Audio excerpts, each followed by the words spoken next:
nothing wrong with your television set. Do not attempt to adjust the picture. We are controlling transmission. If we wish to make it louder, we will bring up the volume. If we wish to make it softer, we will tune it to a whisper.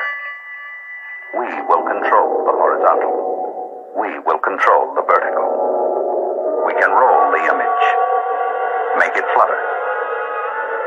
We can change the focus to a soft blur, or sharpen it to crystal clarity. For the next hour, sit quietly and we will control all that you see and hear. We repeat, there is nothing wrong with your television set. You are about to participate in a great adventure. You are about to experience the awe and mystery which reaches from the inner mind to 420.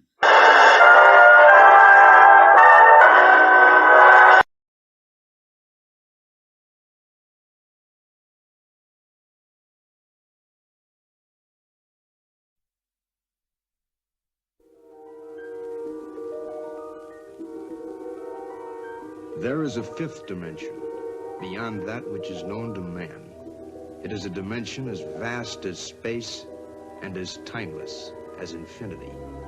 It is the middle ground between light and shadow, between science and superstition, and it lies between the pit of man's fears and the summit of his knowledge. This is the dimension of imagination. It is an area which we call the zone.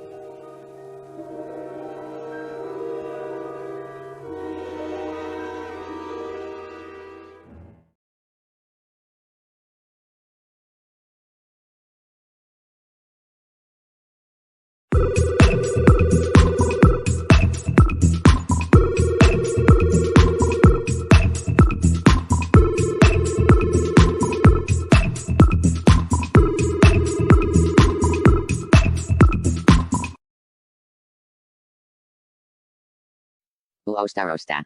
Huh. Uostarosta. What's he doing? That's odd. Busta. Busta, busta. I'm sure I can fix it. I think.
Spooky.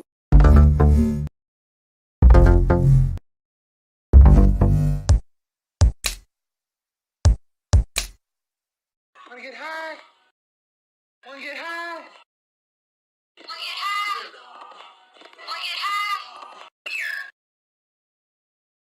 Was that a party or?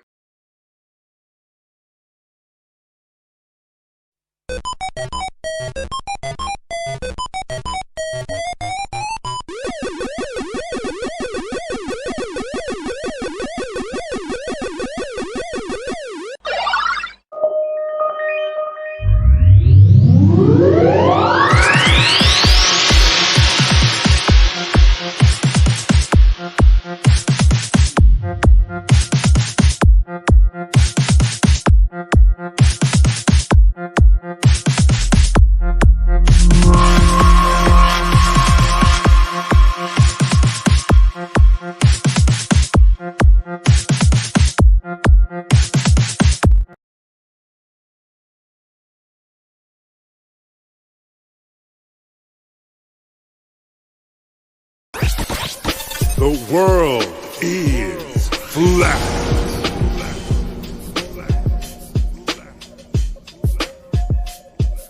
I'm here to ring the alarm with my puppet like charm, straight from the barn. I'm talking about Flat Earth Farms, cause most don't know. They think we live on a globe, a ball that floats. So listen and take notes, and take it to a higher plane.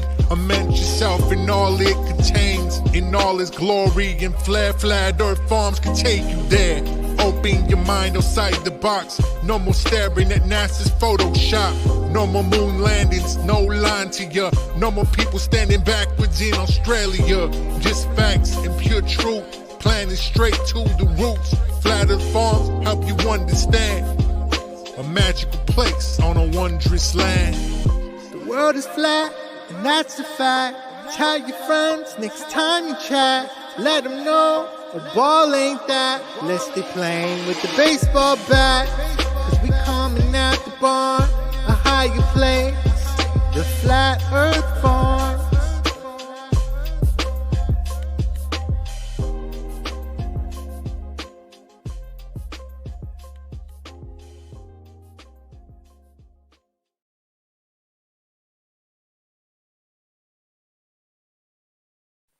Ho, ho, ho.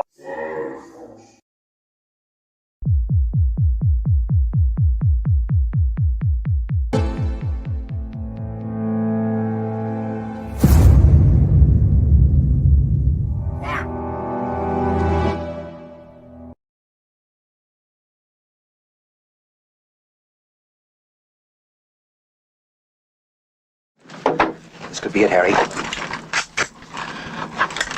Pass the word along. Tell the men it's time to shoot the moon. Shoot the moon! Not out there on the microphone. On the microphone. Shoot the moon. Shoot the moon.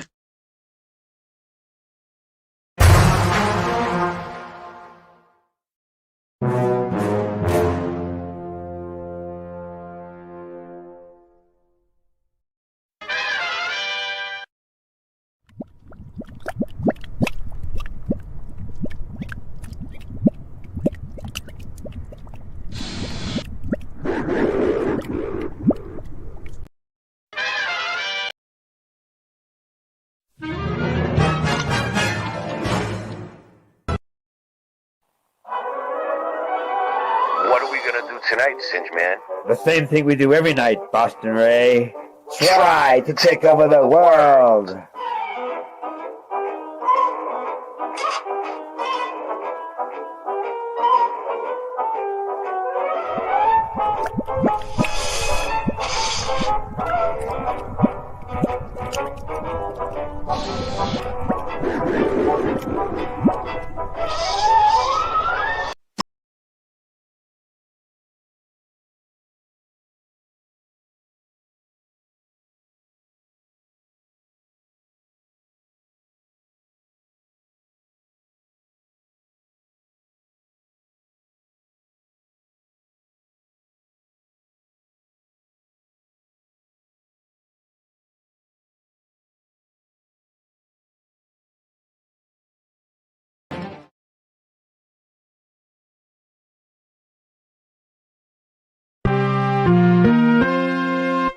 The world of science cares about you.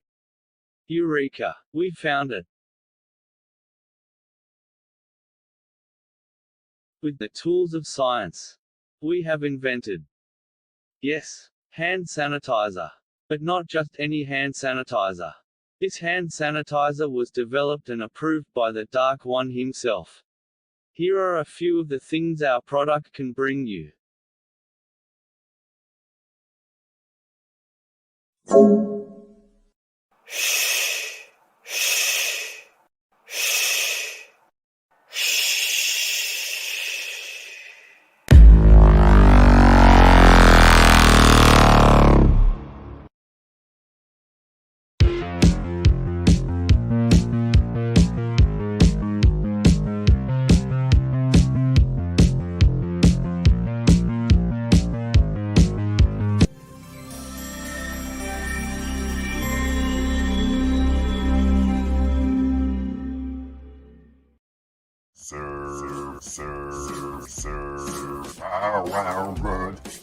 He's my mighty puppy, Sir Bow Wow Mud.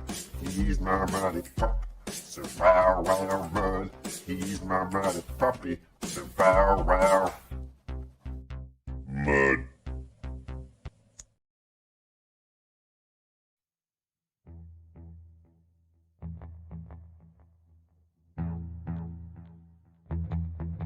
You slept.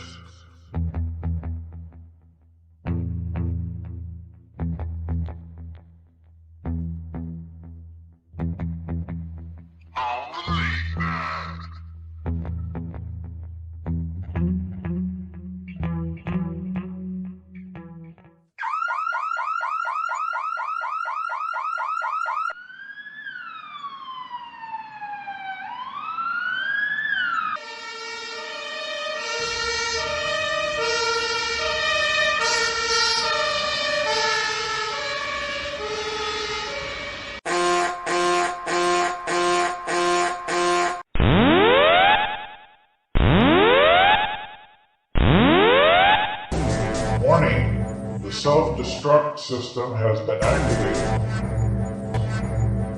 Option to override self-destruct expires in 10 minutes.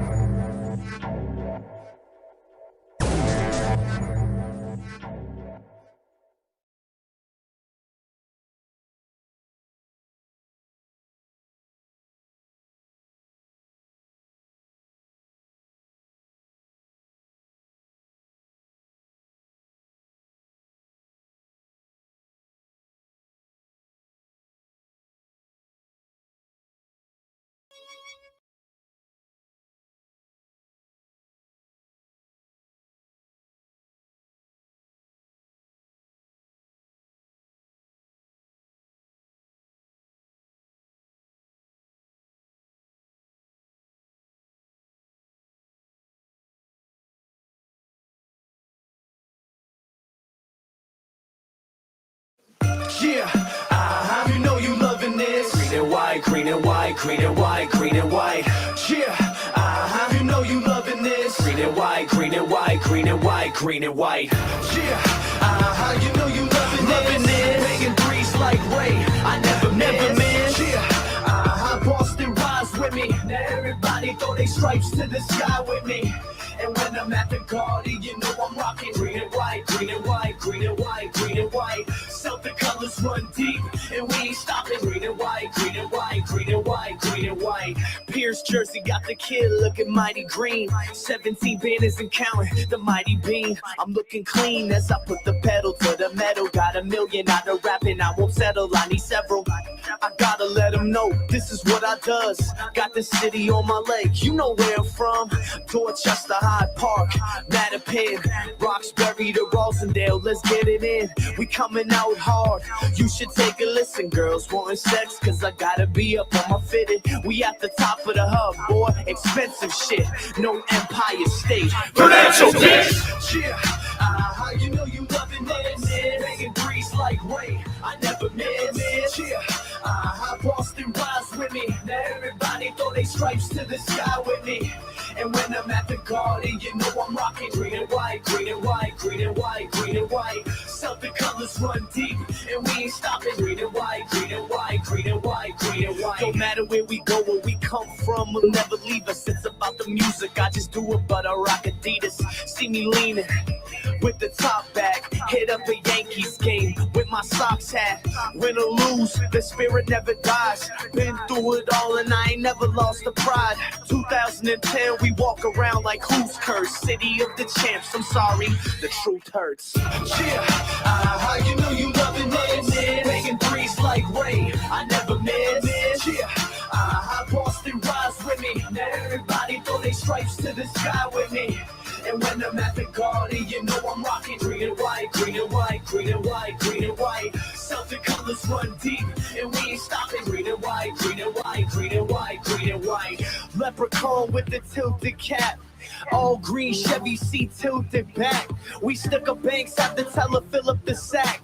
This is my city, put it back on the map. Matter of fact, this is for the whole motherfucking state. So I'ma go hard in the motherfucking paint. If you rep your city and you standing in the crowd, put your threes to the clouds. Say it real loud, Boston. Yeah, you know what it is. You know I love my city, man. Yeah, you know what it is. Skiz, country, Big G, Sam. And when I'm at the garden, I see y'all rocking green and white, green and white, green and white, green and white. CG, the colors run deep. I love my whole team. Green and white, green and white, green and white. Yeah, you know you loving this. Making threes like Ray, I never miss. Yeah, Boston rhymes with me. Everybody throw their stripes to the sky with me. And when I'm at the garden, you know I'm rocking green and white, green and white, green and white, green and white. Celtic colors run deep, and we ain't stopping. Green and white, green and white, green and white, green and white.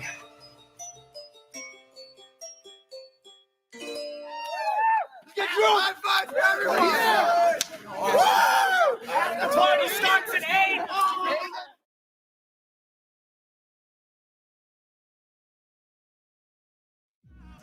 Pesos, shotty on the dress, 100 racks on the tables, yeah. Tell them rookies get they drop up. You on the one, you better squad up. P.I. Sean on the tango, them boys get pesos. Shotty on the dress, 100 racks on the tables, yeah. And tell them rookies get they drop up. You on the one, you better squad up. P.I. Boss till paper boy, getting that Keela money. They got on blast, fuck around and Keela cut them. Peanut butter lack. Butter leather bucket seats, vanilla polo fitted to match. I'm a fucking beast, last ski in the 6 speed. And you screaming, fuck the police, baby, I'm from uptown. Never was a hustle with, peep it. Every day I'm getting lifted. 100 blunts in my lungs, 100 proof in my system. 2 girls, 1 vicious. That's just how I'm living. Getting 4 faces by 2 Gemini bitches. Onslaught of gutters, we stunting and something tinted. I had Maserati dreams, now we winning. Yeah. Ask around, them fellas do a big. My girl switch wigs when I wanna fuck a different bitch. Foreign coupe, no roof, local potent in the blizz. Money stacks make the sailor look lower than it is. And don't wanna tango, them boys get pesos. Shotty on the dress, 100 racks on the tables, yeah. Tell them rookies get they drop up. You on the one, you better squad up. P.I. Sean on the tango, them boys get pesos. Shotty on the dress, 100 racks on the tables, yeah. And tell them rookies get they guap up. You on the one, you better squad up, bitch. That Rico case getting harder to fight. Big face, more bottles, Bellagio lights. Pitting Maria up on the table, that's just part of the life. Devil regalado sideways like it's sliding on ice. Motherfucker, how you living? You ain't back of the line. We just cut away, we stunting, just embarrass you guys. Pockets thicker than the dials in the passenger side. She tend to suck me when I drive, so don't ask for a ride. Yeah, 5th gear, tear up the city and bad. I get it. You know I live it. Word of Jesus is dead. I was young and wild once, and I'm a fiend in my past. A rock bleach, I'm a beast. Every day is my last. Princess cuts on my neck, chest looking like glass. You was hating me then, you should look at me now. I'm talking yellow bottles, yellow models, cooks by the pound. 23 in them balls, and bitch, I'm putting it down.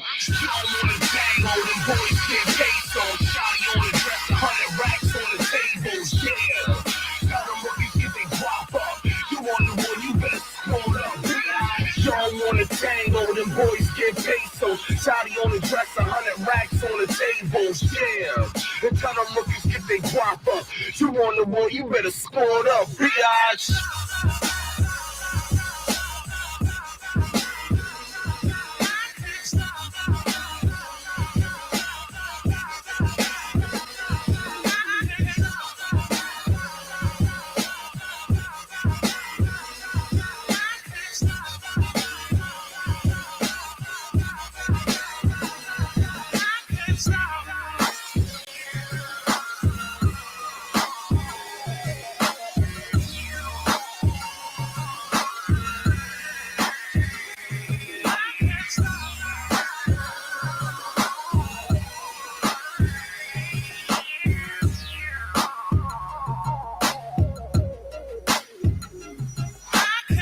Sean on the tango, them boys get pesos. Shotty on the dress, 100 racks on the tables, yeah. Tell them rookies get their guap up. You on the one, you better squad up. B.I. Sean on the tango, them boys get pesos. Shotty on the dress, 100 racks on the tables, yeah. And tell them rookies get their guap up. You on the one, you better squad up. B.I.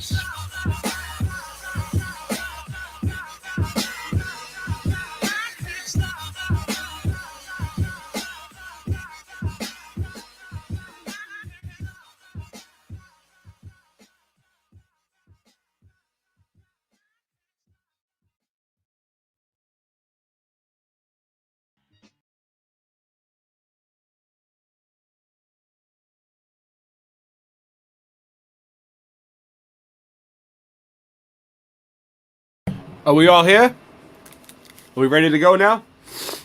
How's it going? Who do we got? Where do you want me to put it? That's what she said. Now I have 3 kids. Andrew. Bill Miller. Skiff Dank. What's up, Bill? How you doing, man? Where did you want me to put this? Holistic. What? Where do you want me to put this? You ordered some stationary meat? yeah. Just put it on the shelf and by the cupboard to the right. It goes along with the stationary earth right next to that. I'll put the stationary meat next to the stationary earth. How's that? Sure. Thank you. Wow, we got a lot of people here tonight. Big Tim, God we trust Patriot US. Andrew, I wore my 33rd degree clothes today. I made 33rd degree today, so they gave me my special clothes. You made in where? Where did you make? Where did you make? Orange. Yeah. Knowledge. What up? Where did I make it? On YouTube, I got 33 likes. Wow, a lot of people. Big show tonight. And I was the 33rd. I was the 33rd thumb up. Out. That's my dad. Big show tonight. Hey, Dad. Yeah. Bill, Andrew, Skiff Dank. Ooh. Wow. Did you guys know that Singe is my dad? I'm sorry. Singe is your dad? I didn't know that. Since when? Since when? Wow. Since birthday. How did that? So what happened? You guys. So you guys. Oh, look at this. Wow. You can guys. You know. Now that you mention it, I do see some resemblance. Don't scan this. What's that say? Oh, all right. If you're happy with your purchase, please take a moment to not scan this. So anyway, Singe, did you put links in for me or what? No, I did. Never. Oh, what do you got? What do you got? What do you got, Andrew? What is it called? I mean, I want to. What is it? What is this? Let's see. All right, we're gonna have to save that for the. Yeah, we're gonna save that for the end because we have a whole show here that we have to keep on track. I gotta burst your bubble. What up? Andrew, I need you to focus here, okay? Moving meat. Wonderful, darling. Moving Absolutely meat. Wonderful, Ready? yeah? Ready? Andrew, yeah. Andrew, take a 2-minute break. Go in the bathroom. Give yourself a pep talk in the mirror. I'm going to be the best. 1, 2, 3, moving meat. All right, let's do this. Meat. So wait, I gotta ask you something first. What's up? Did you enjoy your time at the Burger Czar People's Glorious Revolutionary Food Distribution Collective? No, but I'm trying to get the otherwise the link. Known as McDonald's. You guys are completely off. We got to get the links in the private chat. Your privatization Burger Czar. It's not the Burger King. It's the Burger Czar. Right. See, the Burger Czar. Yeah, he needs me to do it. People's Glorious Revolutionary Food Distribution Collective. That's what they're all going to be called from now on. Get used to it. Wait. What's going to be called that? The Burger Czar what? Yes, all fast food restaurants will now be called the Burger Czar People's Glorious Revolutionary Food Distribution Collective. All fast food restaurants. Jesus. You're really making me bust my balls here. I had to say it 4 times, but I don't mind saying it again. I'm going to have a shirt that says it. Yes. So we're gonna have shirts that say it. All right. So Support your you got some fucked local up, you got some fucked up privatization burger videos. czar. Wow, Singe went all out on this. Wait until you guys see what we got here. All right, give me 2 Gas seconds. stations. Support your privatization burger czar today.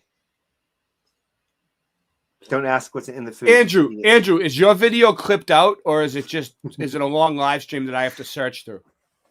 I'll tell you what minute to go to. All right, what minute to go to? Oh, I thought we were doing the meat. What? No, what, no. 1 hour and 40. I need a second. 1 hour. Oh, you need some links? Okay, let me get some. No, I don't need the links. I thought you had the link set up already. No, I just got back from walking the puppies.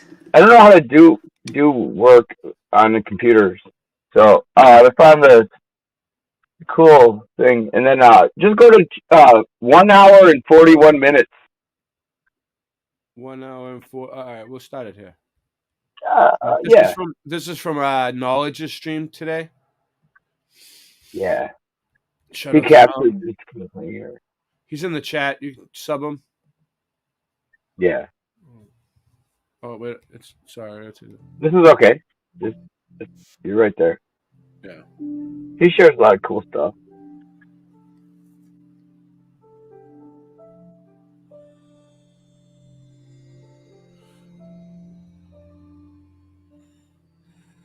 You have to start somewhere. Free your mind. Free your mind. This place is weird. There's no doubt about it. There's some weird shit going on here.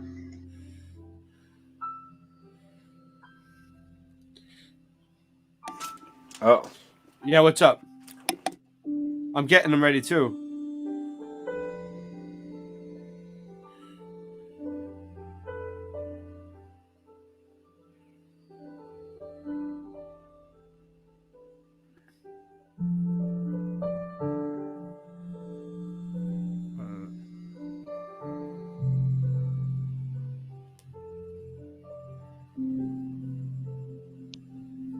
Should be working.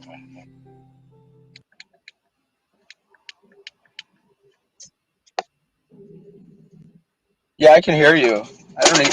The earphones aren't working. Sorry. Oh, now I hear you better. Oh, check this out. That's the entrance to the quarry I was telling you about.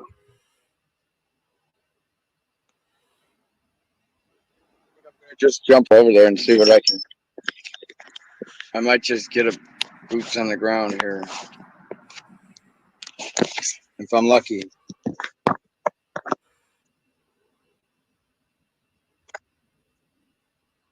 Well, I don't know what's wrong with my thing, but I can't hear. Let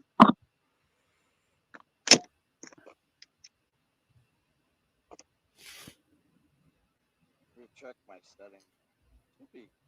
Should be good. Fast forward a minute, please, on this if you're not busy. No, just let it play. I don't want. If I touch it, it'll mess it up. Trust me. It's too. Just let it go. Oh, I don't even know if we're not live.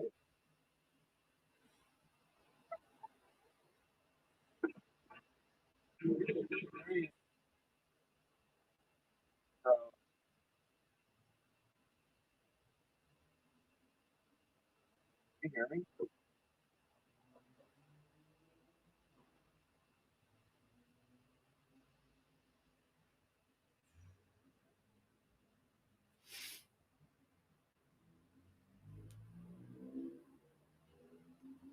So wait, the sound was going in and out, Andrew? Is that what's going on? I'm gonna have to update my headgear was messing up, so this is the problem. What's going on? No, I'm saying on the stream. You're saying? Oh, I'm gonna try to do it right now. Playing this part, it's fine. Just skip this part where I'm setting up with my open. So I don't know how successful I'm gonna be real quick. It's gonna be good.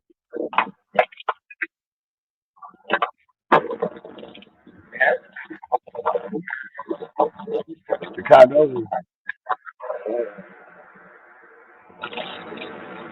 Oh, you can see, there's the highway. There's the highway up there.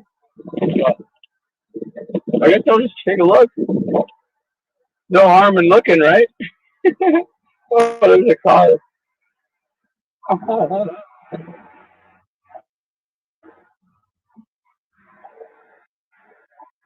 Oh man, I'm just gonna walk right in. I'm just gonna walk right in. Let me flip the camera. I'm gonna flip the camera. Oh, dude. Whoop. Yeah, I know, right? Check this out. See if I can flip the camera. Can you see anything yet? Boom.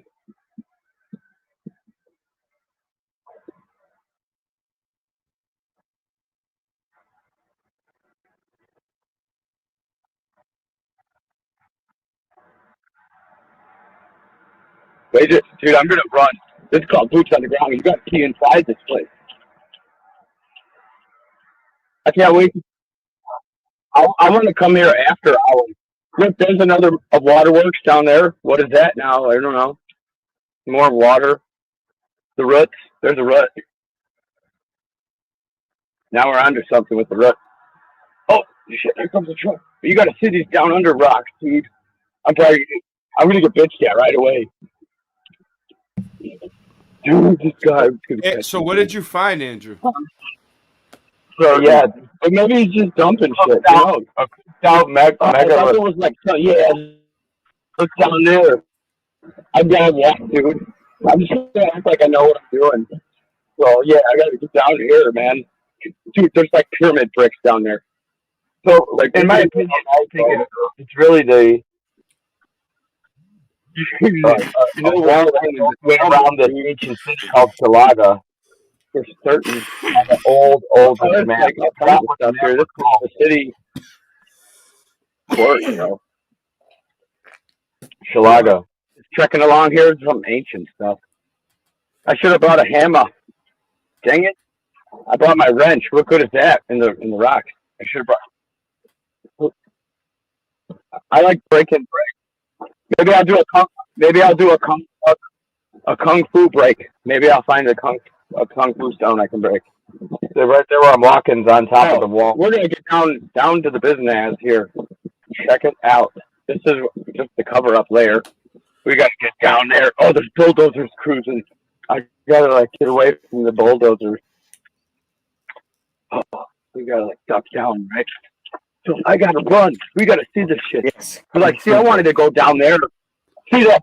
There's a freaking boat down there. What is that? Dude, they're like, look at this stone here. Don't drop the phone, Andy.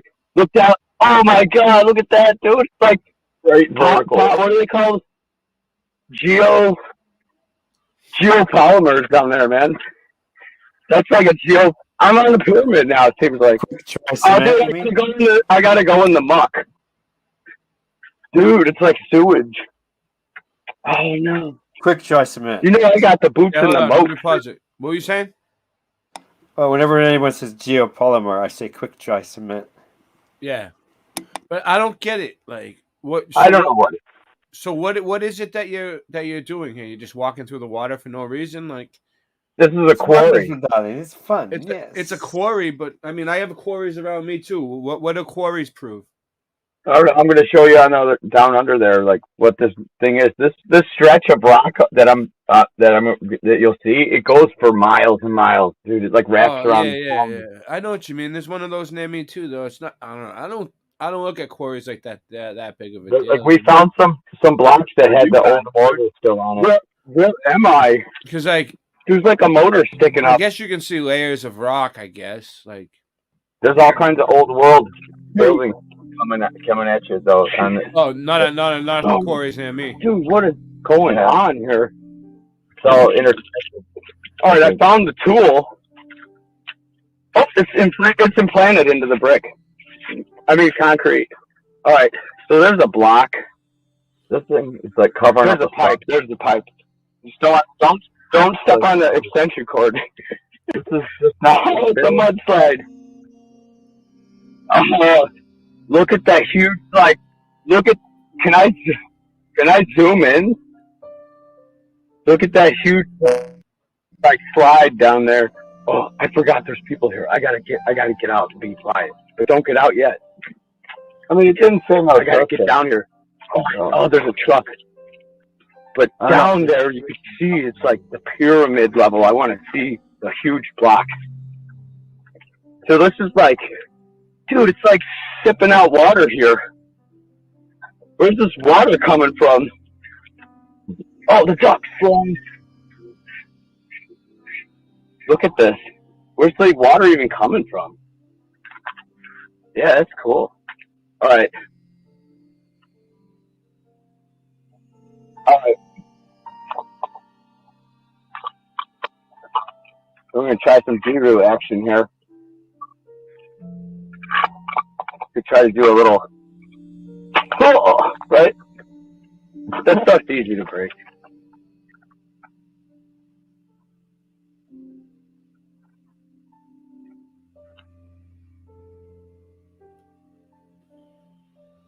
What's under me is what I want to see. I want to get down under that. Oh, I said my code name. Down under. We got to get down under here. So I took the wrong path. I should have gone down the low way. So we'll know next time. So I'm standing on top of the rock formation. That's like what I want to see the side of. Dude, it's like a 100-foot drop right at the ledge here. Like this is a man-made quarry, like they blew a hole there so they could crush stones and sell them, or what do they do? Why is it a quarry? Do you know? Well, I don't know, because they're like dumping a bunch of stuff in there, but it's like, well, I don't know. This was part of the old world, and I got in my book here, like talks about it. Aurora. How long has it been there for? I don't know. I mean, I could do a little reading if you want. I think it's been there since God. It's in the mud. Just look and find out. Just look and see what it says. So next time, I suppose I'll take the. Oh wait, I'm still here. I should go down there. We gotta see this. I'm just gonna go back. Oh shit! Here comes the truck. Pardon my language. Don't talk to the guys in the truck. Don't talk to the guys in the truck. Like who's this guy playing around on the rock? Oh, hey, look, a melted brick. Did you see that? I'm just kidding. So far, no melt yet. Yeah. I want to find something cool.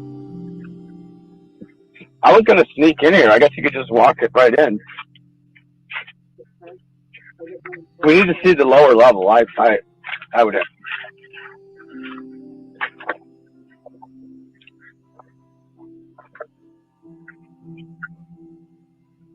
This is it's what we do. When I first heard about boots on the ground, it's called boots. But this is never before seen by me. This is like a mud flood city. I'm in Fox Valley, Illinois, like Fox Valley, where like the Indians had mounds, man. It's like disturbed history here. Probably not gonna find anything. Just avoid the trucks. You know, Giru just acting like it's business as usual. Do. But I got a work phone. So you just act like you're doing something. You might not always have to be doing something. Yeah. No, because then they're gonna check. Then they're gonna check the hard hat. So far, I just want to slip in, just slip in where I can fit in here. How much longer does this go on for? As long as you want, because there's a whole tour of all the cathedrals too. What? It's like a few hours long. No, I got it for an hour. That's it. You don't have to do it at the slow speed. What But happened? you can watch this quarry and then speed it up. What happened to Singe, dude? I don't know.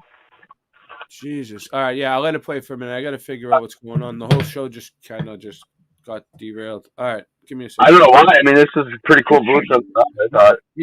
Because we're supposed to be talking about the meat thing and we have it all set up, but why didn't we do the meat thing then? Because Singe Man was supposed to come in and put it in the chat.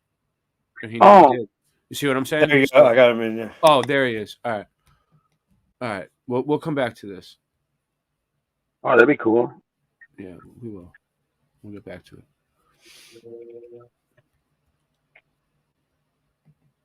I was like falling asleep for a sec. All right. Singe. All right, what do we got? All right. We can start with the moving meat, robot meat instead of motors. The meat chant. And you already showed some red meat moving and bubbling. But Yeah, I was at the beginning. I was showing meat. Showing meat. So so I can show more of this. If we need more, I can find more. So the thing is, fresh meat, especially seafood, the nerve endings are spiked by salt. That's how all nerve endings work. Yeah. Our nerve endings work like that with salt. So, but there's some other things in there you'll see that have nothing to do with salt. Yeah, I'm getting them up. Hummus. Enjoy the daylight. All right, so moving meat, robot meat, meat instead of motors, and meat chant. Let me see. All right, robot. I got some other meat stuff if you want to move into other weird. Yeah, I had a whole bunch up too. It's everywhere. All right, so let's just do this real quick, so we can get the thumbnail in and stuff like that. And then we'll get we'll play the rest of the other one at the end. We'll get back to it. We will. Sam. And I'm Ella. And this is using meat instead of motors. How big is your bike? Oh, it's pretty big. And you can stop halfway after shooting. I only watched it halfway. That's right. I want to hear what they have to say. Activated by electrical impulses from the nervous system. So maybe we can build a robot that uses meat instead of motors. I bet you they have one at the Robot Yotel. Yeah, that'll do. That one.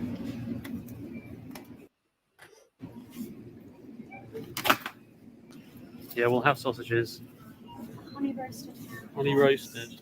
Yeah, that looks right. So we went on a field trip to Waitrose, which is a supermarket in England, and we got some meat. What have we got in the bag? A bit of ham. Some ham. How do you sausages. Ara Lumen. And some Ara chicken. Lumen. So mainly meats. Ara Right, so what we're going Lumen. to do is take this battery that's a drone LiPo, and we're going to put power on sausages. Let's see what happens. So I don't know how I'm going to... Moving meat time. It's kind of attached. That was a good video knowledge. We're gonna get back to it. Don't worry. Put this on here, and then I'm going to shove this in this battery, and we'll see if it moves. Nothing. I'm not doing anything. Let's just try the other one. Ugh, this is coming off in clods. Why is this meat so weird? Just try again.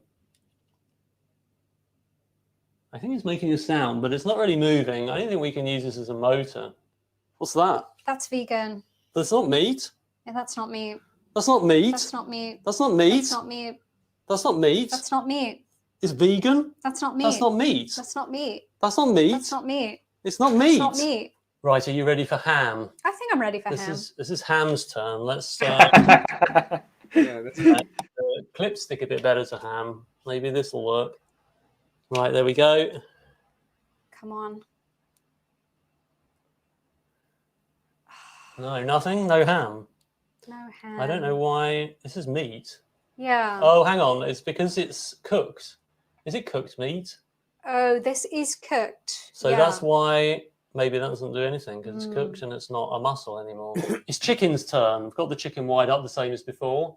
This one's raw meat and it's definitely meat. So let's see what happens. Let's go. Oh, wow. Oh! Amazing. I can't believe it works. So it took a few seconds for the muscle to contract again, but let's just try it again and see if it still works or what's happened. There it goes. Amazing. But before we find out more about that, it's time for a quick ad from the video's sponsor, which You is can just fast Brilliant. forward. Understanding the big ideas behind data effective way with Brilliant. Looked inside the body of a chicken? Probably not. Well, we have these diagrams here today to show you something you probably don't know. Chickens are an incredibly powerful bird. Their muscles are the strongest of any modern bird, and that is because they are the closest living relative descendant from the T-Rex. Yeah, right. How can we use this power? So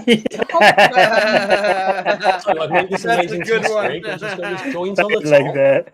It's like an arm, and then we've got two muscles. So one of these is like a bicep. So if I put power on the red and green, then we should find well, that one shrinks up, and the other one stretches. So that's like your bicep. But what about your tricep? And then if I go for the black and blue wires, then we should get the other muscle pulling it the other way. There we go, just like a human. Hooray, it works! You really can use meat instead of a motor to build a robot. I knew it. Perfect couple. Oh, I should wash my hands now. Yeah, you don't want to get food poisoning. Doesn't poisson mean fish? No, it's chicken, not fish. But I don't want to get salmonella. I just said it's chicken, not salmon. What are we going to do with this? So I was thinking we could reassemble a chicken made out of chicken. Why would you do that? It's a bit weird, isn't it? Like a Franken chicken? I don't know Let's about do it. that. Let's do it. Do you have any other ideas? Yes, my other idea is a pipe organ where chicken opens the valves and plays music. Oh, but we already made a pipe organ, remember?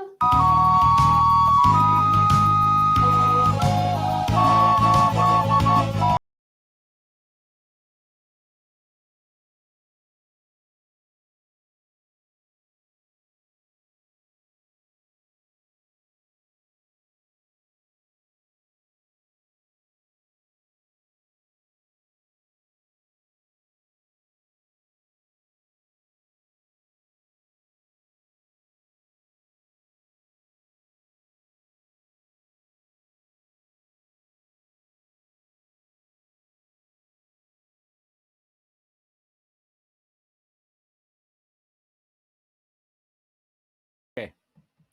So that was which one was that? Electrical meat? All right. The modular body YouTube. No, that was using meat instead of motors. Okay. Yeah, this one. Okay. This is the one, folks. Pay attention. 7 years old, by the way.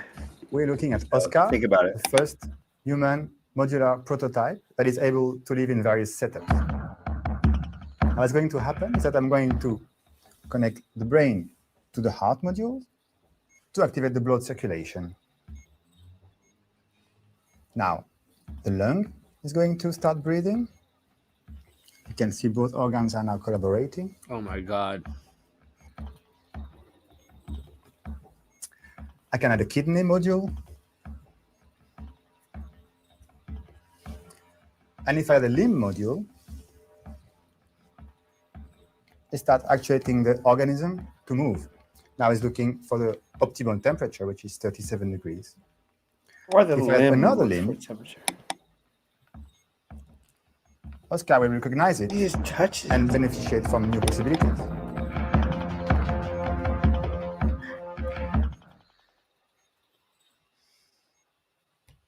Wow. What the okay? My question to you and Ray, how come we never heard about this before or anything like this? Why didn't we learn about this in school? Is this like a meat Della effect? Before. All right, ready? Let's do the next one. Meat Della. Is it I think it's a Meat Della effect. Use it. Meat as motors. Is this the one that we already watched? All of a sudden, you can do this. Okay. So, Let's what are you see. going to do with a human who has a certain extract put into his system recently? Yeah, Can you do that's something too odd long, like that? Robot chicken meat machine. Zombie time, whatever. Don't scan this.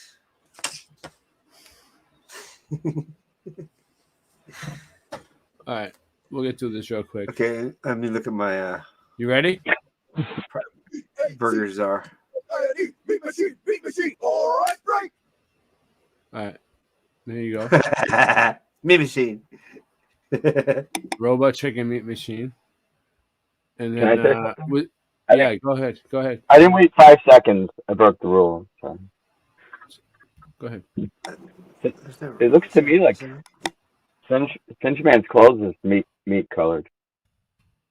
It looks meat colored to me. Like, and it's moving. It looks good. It's a cool thing. And then I was just, if you just do a quick search for like moving meat, it's everywhere. Dead meat still moving. I showed that one. Moving meat. Why is this food moving? I was just wondering, can I order moving meat at a restaurant? Like, if I wanted it. It's fresh within a few hours, and you add some salt, it might move. I don't know. If you go to Korea, you're more likely to get some moving meat. It looks like. Let's see. Fish too. Try some fish. We could probably Korea. Fish seems like they move. The fish moved really well. I like the fish movement. Like octopus and stuff like that for some reason. I would picture that would be okay. I've always noticed this before, but I'm noticing more and more how animals really belong in this world, but humans, it's like, okay, I can barely climb that tree without hurting myself. Animal, right up the tree, right? Bird, fly up to the top of the thing. Humans are not even from here, I don't think. I don't think we're from here. We got to build little boxes to live in, and all the sharp corners hurt us, and we're like walking along on 2 little peg legs. And it doesn't seem like we're from here compared to nature. We don't seem part of this. It's really weird. I just started noticing it more. I've always noticed it. We've been on 1 hour and 3 minutes and 13 seconds. I have a question related to the topic. Yeah. Well, all right. Well, this is the. Hold on a sec. It's weird. Go ahead. Yeah, go ahead.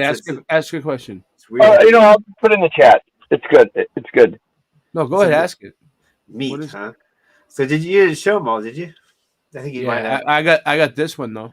I can find more if you. Did you show them all? Let's see. Yeah, but I got this one.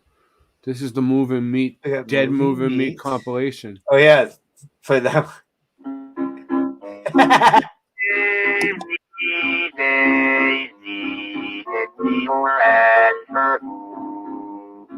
I'm crazy all for the love of you. It would be a stylish marriage. I can't afford a carriage, but you sweet upon the feet of a bicycle built for two. Daisy, Daisy, get me your answer. I'm crazy all for the love of you. It would be a stylish marriage. I can't afford a carriage, but you sweet. All right. I've heard of a lot of things with insects too. Like you could freeze in certain, like scorpions. Basically, you could freeze a scorpion and then thaw it out and it just walks away. So turtles will freeze over the winter. So now we'll move on to finished Andrew's little boots on the ground. All right. So where's the boots on the ground Say thing? turtles do the same thing? Boots. On the ground.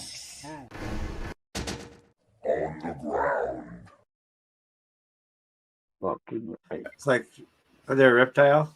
Turtles are a reptile? Or Can we see it? Can we see close it? to a Good? reptile anyway. Get down. You guys. Oh, Sandy's saying it. See the wall. The wall is like what they're hiding. I can't trample those rocks anymore. Oh, look at that cinder. That's cool, cinder block. Who cares about that yet? Oh, they're dumping stuff in here. I want to see what was here. Oh, here's the old wall. I'm just look at that. Yeah, I'm wondering. Do you want to go full screen? It's not full screen. No, that was in another video. What do you mean? That I didn't just say. You see it? Oh, Narrator, get closer to the tall wall. Well, when you film, you should hold your I phone. mean, I could climb this. I could climb this one. When you film, you should hold your phone sideways. Yeah, it looks better the other way. For me. Yeah. But yeah, there's a huge bonsai tree hold growing on the hold your cliff. phone like this, Andrew, sideways. Okay. It'll go full screen. Oh, there's a boat down here. This is like flooded. Oh, I want to go to the bottom where it's flooded. Look at the layers. Oh, wow, that's so cool. We were in a split screen, and then we just went to critters, I suppose. But now it's on my boat. Maybe that's their boat. I think it's the quarry's boat. There's a quarry. I'll leave that boat there. There's a big quarry near me, but It's a John Doe. It's a D. It's a John D. Rue boat.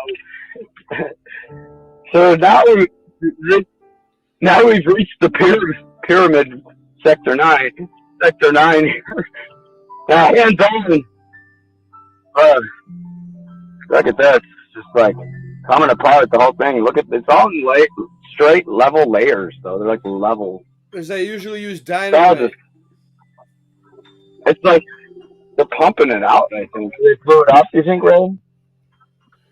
Yeah, there's one right near my house, in the neighborhood I used to live in, and like once a day the whole neighborhood would shake because they would crush the stone, and they would blow a hole in it with dynamite until they got more and more, and they would use it to make crushed stone for people's houses, so like for your driveway and stuff, to pavement.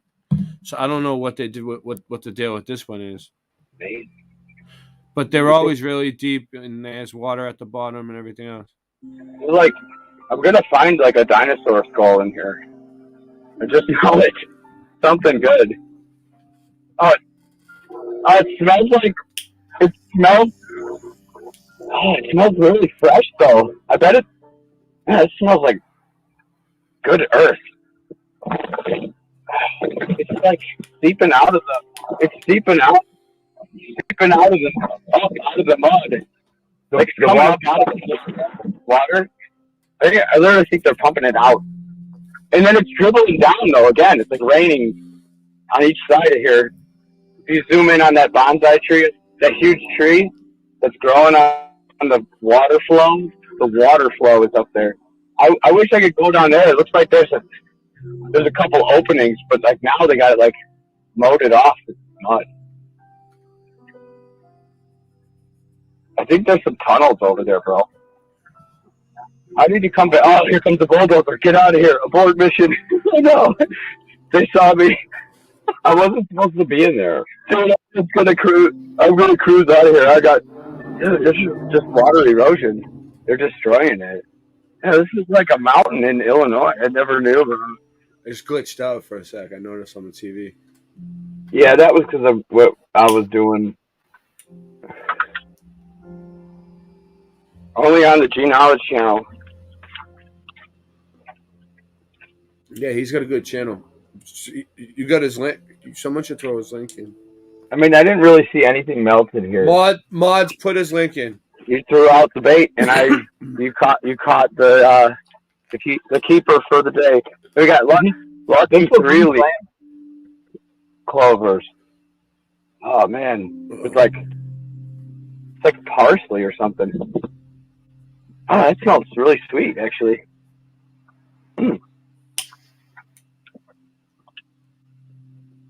I just ate a quarry herb. Yes. There's some grass. Literally, oh, look at this heart-shaped rock here. This huge one. Heart-shaped rock. I'll just squeeze in here if I can. Look, we got some moss bricks. You know where the moss grows. We got, oh, I'm gonna fall. I almost fell, but the grassroots got me. Wild, rock-grown dandelions. All right. Okay. I think I'm not gonna call it quits, but I'm gonna bail. You know, this was enough. This was enough for me. Oh, I guess people just don't care no more. You know, if you just come in. Oh, I found another thing. Oh, it's a white tile. I got these in my aquarium already.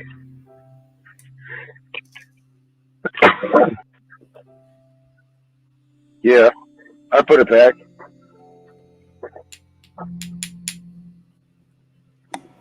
Talking Heads have something to say about it. So maybe this is like, of course, you know, like who's Talking Heads? You can visualize chat. Oh, you don't know that. Yeah, I know so much music you don't know. Brick in the mortar, I know, right? I know Talking Heads, the band. Oh yeah. Right. It looks like mortar to me. I wasn't sure what you were talking about. Once in a lifetime. The separation you can see is like. So like if this one was a huge brick and they had mortar between it, like old. See. This was maybe the piece of the next brick on top. Oh. Yeah. So that's the next brick. That's the brick that was.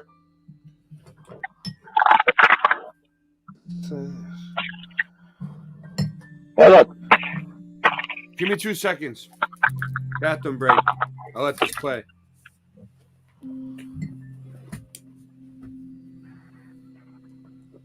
Yeah, there's water at the bottom of the ocean. They had reset fires. Remove the water at the bottom of the ocean. Water. I think they did something crazier. Yes. They just called it quarry.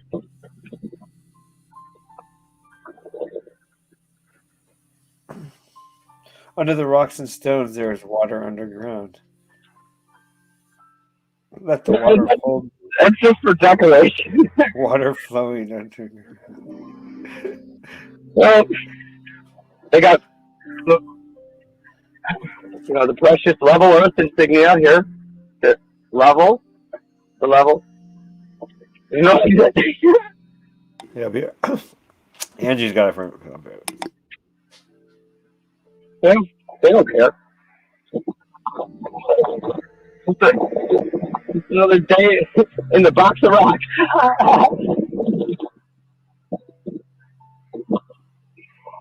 Oh, this is a cool black one. Granite. Oh, okay. Right. And then we got off the hook today on the off the hook. Yeah, that was granite, I think. That was cool. Wasn't it? It's like smooth cut.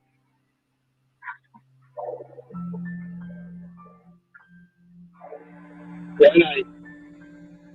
That looks like super fine though. Like the particles are finer. Those are like millimeters or less. Like particles in there. You know how it's like cut. Dude, this is like polished cut. Oh my gosh.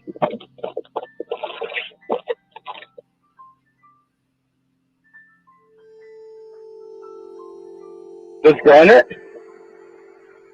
Yeah, okay. You always gotta get a souvenir booth underground. There's another one. There's another granite. There you go, another piece. I'll just take the big one. You don't see granite like that a lot. You rarely see that granite like that. That was just the preview. I'm gonna sneak in this place one day. Like, I want to check out those tunnels. I thought I saw tunnels. So, double egg shell right here. good shit. Look at my truck.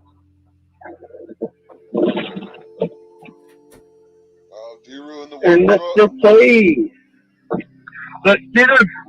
This big ass bridge going over the Fox River.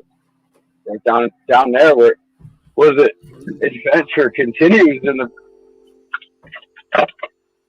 the Fox River is even more crazy. You know, like I thought it was a bunch of starports, and I looked at it. I think there's a lot of things here that aren't here no more that are still here.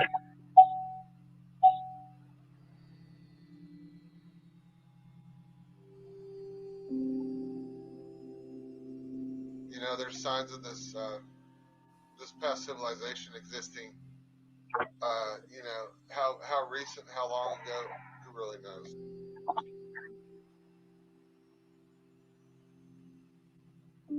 That was beautiful stuff, Deru. Appreciate you, man. Yeah. You still want to see something cool right up down the street here? Hell yeah, bring it on. Old cathedral. Show us all you got, brother. Let's do it. We got rubbers on the road on the G Nautilus show. To our next destination. See, right now, I think we're on top of that structure we were looking at. So there's what is that, prism glass on these old buildings. Yeah, I know. There's like so much overwhelming stuff to point out around. There's a lot going on. And there's a cemetery next to this quarry. Oh, a cemetery next to the quarry? Yeah. Hey, what's up? And guess who lives there? People in their blue tarps that make tents. Maybe one or two people that live there. Wow. In the wild bushmen of Aurora, Illinois. Oh, that's right here. Take a look. I'll show you now. That's right here I was talking about. Here's that cemetery. Boom. I couldn't see the tent. Outside too late. So I think this one's newer, but they got an older one by the river. This is Andrew. Today he was on Knowledge's stream, and they did this live. Graveyards are still funny places no matter where they are. I figured since he's representing the Mud Mob, we might as well stream it on here too. It was kind of like a thing. He went into the quarries and filmed a little bit, boots on the ground. I did do one sit down up by a graveyard. I'm like, what's this? And I'm like, wow. There was all kinds of masonry symbols and things and old dates that were similar to other old dates that were like. I know one that I looked at. Yeah, it's the same old story. Same old story. The dates on it looked. I have a crazy, wild idea. I don't know. It looked really old, like really, really old. One of the tombstones inside of a newer graveyard. What do you guys think about this? All right. How much longer is this video, Andrew, before it gets to like? Is there still a lot more left? Drag it forward a little bit. Well, no, I'm not trying to rush through it. I'm just wondering how much more we get. What's your minute mark? I can't read it. It's at 204, 205 right now. Oh, you're halfway through, and you're going to see like all these mud buildings. All right, so there's more stuff coming. Okay, cool. We'll let it play. I have a good idea. So I like to promote other channels, right? Oh, thanks. So after this is over, right, we're gonna go to my channel section, right, on my channel where I have all the channels posted that I'm sub to, and we're gonna just randomly pick different people's channels and play their newest videos or whatever. We're gonna just see what other people are up to, snoop around. That's awesome. What do you think about that? You just never know. I see the cathedral. You got to do your own investigations out here. You know, don't take another person's word, especially my word. Look into everything I tell you. That's what I would suggest. The structure of the realm around this city is like starport shape. So, I mean, I don't know what else to think of, but it's like really built on top of. You know, Yeah. I'm not saying it is a starport. We're all living on top of star forts, man, all over the world. We'll be doing some of that coming up too. We'll be showing some old star fort maps and then where they are today and how people are living right on top of these things and probably don't even know it.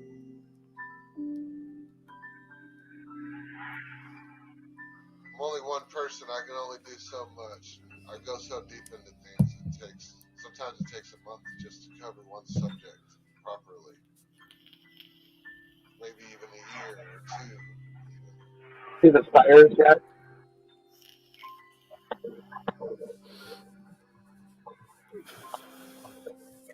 You should, dude. You should I'm always. just gonna do a cruise through. Were you when you were filming this? Were you holding your phone sideways, or not? You were holding your phone straight up and down. Yeah, because I was narrate too much. But here's the magnificent police station. Yeah, you gotta always remember to film sideways. That way, you'll get a full screen. Yeah. Went over the. John has to cross the tracks again, which is kind of. I used to do it too. City of Lights. It's shakier when you're filming sideways. Well, because I'm a complete. It's called Broadway, Highway 25, Illinois 25. You were driving too at North the same Broadway. time, so. Dude, I got the cops watching me. Oh, there's a lot of mud flood hill houses like right over here. In a perfect world, we'd all have gimbals. Seemingly mud flooded. Actually, pretty much that whole level. And I wanted to point out Walter Payton's Roundhouse here, which they converted to Two Brothers Roundhouse, which is an old school mud floodder. When I did one over there with the red and yellow brick mix. Yeah.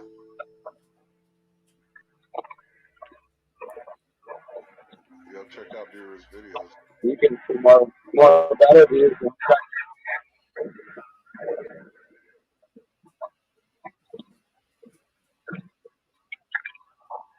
Got to get D-Room blown up. Just to help him get Aurora on the map. The old post office. The old brick post office. Close. Humongous. Now here's the old Walton. Oh, there's the train. Up on those are the cathedral. You know, I got to tell you that. Hold on. I'll talk over this for a second because I had to set the phone down, you know. There's all kinds of I can skip ahead a little. Let me see. other drivers. New old tech, probably. Yeah. You went way too far. Look at this old one. Whitewashed house. Yeah, so I'm saying on this thing. Up and down. Love it. Yeah. On this thing, it's hard to. Cut off the little minibus. Sorry. You mentioned the Okay, continue. This is good. This is good. It is World War III, though. Right. You can go back and watch it. It is. New York Street. All right, I'll just try to go slow here. Here's a temple. Oh, there's a church. Nice. There's a brick wall made of huge yellow bricks. Here's the temple, church, Bible, Hebrew stuff on it. I'm going to do a special seatbelt. All of a sudden, oops. Man. Well, you can comment on what you're looking at if you want to. Yeah, I was just checking out those. Yeah, I mean, it looks the same as how it looks around here, you know? It's like. Are they boarded up? Pretty much, like, very similar. And there's like, they're mounted up. It goes really deep. Those look like doors. They're boarded up, and they're bricked up, and it goes, you can walk up to those, and look down. Is that limestone? What is that, sandstone? What's on the roof? Stone. Yeah. I saw street names around here called limestone and sandstone. Nice. That's interesting. They put on like an aftermarket roof. Looked like it was like chopped down. Oh, this is the solid ones. They're not like facaded yet. These aren't facaded. Yeah. Like that's what's inside. Some of those ones I think. Showing us had little spots. Oh, I was gonna show you. There was weird shit going on with some of these buildings for real. There you go. You like this one? Yeah, bro. Yeah. Check. Look at this. Get this. You like that? Yeah. Oh, you're in for a treat, guys. For Trying to pause it for a second. real. Look at this. I think that Yeah. was some giant. Some giant lived there. I think a Yeah, giant got a lived there, crazy bell and he had tower. like other giant buddies, and they all had their own cathedral house. And then like the other houses.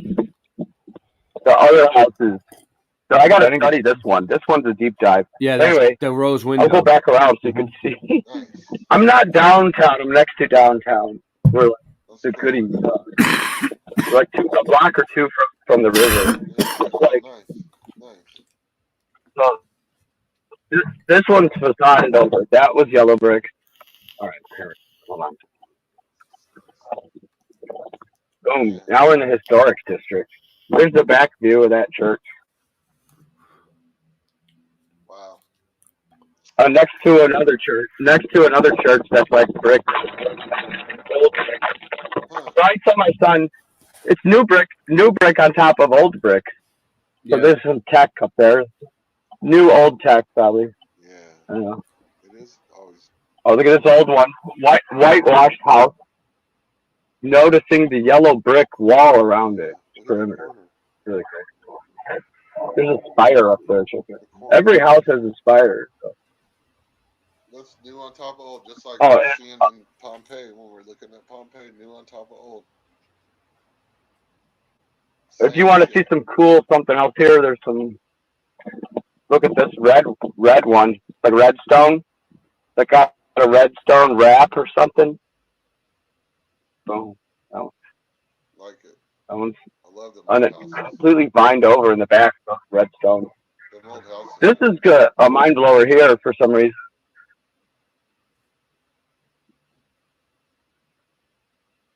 You get the free Deru tour today. Look at that. Yeah, tours by D-Roof. This one I did a walk Soul Asylum, and the bells went off on this one. This has got the tech. Look at the tech in there. I don't know if you can tell. Yeah, man, we're with you, bro. But look at the backpacks going around the backside. They got the mega subwoofer, whatever, huge mega window on that brick. One that right there.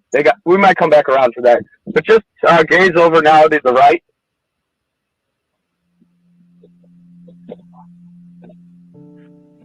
This is good stuff, man. Good stuff.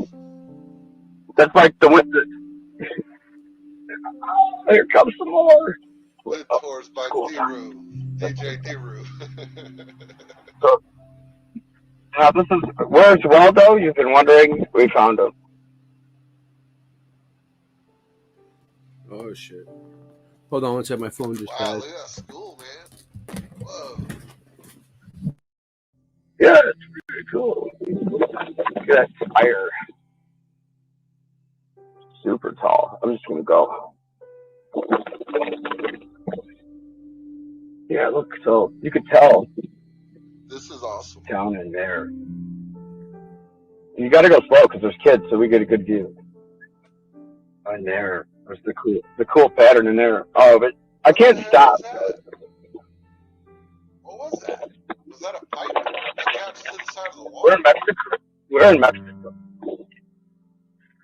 Yeah. Here, look. Look. You know where we are. Sweet. Cinco de Mayo. Little Mexico.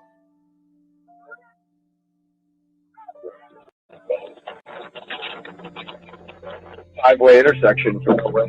Oh man, they don't care. They let their another one over here. This was the realm.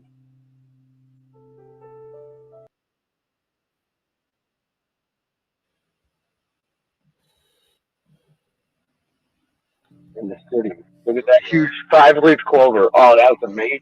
Dude. Oh, there was an idol on top. A Jesus idol. Did you see that? This is a brick flooded. That one's flooded. Come on. Floods at the beginning. I think I went a little farther, but I'll go back real quick. But the next town is Montgomery, which is just freaking amazing. Except it doesn't have as big. We're gonna just do a quick deep dive. I gotta turn away from this. How much? It goes a little bit further, right? I got an idea.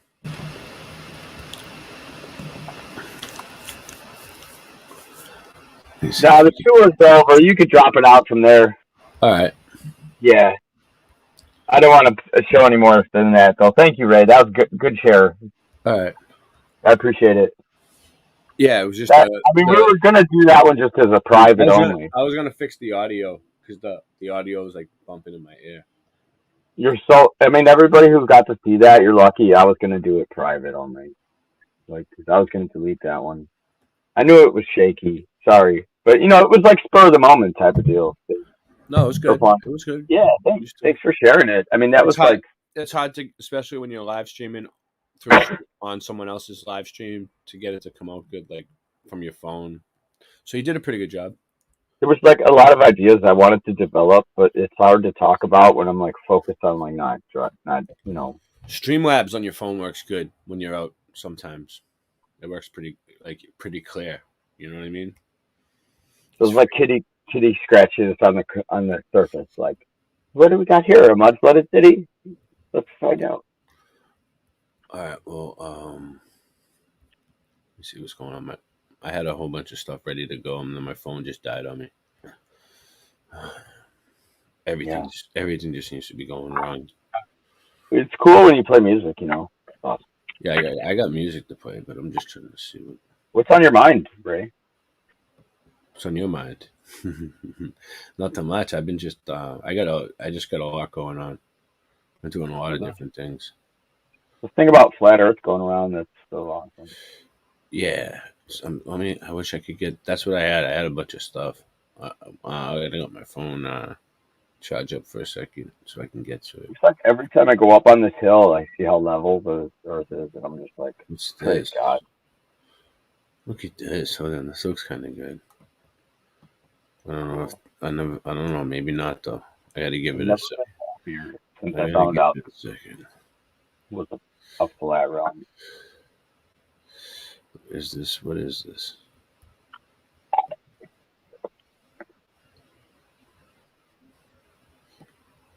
This might be cool. This looks kind of cool. Hold on. Let's check this out. This just popped up. I have no idea. Ancient Mystery of Antarctica, Grand Theories, Sudium is the channel. The Earth. Genesis chapter 6, verse 4 begins, "There were giants in the earth in those days." It's a verse famous for its notoriety, an element of almost alien mythology turning up in the foremost pages of the Bible, this wording here from the King James Version.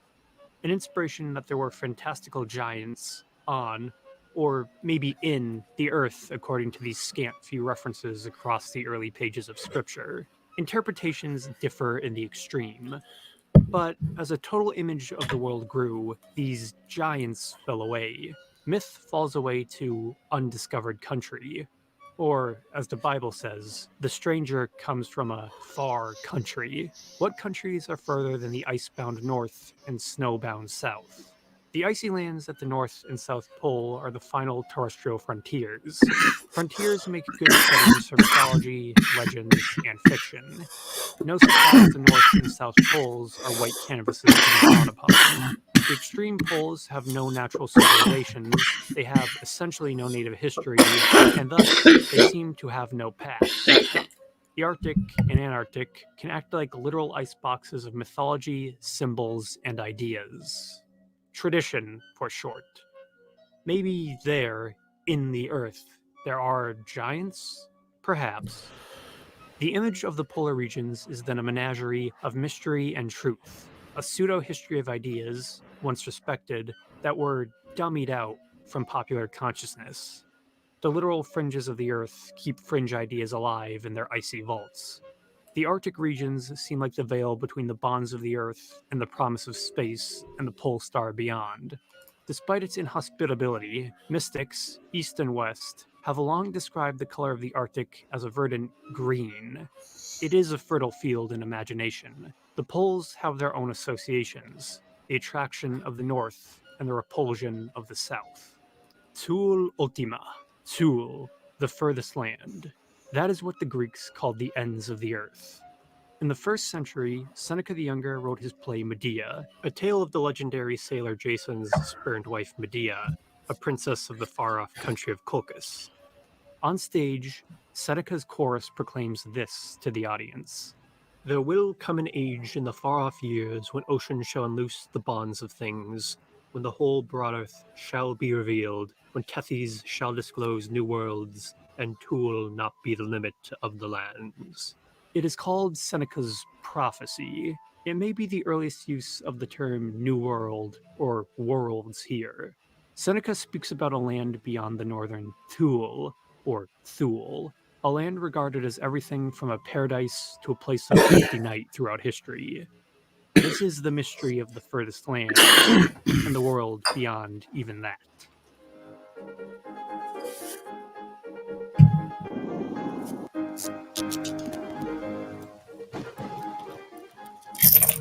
The word Arctic and its antipode, Antarctic, come from the Greek arctikos, derived from arctos for bear in Greek. The association with bears comes from both the northern regions and the North Star, Polaris's location to the north. The prominence of Ursa Major in the sky lent its positive association of strength to the north. In opposition, the ancient Greeks hypothesized an equal frozen region to the far south, Antarctica. The Greek root is Antarktikos, or anti-Arctic. Antarctica held both negative linguistic and magnetic associations, in contrast to the northern Arctic. Arctos was a vague concept in antiquity. The term boreal was preferred to gesture to northern regions. Greek mythology spoke of a hyperborea, or a land beyond the northern wind. Quite literally, the term hyperboreos meant pertaining to the regions of the far north. Hyper meaning far here. While often described as a paradise beyond the north wind, the actual content of Hyperborea was disputed between stories and regions. Some took it to be a paradise where the tribes of Hyperboreans worshipped Apollo in spherical temples. Others assumed it was the icy regions of Scandinavia. Either way, since Hyperborea was unreachable, those empty limits were filled by fiction. To challenge or provide fodder for the fiction of the north, Pythias of Massalia. He left an important book from around 330 to 320 BC, On the Ocean. Now lost, but later references attest it was a treatise on the ocean and an account of his expedition. 330. As a Greek explorer of lowly, obscure origin, he was hailed and derided as both liar and hero. Why was he the first Greek sailor to prod northern Europe? Well, Pythias was the first to write it down, and he was also the first to circumvent the Carthaginian monopoly in the western Mediterranean, sail beyond the Pillars of Hercules, Strait of Gibraltar, and break the bonds of the Atlantic.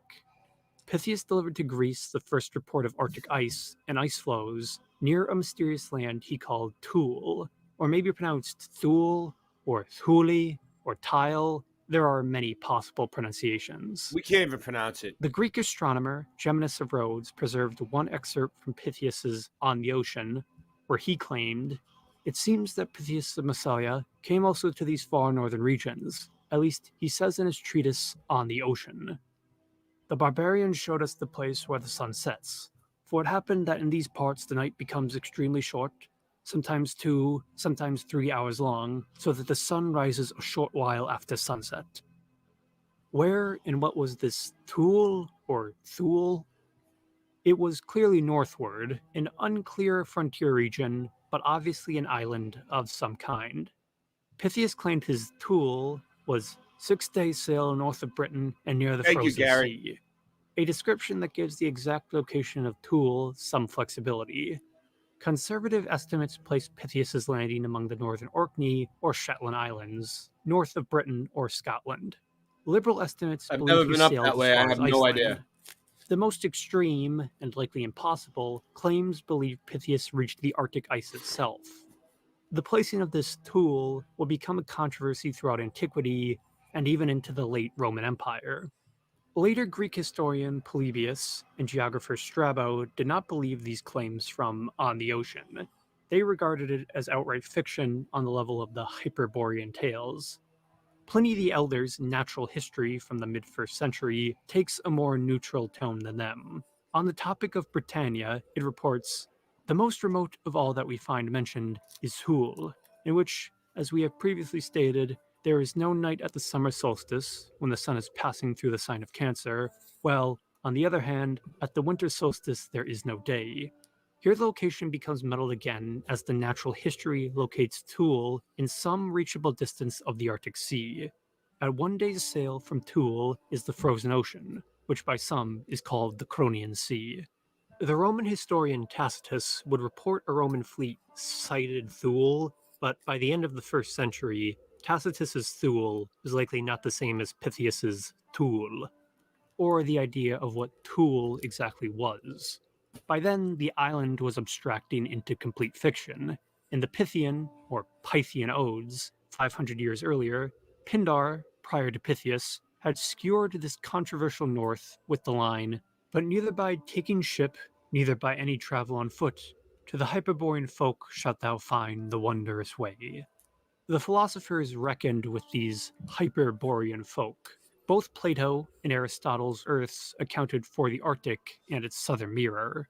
Both theorized the far north and far south should be the coldest regions on the planet, though both also claimed the equator would be uninhabitable due to intense heat. Either way, Plato and Aristotle's worldview made it a ready habit to attack the fiction writers and paradoxographers who regularly inflated claims of northern wonders. The paradoxographers were a kind of writer in the ancient world who recorded or invented wondrous claims, their regular settings being distant lands, hard to prove or disprove due to their distance.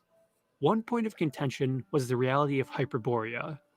Herodotus, well known for indiscriminately recording any claim in his histories, repeated the Hyperboreans lived northward of the Scythians in the Asian steppe and kept griffins which guarded gold. Griffins! Supposedly. That guarded gold. Aristotle countered this by saying these griffins were simply vultures who hoarded gold. Vultures? And the more extraordinary, Hecataeus of Miletus, according to Diodorus of Sicily, reported the Hyperboreans were a Titan race descended from the Titans of Olympus. Yes. Perhaps giving them the proportions of giants due to their bloodline, but descriptions of the Hyperboreans vary. If the skeptical Hecataeus believed any of these extraordinary claims is unclear. These stories were repeated by later writers, though intermixed with elements of actual truth. Such strange distortions can be attributed to the ancient Greeks' distaste for pure fiction, as it were. Ancient fiction had to be prefaced with some element of pseudo-history in either setting or character. Paradoxographers laundered wonderful tales as history to avoid the bias against pure fiction, or to just make a buck on the global public, an intermingling which would long color the perception of the polar regions. Antiphanes of Verga was the most notorious of the ancient paradoxographers, regarded as a questionable tale-teller even during his life. Antiphanes' name became synonymous with unbelievable stories. In the 4th century BC, he published the Apista, or Unbelievable Things, a major document of the paradoxographers' genre of fantastical tales. Though lost, Antiphanes' Apista presented his stories as undeniably true, which lent them an air of credibility. Because of that, his Apista was referenced as legitimate and parodied for centuries after his death.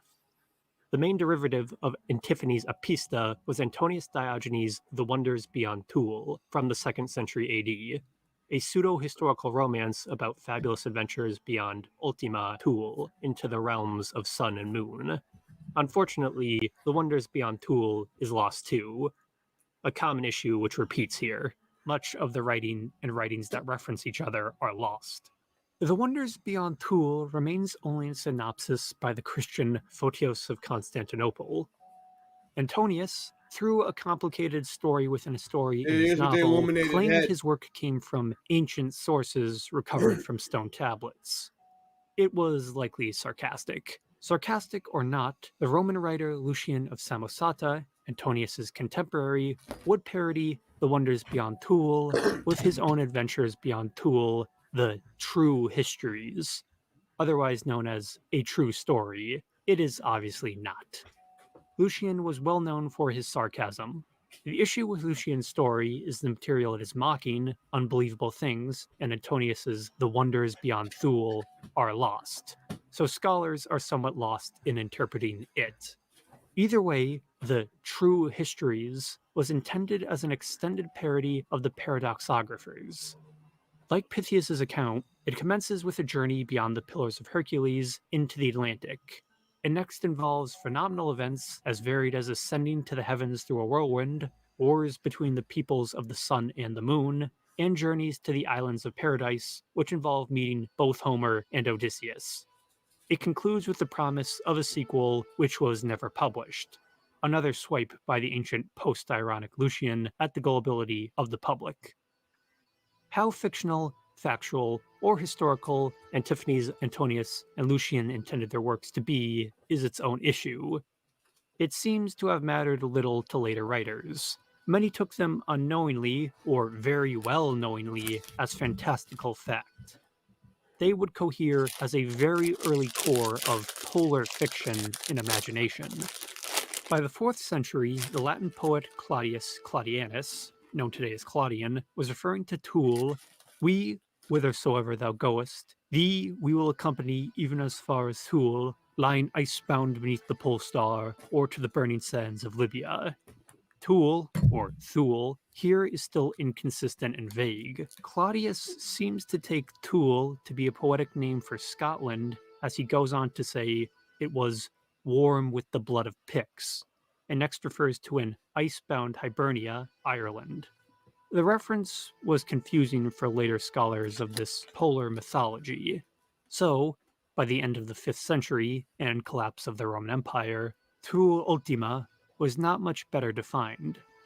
Hyperborea became Thule, which was still vaguely gestured to as simply the North. The inward focus of the Middle Ages would end polar interest in earnest for about the next 1,000 years. Only Norse exploration and colonization of Iceland, Greenland, and Vinland would skirt the hem of polar regions. It's definitely on the moon Scholars, map. though, in the period, would settle on the identification of Thule as Who is Daru coming in? probably That's Iceland him. or beyond that. That's Andrew. The English chronicler, Geoffrey of Monmouth, attested of Thule under the name I was like, Atlas, who's Daru? which he wrote of, receives its name furthest Random from the fans sun present. because of the solstice which the summer sun makes there. A cohesive effort to define the Arctic only resumed in the late 1570s with the work Britannici Imperia Limits, or Limits of the British Empire, a mystical and fantastical manuscript fitting for the British alchemist, sometimes con artist, Dr. John Dee, a favorite of Queen Elizabeth. Why? Dee argued for the British Empire's rightful claim to the Arctic regions. How? Dee produced his own claim that King Arthur, yes, the King Arthur of Camelot, himself had conquered the Arctic, giving England a rightful rule of the North. While Dee's claims seem baseless, and they essentially were in fact, John Dee was well learned and connected enough to produce an actual argument for his position. It bordered on forgery, perhaps, but was competent enough for what he desired. Dee's 3 major sources were the work of the previously mentioned Geoffrey of Monmouth and summaries of 2 mysterious 14th century works, Inventio Fortunata and Gestae Arturi, Arthur's Achievements, sometimes also known as Arturus Gestan. Inventio Fortunata was a description of the North Pole, and the Gestae Arturi was an account of King Arthur's colonization of the North Pole. Dee claimed that England's enemies, left purposely vague by him, had destroyed these works because of their importance to the country.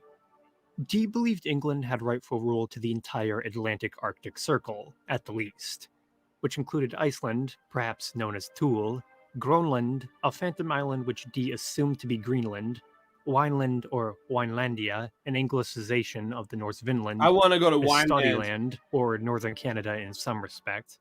Atlantis, which Dee equivocated Sounds like with the Margaritaville. Americas, the Septentrional Islands, an old name for the North Atlantic Isles, which included Svalbard and perhaps as far east as Novaya Zemlya in Russia. These regions have imprecise names and are essentially phantom islands because Dee derived them from the cartography of the time. All these claims were produced anyways, so England could lay claim to the Northwest Passage. a supposed trade route rumored to circumvent North America via Arctic waters for Asia. Where did Dee acquire these summaries, though? From a source no less reputable than Gerardus Mercator himself, of the Mercator map projection. The Dutch cartographer exchanged now damaged letters with Dee around 1577. It was Mercator who introduced Dee to the questionable descriptions of the Inventio Fortunata, which Mercator claimed to have read, but only in summary. Yes, in summary. Mercator's information was itself a summary of a summary. Dee had developed his theories from what was literally third-hand information. Mercator did not have any copies of either Inventio Fortunata or Gestae Arturi. Those had been lost by the 1500s. What Mercator had read was a summary, which he had also lost after he loaned the book out to a friend. His excuse was literally, "I lost my copy." He accredited it to a mysterious personage named Jacobus or Jacobus Noyen, an older edition of Knox, of Herzogenbusch, who, as Mercator related, traveled the world like Jean Mandeville, but described what he saw with better judgment. He wrote in the Belgian language. The ideas about the northern regions which some time ago I extracted from him follow word for word, save for where the sake of brevity or speed I have translated into Latin, when if not always his words, I have retained his meaning. Jacobus was a legendary traveler, like the fictional John Mandeville, who traveled Europe, Asia, and Africa, but not the Arctic. That Jacobus wrote about from the Inventio Fortunata, which, according to Dee, was actually by a wandering English monk from the 1300s. Jacobus had just cribbed his description from the monk's writings. The Inventio Fortunata... Singeman, did you know this English monk from the 1800s? 1600s? No, he's a different type of monk. He was from the Christian Catholic monk. What's the difference? Shaolin monks believe in Buddhism. Oh, you're a Shaolin monk? Yes. Oh, you are? I didn't know. No. Well, I'm a wannabe Shaolin monk. Hey, what's up? Was that your name in high school? Inventiano Fortunata? No, Tool. Tool, yeah. Yeah, definitely. Sometimes they used to call me Toolbox. Sometimes they used to call me Tool Shed. It was always had tool in it. He's right. Is the greatest and most persistent work of paradoxography. It is from which Mercator and Dee's descriptions of the far north derive. Due to the proclaimed source material, the Renaissance Arctic was filled with cliches of far-off lands common in medieval European historiography. Dee's Arctic is a divided land, a ring divided into 4 unequal portions, divided by inline seas or channels between them. Tommy's the land. lands, Dee's crusted Arctic with is Tommy's impenetrable land. mountains, surrounded a massive whirlpool, often called a maelstrom, and a mountain This is at a its great exact time. center. Good. This is the only place that there's an X on the map. Okay, it's an X. X marks the spot. Very good. It also looks like the swastika, kind of. Swastika? Which is also swastika? But they stole it. We all know that. They stole it. Smart ass. He's like, I'm going to take this greatest symbol and turn it sideways, literally. Swastika!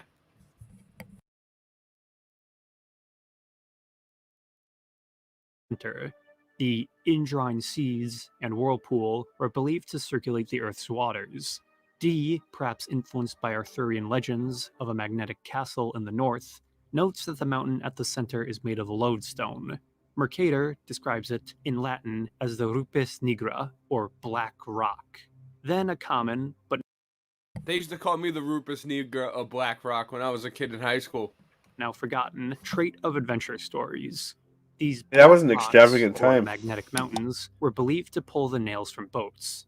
Renaissance cartography, inspired by Ptolemy, placed one at the North Pole to account for why compasses were drawn north. Mercator and Dee were not the first to publish such ideas. In 1507, the Flemish cartographer Johannes Ruysch published his map of the world. Reusch's map followed the design of a mountainous expanse, 4 separated lands, indrawing seas, and a northern magnetic mountain. Oh, that guy. So similar, if not the exact same, as D's. Reusch, though, named these 4 lands Eronfe, Hyperborean Europe, and Insula Deserta. The 2 Insula Deserta essentially mean insular desert or wasteland, which were uninhabited.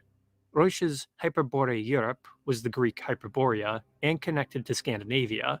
Eronfe is the most mysterious of Reusch's creations. Unlike the rest of the map, it has no clear origin in history or mythology. Reusch, and later adopters of his ideas, so perhaps D and Mercator, believed it was inhabited by a race called Eromfe, or Eromfi, perhaps equivalent to the legendary one-eyed Eramaspi, said to be the enemies of the Hyperborean griffins. So maybe these were giants too? It's kind of hard to tell what his intentions were. The Mercator D maps then, perhaps inspired by Reusch's ideas, included their own inhabited regions of the Arctic. Both giants and pygmies featured in D's 1580 map. The mystic believed, beside English colonists left over from King Arthur, there were ancient cities scattered across the North Pole, homes of fantastic peoples among the mountains. In his own version of Orumfe, D, inspired by Invertio Fortunata, declared the northern reaches of Groenland, or Greenland, were inhabited by men 23 feet tall. Though never directly called giants by D, the parallel is obvious. D also declared that pygmies, or tiny peoples, inhabited this north. There's your friends, These the pygmies again, though, Singe. may be more factual than his 23 feet tall people. A possibility is Mercator misinterpreted cute. the Skrælings of Vinland, as described in Norse accounts, as small people.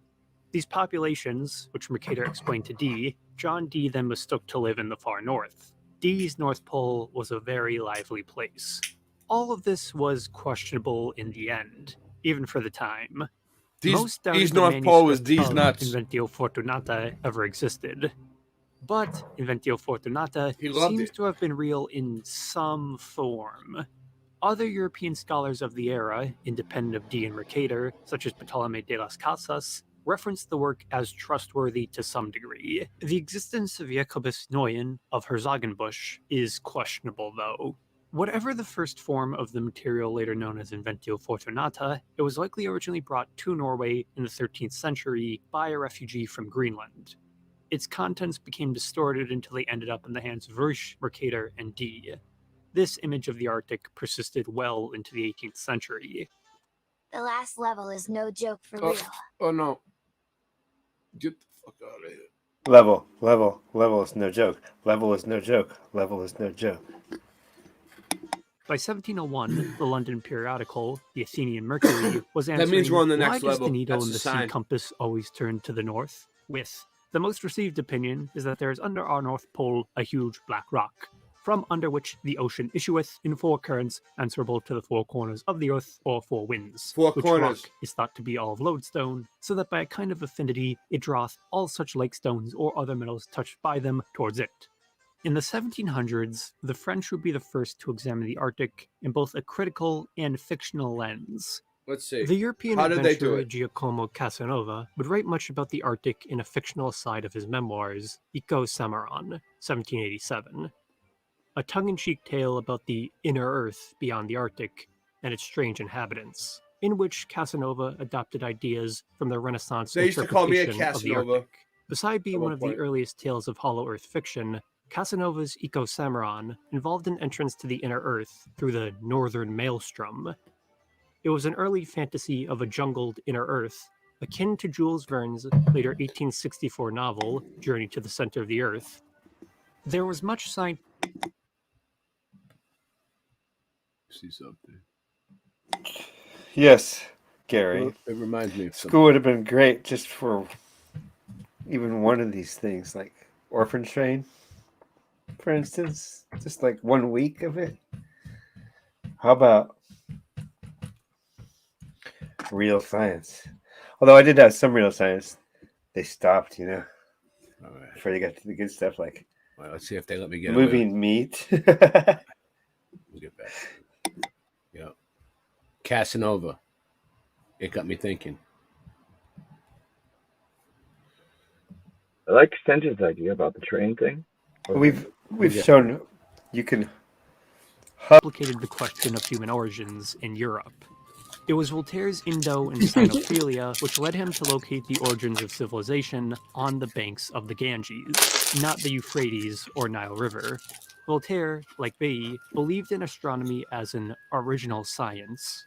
In Voltaire's schema, astronomy and culture spread outwards from India. It was a theorem which Voltaire's influence in the Enlightenment would spread. His brief time in Prussia, in the court of King Frederick the Great, would proliferate this idea to his Prussian contemporaries and through them, later German philosophy. In the quest for the Garden of Eden, metaphorical or not, early German philosophy found the perfect union of religion, science, and philosophy. The prestige Voltaire's name brought to the question of human origins ignited a search. Many later giants of philosophy would venture their own guesses. Immanuel Kant would broach the question of human origins in his philosophy lectures. Immanuel Kant. A concise published theory. Immanuel Kant. Let's just pronounce Kant with D's. No, it's mankind's Immanuel His Kant. logic was that The two of these Immanuel Kant. And the first tool. civilizations would have emerged in the Tibetan highlands. As Voltaire with India, Kant believed I used to pretend my name was Immanuel Kant back in high school. all primordial culture. Really? I was a Voltaire wannabe. And contemplated that the original Tibetans had populated the rest of Asia and then the world. Looking for biblical foundations, the philosopher believed the Hebrew patriarch Abraham of the Old Testament was equivalent.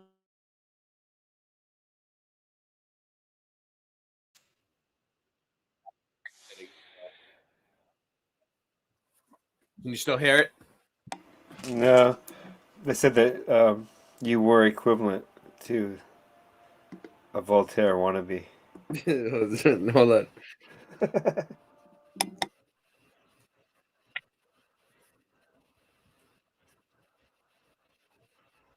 Oh yeah, Gary. Sometimes he'll throw up some music. Can you look at the Great Lakes? Great Lakes, Michigan looks like a big one, and then it's like dribbling down the country. Do you see it? Looks like it's spewing down out of the tip of the unit of Lake Michigan right there. Wet lake. Boom.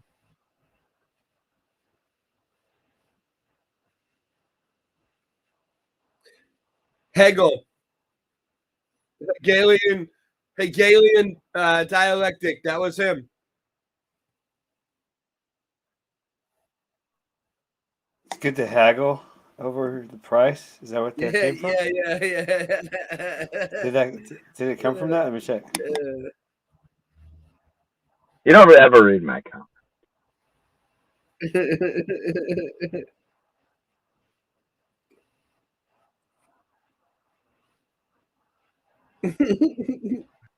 No, what?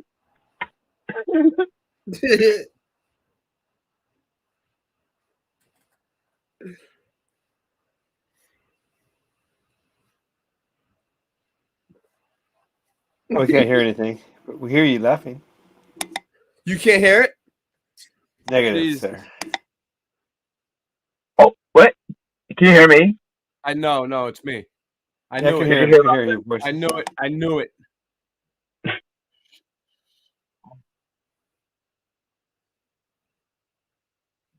Tool based mostly on speculation. This thing sucks. It resulted in some strange conclusions. European discovery of Antarctica in the 1700s, then the rush for the Arctic in the later 1800s would not help. The most famous advocate with the most bombastic theory was Reverend William Fairfield Warren in 1800's book Paradise Found, The Cradle of the Human Race at the North Pole, a 500-page argument advocating nothing less than the origins of humanity at the North Pole. His theory was far less absurd for its time than it appears now, though. William F. Warren was not a nobody either, but the first president of Boston College. He developed his ideas well before the hypothesis of continental drift, and believed there was a frozen, tropical continent below the Arctic ice. So he was working on some different logic than scholars are today. Warren proposed this submerged Eden was equivalent to the ancient Greek Hyperborea. All mythological references to earthly paradises were foggy cultural memories of this land, and all mythological symbols of spears and poles, unknowing references to the magnetic poles of the earth. He even proposed mythological giants were, if the first men were of the stature and strength and longevity is supposed, how certainly would traditions of the fact linger in the memory of mankind long after its exile from its earlier and happier home. An attempt, perhaps, to explain away earlier references to giants in the north and give an origin to the Garden of Eden. Geographically, Warren's Paradise Found made sense for the 1800s then. He believed humanity had descended down the sides of the globe and across Earth. Warren's book did have some, what would be called today, scientifically founded information. One was his belief in land, or ice, bridges, as he quoted. Another authority in this field, writing of the theory that continuous land once connected Europe and North America at the north. Another was Warren's belief in the importance of migrations in human prehistory and radical shifts in global climate regions, though somewhat extreme in his vision. Even writing a poem on his somewhat fantastical environmental interpretations, when the sea rolled its fathomless billows across the broad plains of Nebraska, when around the North Pole grew bananas and willows, and mastodons fought with the great armadillos for pineapples grown in Alaska. Paradise Found would quickly fall out of the public consciousness, despite its limited appeal, but decades later would reemerge as a major document of the intellectual fringe. So Warren's book briefly refocused Arctic interest in the United States, but in Europe, the Arctic was coming under mystical Eastern influence. This was due to the Indoology in German philosophy after extended contact with Asia in the 1800s. The European Oriental societies which sprung up were importing and translating large amounts of Hindu and Buddhist scripture. Cross-pollination between these ideas would produce a very strange intellectual mixture. Cross-pollination. The first modern philosopher No to approach a cross-pollination. mystical interpretation of the Arctic Team splicing is my hobby. was Fourier. Fourier's utopian Oh, I beliefs know it's called your for hobby. total harmony We should across talk the about that world, for 1 which second. would bring about total equality. So lately, you've been doing a lot of cross pollinating, haven't you? Singe? With moss and sheep. You've been They seem to like. They seem to like be like not moving forward at all. Like a rolling stone gathers no moss, right? Yeah. Does a rolling sheep gather moss? I'm I don't trying know. to find Does out. you tell me? You let me So know. far, they do. So far, just lots of moss. Oh, a lot of moss. A lot of moss. Nice. Lichens, actually, which goes into my other hobby, lichens. Oh yeah, that's your other one. Yeah. I know. I'm telling you to be careful with Once that one. accomplished, Fourier believed this harmony would turn the Arctic and Antarctic into a boreal and austral crown of the Earth, perhaps meaning the aurora borealis would reign over the world for thousands of years. Oh, maybe I could get This that popular video for you right European now. Hold on. utopianism of the early 1800s would mix with the growth of spiritualism and faux Eastern mysticism as the 1800s went on. It was mainly the influence of Tibetan Buddhism. Translations of the Kalachakra Tantra and other mystical Buddhist scriptures would popularize Dharmic cosmology and European thought. But as Asia became more reality and less a fantasy, this Buddhist magic, as it was symbolically and literally called, was focused in other directions, often as an alternate or challenge to established churches. The practice of comparative mythology would dig its teeth into the classicalism and Buddhist mysticism in vogue at the time. The importance of the North and South Pole in European esotericism emerges here. Relying on the Kalachakra Tantra, scholars began to examine the ancient Hellenic view of the world against the Buddhist image. One topic of importance was Mount Meru, or the axial mountain of the Hindu and Buddhist universe. Mount Meru, according to strains of Dharmic literature, is the mountain at the center of the Sifa Dipa, or White Island. Dipa also translated as continent sometimes. Mount Meru in the Sifa Dipa, according to some, sat at the center of the 4 or 7 lotus petal-shaped continents of the world. It was at the head of Lake Onotata, Oandit, which was the source of the world's water, a black mountain above a maelstrom at the center of a white island. It may or may not have actually been black, though. European mystics and scholars associated Mount Meru with the Rupes Nigra, or magnetic mountain of medieval Renaissance lore.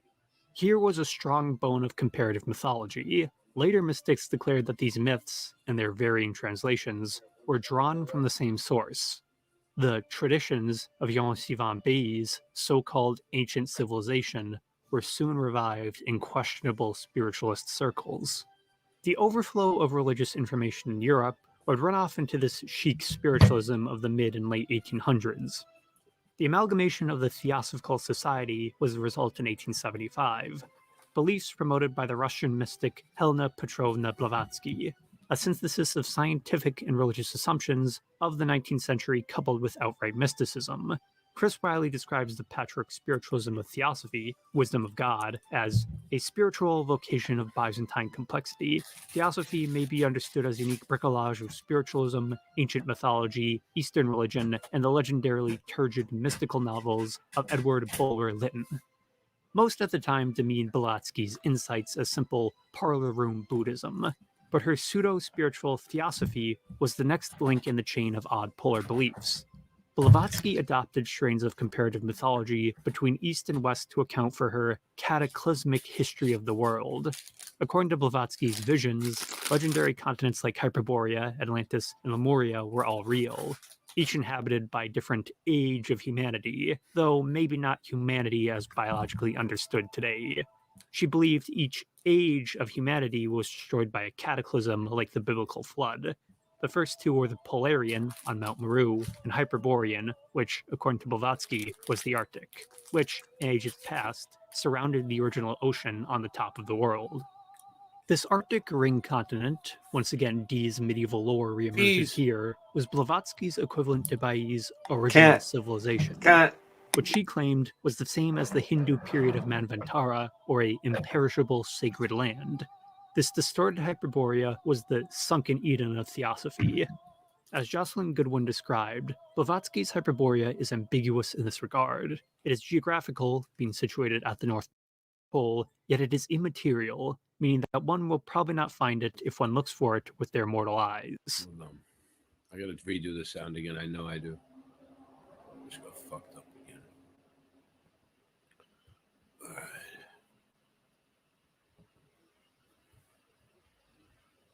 Blavatsky's synthesis was impactful for better or worse. Theosophy would cohere into the first major branch of European esotericism in the 19th century. It was not without later opponents who sought to preserve other pre-modern forms. The second branch of European esotericism would come from the controversial pen of the French mystic René Guénon. Guénon was a constant critic of the Theosophists, even penning the attack Le Théosophisme, Historia d'un pseudo-religion, Theosophy, History of a Pseudo-Religion. His attacks on fads of spiritualism and faux Buddhism were common, advocating his perennial philosophy above debased mysticism as he saw it.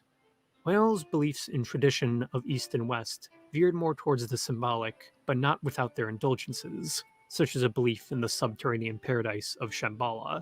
Similarities between Guénon's metaphysical tradition and Blavatsky's Theosophy are due to drawing from the same source materials. Guénon's writings on tradition, as he called it, are a complex, closed system, one of his own making based on the bones of things like mythology, mystical literature, and some forms of Hinduism. Cool video. Guénon looked towards the Arctic through the ever 1800s. To We've him, been looking into Meru, this the axial subject a lot mountain, lately. should be equated with the The symbolic North Pole, polar the axis. pole, Meru was the what's common really center of the at world the with the seven edge. divas, which surrounded the White Land. Antarctica, He regarded common the conflations North of Pole, Atlantis and Hyperborea as pointing Hyperborea, towards the Aurora primordial Borealis, traditions of the North the Atlantic. dome. Though Guénon never We've exactly been covering this a lot specified if he lately. believed them to be literally real or simply symbolically real. A symbolic spiritual well which all cultures drew from, a Western equivalent to Hinduism in India. One of Guénon's famous popularizations was the equivocation of Greek mythological eras, gold, silver, bronze, and iron, with the Hindu yugas, or ages, universal periods of rise and decline, though here modified to Guénon's own symbology. He overlaid the Eastern cyclical universe of reincarnation on the Western linear timeline of creation and apocalypse. No consensus would be reached on these ideas, but Blavatsky and Guénon were consequential in their own rights. One of Blavatsky's disciples was the Russian Orientalist Helena Rerik, and her husband, the artist, always in exile, Nicholas Roerich. Friends of the Theosophical Society at its peak, though not exactly followers of the doctrine. Nicholas Roerich was well known in the early 1900s for his own Tibetan Buddhist-derived mysticism and paintings of Central Asia, which you have been seeing. Taking a distant note from Immanuel Kant, the couple went searching for the origins of humanity in Tibet and attempted to find the mythical Buddhist city of Shambhala, a secret pure city which existed either in Tibet or inside the earth itself. They found nothing, but Nicholas Roerich's artwork They and how found his nothing. writing did much to mystify Buddhism in the West. The Roerich family's wake was tangible in Europe, America, and Asia. In India, emerging Indian nationalism was receptive to the sympathetic Orientalism of Europeans. Bal Gangadhar Tilak, one of the fathers of modern India, would do much to nativize the myths the West had projected onto India. In 1903, he published The Arctic Home in the Vedas. It is exactly what it sounds like. A theory of northern Arctic genesis from an Indian perspective. Tilak quoted heavily from William F. Warren's Paradise Found, and he was much convinced by Warren's hypothesis. To add to this, Tilak contributed his own symbolic mythological analysis of the Vedas, Hindu holy scripture, to the conclusion. Tilak combed Hindu scripture for references to a primordial Arctic paradise, mainly in references to northern paradises and long nights. He even identified the Arctic as the original home of the anthropological Indo-Aryans, statements which would soon be politicized. As noted, Bal Gangadhar Tilak was not a fringe intellectual, but one of the first leaders of the Indian independence movement. His influence would be very consequential across both spiritualism and politics. Theosophy and perennial philosophy were a potent mixture in the political radicalism of pre-1940s Europe. In Italy, a theosophist by the name of Arturo Regini, an early neo-pagan of an authoritarian bend, would introduce later self-described super-fascist Julius Evola to Guénon's works. Evola would adopt some of Guénon's concepts, but diverge in his own belief after falling out with Regini. A menagerie of fringe concepts would fuel Evola's mystical, militaristic ideological beliefs. A hyper-right-wing mysticism opposed to Theosophy's spiritual left-wing, if one can even apply such terms here. Where Evola diverged was in his open, incendiary political involvement, his grounding belief in an ancient Arctic continent where lived the first humans in a society based around a warrior caste. It was much the same in Germany, where in 1918 the notorious Thule Society was founded. Esotericism, racialism, and fascism would mix to world-changing results. The Nazi in Antarctica myth has been covered elsewhere, though. The major promotion of a Chilean diplomat post-World War II, Miguel Serrano.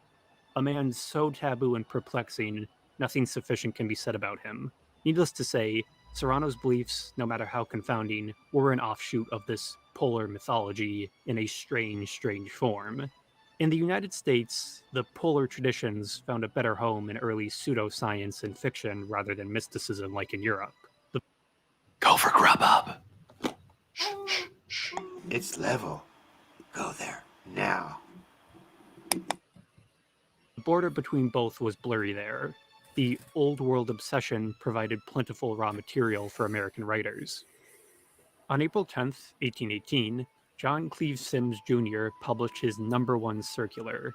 It proudly declared about the Earth, "To all the world, I declare the Earth is hollow and habitable within, containing a number of solid concentric spheres, one within the other, and that it is open at the poles 12 or 16 degrees. I pledge my life in support of this truth, and am ready to explore the hollow. If the world will support and aid me in the undertaking, I ask That's the hollow 100 Earth theory. brave companions, well equipped, to start from Siberia in the fall season with reindeer and sleighs on the ice of the frozen sea. I engage we find a warm and rich land stocked with thrifty vegetables and animals, if not men, on reaching 1 degree northward of latitude 82. We will return in the succeeding spring." Endearingly absurd, and basically pseudo-scientific even at the time, but Sims' circular is one of the earliest documents advocating a scientific Hollow Earth theory.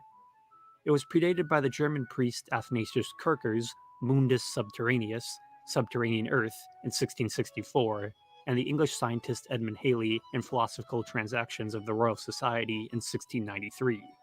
Kircher's work proposed a subterranean land which circulated the Earth's waters and winds. He also thought dinosaur bones were the bones of giants. There, again, are giants. Halley, an influential thinker, was the first to propose the concentric Earth model, or the idea the interior of the Earth is like a nesting doll with multiple Earths. It's unclear if Sims read either volume. Either way, he never got his expedition, though the United States Congress entertained the idea for a brief moment. They entertained Though never accepted as mainstream, Sims' proposal was a fringe fantasy for authors to chew on. Edgar Allan Poe would come to learn of Sims' Hollow Earth theory by way of Sims' companion, the editor Jeremiah N. Reynolds. Poe tackled the mysterious polar regions in his only novel, The Narrative of Arthur Gordon Pym of Nantucket, 1838. A tale of the cursed descent to the South Pole aboard whaling ships through impossible cannibalistic tribes, strange weather phenomena, and to the oceanic wasteland of Antarctica itself. Before the postscript alludes to southern Antarctic civilization, Arthur Gordon Pym encounters a gigantic, shrouded figure in the Antarctic fog. It is never made clear what the figure is due to the cliffhanger ending, but it can only be assumed Poe was alluding to the myths of giants in polar regions, or the figure was some sort of unknowably vast ancient ruin. In his 1897 French fan sequel to the narrative, The Sphinx of the Icy Regions, Jules Verne describes the figure as a sort of sphinx of ice. This sphinx, at the center of the South Pole, is highly magnetic and pulls metal towards it. It is that which traps and kills Arthur Gordon Pym, a modern form of the Rupus nigra, or magnetic mountain, in fiction. The trope of unknowably ancient polar civilizations would enter the mainstream decades later by way of the Antarctic fringe in H.P. Lovecraft's At the Mountains of Madness, 1936, which would modernize polar mythology away from the fantasy of giants to the science fantasy of aliens. Though the story was predated in concept by Lovecraft's own 1921 short story, The Nameless City, though that takes place in a desert. At the Mountains of Madness is about an expedition to impossibly vast Antarctic city of the decayed Elder Things and their Shoggoth servitors. It would become the later model of ancient alien science fiction stories. Well read, it is doubtless Lovecraft was familiar with Bailly's original civilization, the symbolic darkness of Antarctica, and his own admitted influence from Poe. Lovecraft's influence on the Antarctic mythology was immediately obvious. In the 1940s, the self-proclaimed true account, the Heflin manuscript, supposedly began to circulate. Containing early ancient alien theories, the manuscript was about the 7 cities of Antarctica. 7 fantastical cities created by alien life forms, sometimes called Martians, who were the celestial ancestors of humanity. Antarctica, which they colonized when it was a tropical paradise, is referred to in writing as Motherland of the World. It's a shadowy interplay of everything from ancient fantasies of Hyperborea, William F. Warren's Polar Paradise, this time imposed on Antarctica, to Blavatsky's faux Eastern mysticism. It's all present in the Heflin manuscript, alongside UFOs. One of these cities was referred to as the Rainbow City for its rainbow design because it was constructed of massive colored plastic blocks. This Rainbow City was the original cultural center of Earth, but is surrounded by impenetrably high ice walls. There's your flat Earth connection. It There can you now go. only be accessed by subterranean Ice tunnels, walls. which connect the 7 cities. So what if Subterranean it was tunnels flat and and ancient hollow? Antarctic cities, of course, being major plot Flat, points hollow of Earth. Lovecraft's What if it's flat and hollow? At the Mountains of Like Madness. it's flat, it has depth, but it's still hollow. Rainbow be City fucked up. itself is I a don't know. largely original concept, but one could point to earlier mythological associations of rainbows and paradise. Its plastic construction seems an idea purely out of the 1940s United States, though. The identity of the Heflin manuscript author is unclear. The Heflins, It's all of who the above, supposedly everything. first privately It's published the everything. It's manuscript, flat, hollow, are obscure. They appear to have melted, existed, but if they flooded. actually had anything to do with this Rainbow City Melted, myth flooded, is flat, unclear hollow, computer and board. seems unlikely. By now, all this modern paradoxography should sound rather familiar. It repeats itself. So step away for a moment. In 1946-1947, American naval officer Rear Admiral Richard E. Byrd Jr. attempted to put a conclusive end to the mystery of Antarctica in the United States Naval Antarctic Developments Program 1946-1947, better known today as Operation High Jump. High Jump was Byrd and supporting officers' effort to map Antarctica. The main objective, beside establishing a scientific base in Antarctica, was to prove the polar continent was one singular landmass. A question which Byrd's earlier expeditions to Marie Birdland, named in honor of his wife, had been unable to conclusively answer.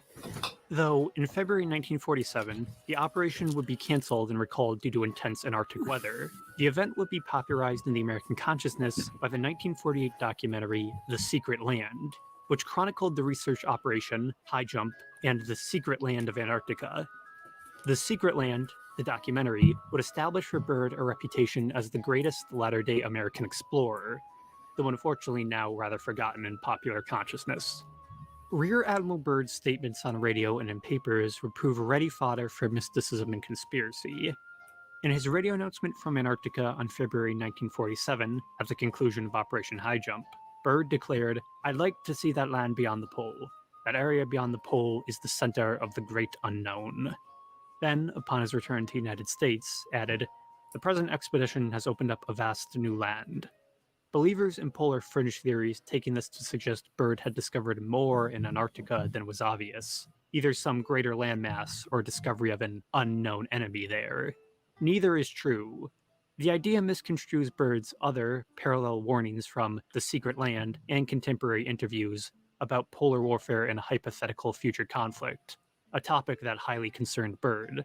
This land beyond the pole and vast new lands, to which Byrd referred, is the regions Operation High Jump was unable to explore due to early cancellation. Byrd would later return to Antarctica in 1955, 1956 anyways, with the international expedition Operation Deep Freeze 1.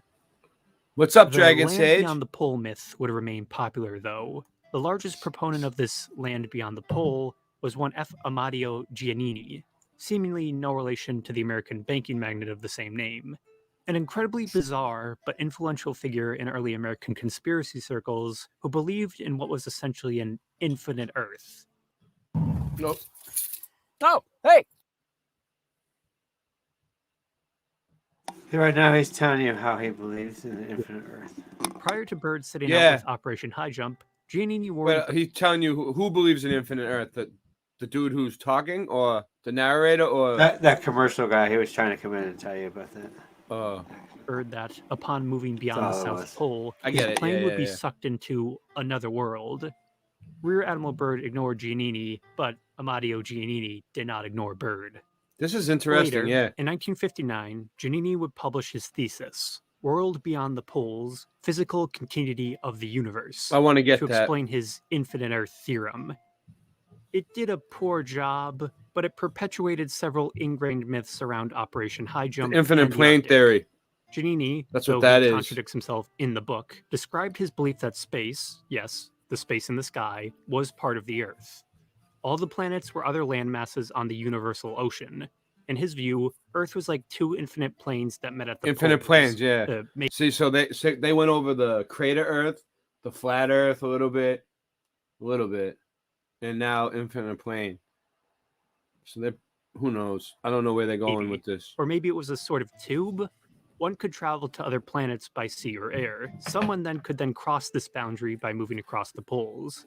Giannini's theories The were infinite confounding, plane theory is like exceeding even the logic we're of on like flat a Earth, bubble, and it's unclear if they even bubble made wrap. sense to him. And His there's Earth other maybe bubbles looked next something to like us. the interior of a hollow candle with a celestial and terrestrial surface, the atmosphere, or space, between them. It's hard to parse.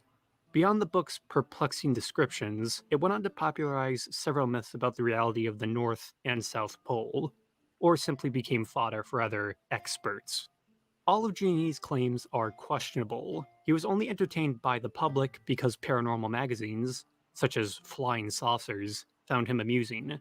One of Giannini's assertions was Byrd had made a secret expedition to the North, not South, Pole in 1947. Flying saucers, There he reached Singe. beyond the known limits of the Earth. It never happened. It was another bit of the man's fiction, like Infinite Earth. It seems Giannini conflated Byrd's controversial 1926 North Pole flight and 1946-1947's Operation High Jump. Others, later in the 1960s, would assert Giannini was correct by pointing to a supposed secret diary of Byrd from 1947. But this was a forgery. Byrd had published his own explorer's diary, but only one. This second diary, which records a mystical experience in the North Pole, was written by a Walter Siegmeister. There are references to Siegmeister as a member of the German Thule Society, but this is bunk. Siegmeister, a Russian Jew, and later naturalized as Raymond Russian Bernard, Jew was a New Age mystic. The scene in the second secret diary, where Bird meets a secret master straight out of Theosophy at the hidden land beyond the pole, is an almost one-for-one ripoff of a scene from the 1937 phase due to the near total darkness of the Arctic winter.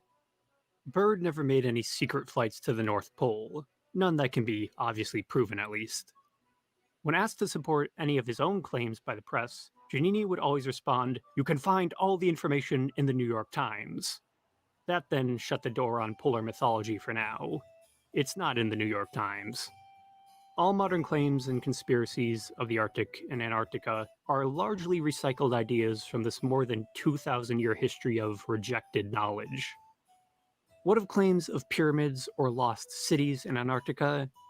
Nothing new. They are modern restatements of John Dee's claims on Arctic cities inhabited by giants or pygmies, as Jean-Sylvain Bay's theories of an original civilization in the far north. Though today, such myths have been displaced to the South Pole. There are two reasons for such urban legends popping up in Antarctica. One, because it is the last mysterious region on the globe, and two, Antarctica now seems more likely Hyperborea or Atlantis. It is a graveyard of both continents and legends. What of Nephilim or giant aliens as people claim to witness across the polar ice? Point again to Ruysch, Mercator, and Dee's maps. The modern giants have been reskinned with elements of biblical eschatology and conspiracy or simple science fiction. The final far country on Earth is Antarctica, a place which history and mythology can be freely projected. Popular conspiracy, and really culture in general, believe there has to be something in all that ice, even if they are just random images of giants on Google Maps. Governmental conspiracies relating to the United States, other major powers, and a new world order are common as well. Those have a far different heritage, though, Don't worry and are only about those. believed by an ardent fringe. Travelers can freely enter and exit Antarctica. Only citizens of signatory countries on the Antarctic treaties need permission from their governments, or the ports themselves. Technically, there are only 42 signatory countries on paper.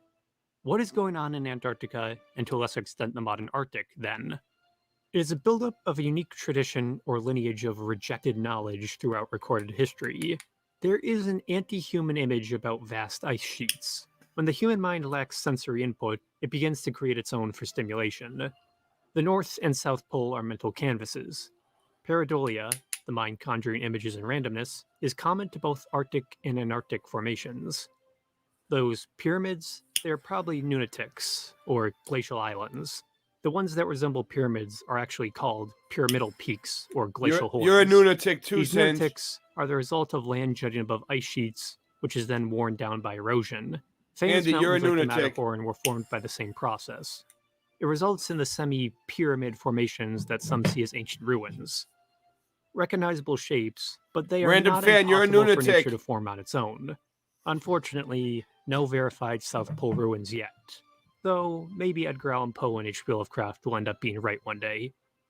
In other ways, though, these lost traditions have been vindicated to a degree by modern knowledge of Antarctica. In the last 100 years, it has become clear there is a landmass below the Antarctic ice. A graveyard of landforms that drifted southward, the dropped parts of continental drift. This patchwork continent beneath the snow and ice was probably once tropical in the remote past, but it was definitely not a paradise. This was long before humans as well, but it was able to support its own native life. So it is still unlikely Jean-Sylvain Bay's original civilization would have existed in Antarctica, but it does somewhat vindicate William F. Warren's belief in a tropical pole, though on the bottom of the Earth instead of the top. While it in no way proves any polar mythology, it does show some advocates were not totally wrong-headed in their beliefs. There was then once a place beyond the wind. It was the south wind, though, not the north. This then is why the Arctic and Antarctic are both totally new and utterly ancient. Unsettled, but not unnoticed by human history. They are Omphalos, or the world navel, both origin and end. An original emptiness, as it were. The last frontiers where the leftover fringe beliefs of long ago can still endure. Ice keeps anything warmed over or rotten in ready condition. Do not mind the common cabin fever. The magnetic reality of the poles will surely outlast whatever odd stories we give them. Checkmate. Checkmate. Checkmate. Checkmate. We got you. Oh, wait, it's just... Oh. All right, that was over. All right, cool. Alert, be aware. Be aware. Microwave emanations in this area. You're funny. All right, let me see what I got here.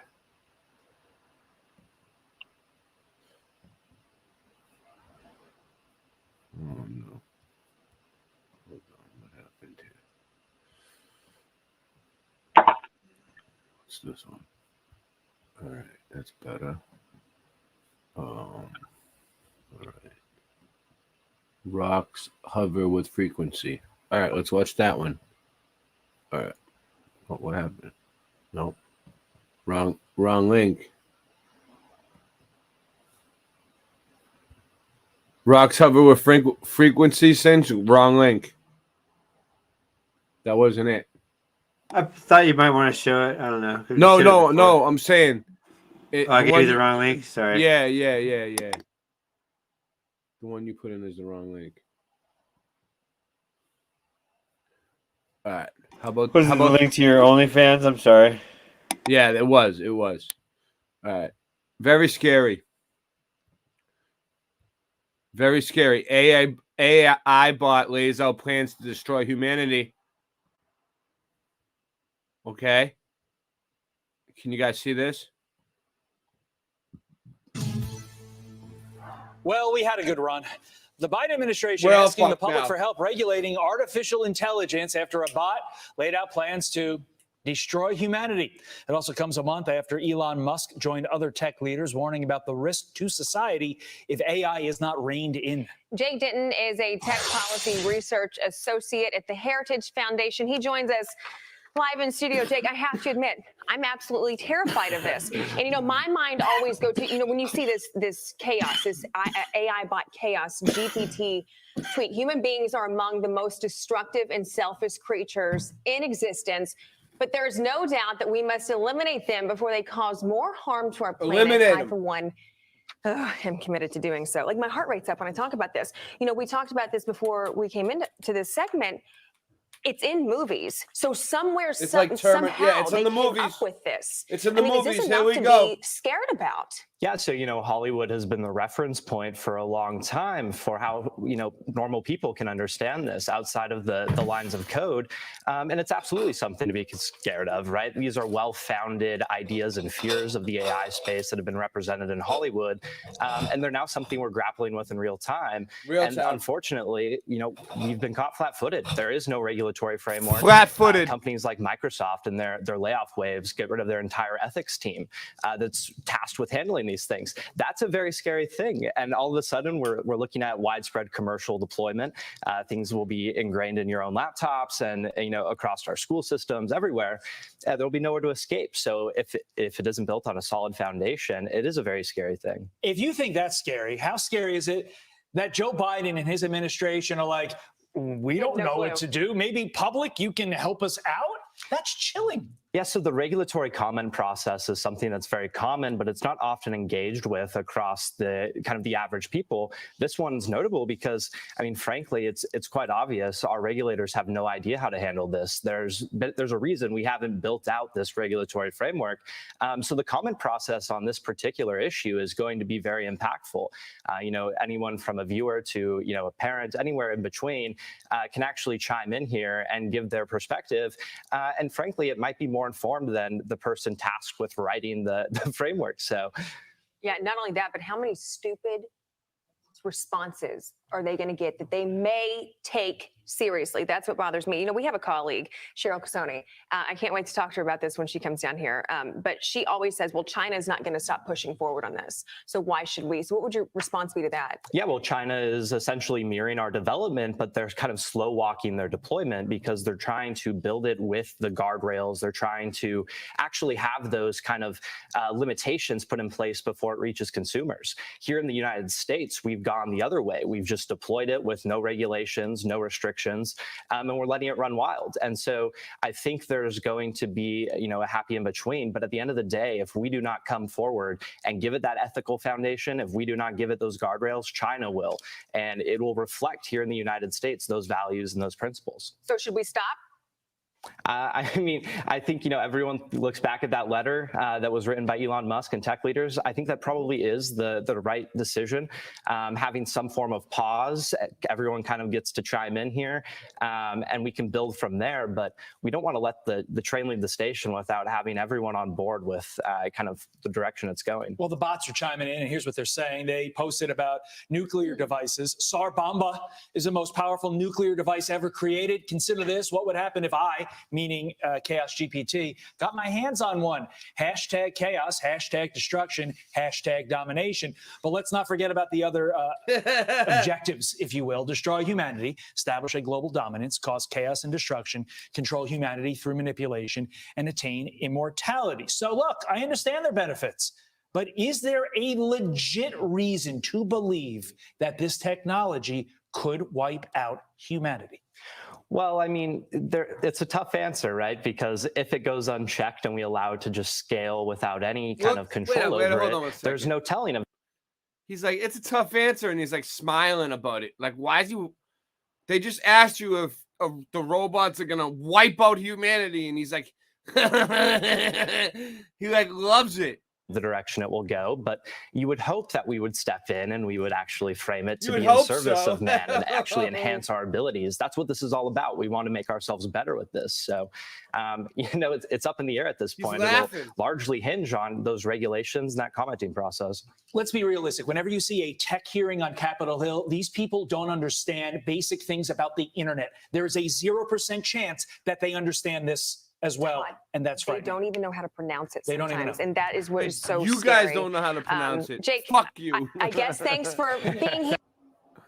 Thank you for being a piece of shit and coming on in and laughing at us.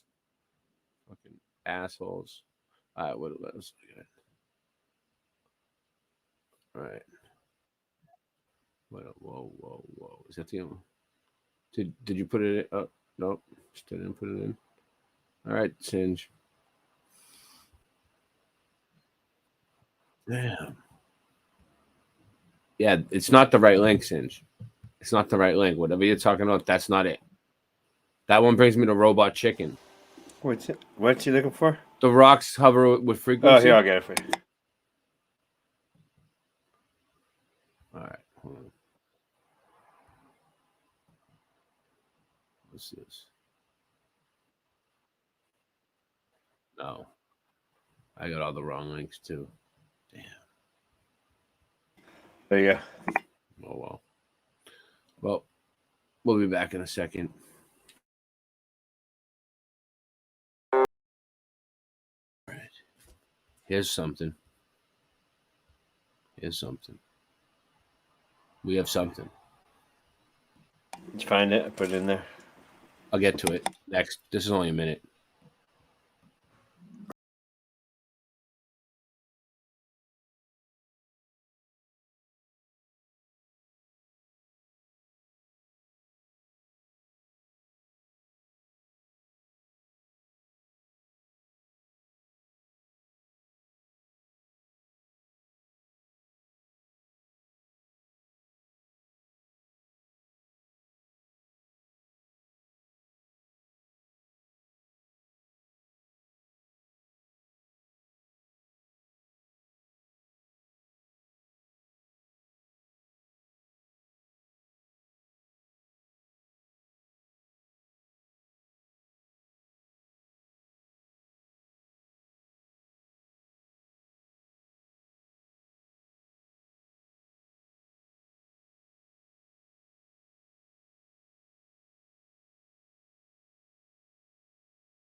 There you go.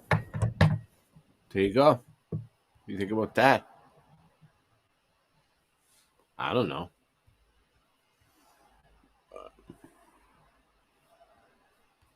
Here we go. I think 5 seconds was long enough. Mm. What do you think, Cinch? Here we go. Here we go. I'd have to hear it again, but it sounded. I didn't register, but I think what I heard, I agreed with closely. I want you to get together, dude. What?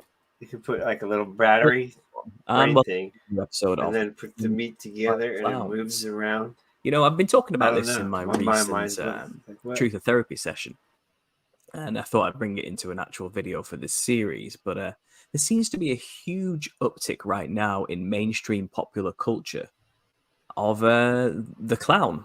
It seems to be being discussed through numerous facets of society in a non-ironic or comedic way. And one example is this article here, which was released only on the 29th of March, so very recently, about the new clowncore aesthetic coming in through the fashion world. And now this article by Elle, I'm not going to read the whole thing in this video just to try and keep it short, but it's basically going through how many designers have been bringing this aesthetic through over the past 6 months to a year in different shows and runways. And here we have a pre-fall 2023 collection image here of this aesthetic coming through more and more into clothing. Things like oversized collars, these flower buttons on the front Just of look at things, the clothing they've harlequin been wearing. patterns, frills, hip hop, over-exaggerated features. And the article goes on to say this is mainly due to something of a countermeasure to the depressive nature of the past few years, with obviously the arrival of this particular virus here. And people coming out of all this just need to find a way to express themselves, you know what I mean, and have a bit of fun and bring some levity to an otherwise dark world that we've had to live in. Which seems and sounds innocent enough, you know. It's here, been you know, great. The world is scary This right last now. 3 years Nicely of my the rise life. of clowncore, as our desire to be silly and opulent and witty as things grow dark around us. You know, we need to find joy somewhere, and I think putting on these clothes, this costume of a clown, gives us permission to be a character and express our own joy. You know, and that sounds lovely on the surface, doesn't that's it? pretty But stupid. You have when you look at permission it to through do the whatever you lens of want. my See, theory you about turn- this whole Nephilim having features We live that with children resemble world. clowns Oh my that we god, create we live today, in child world.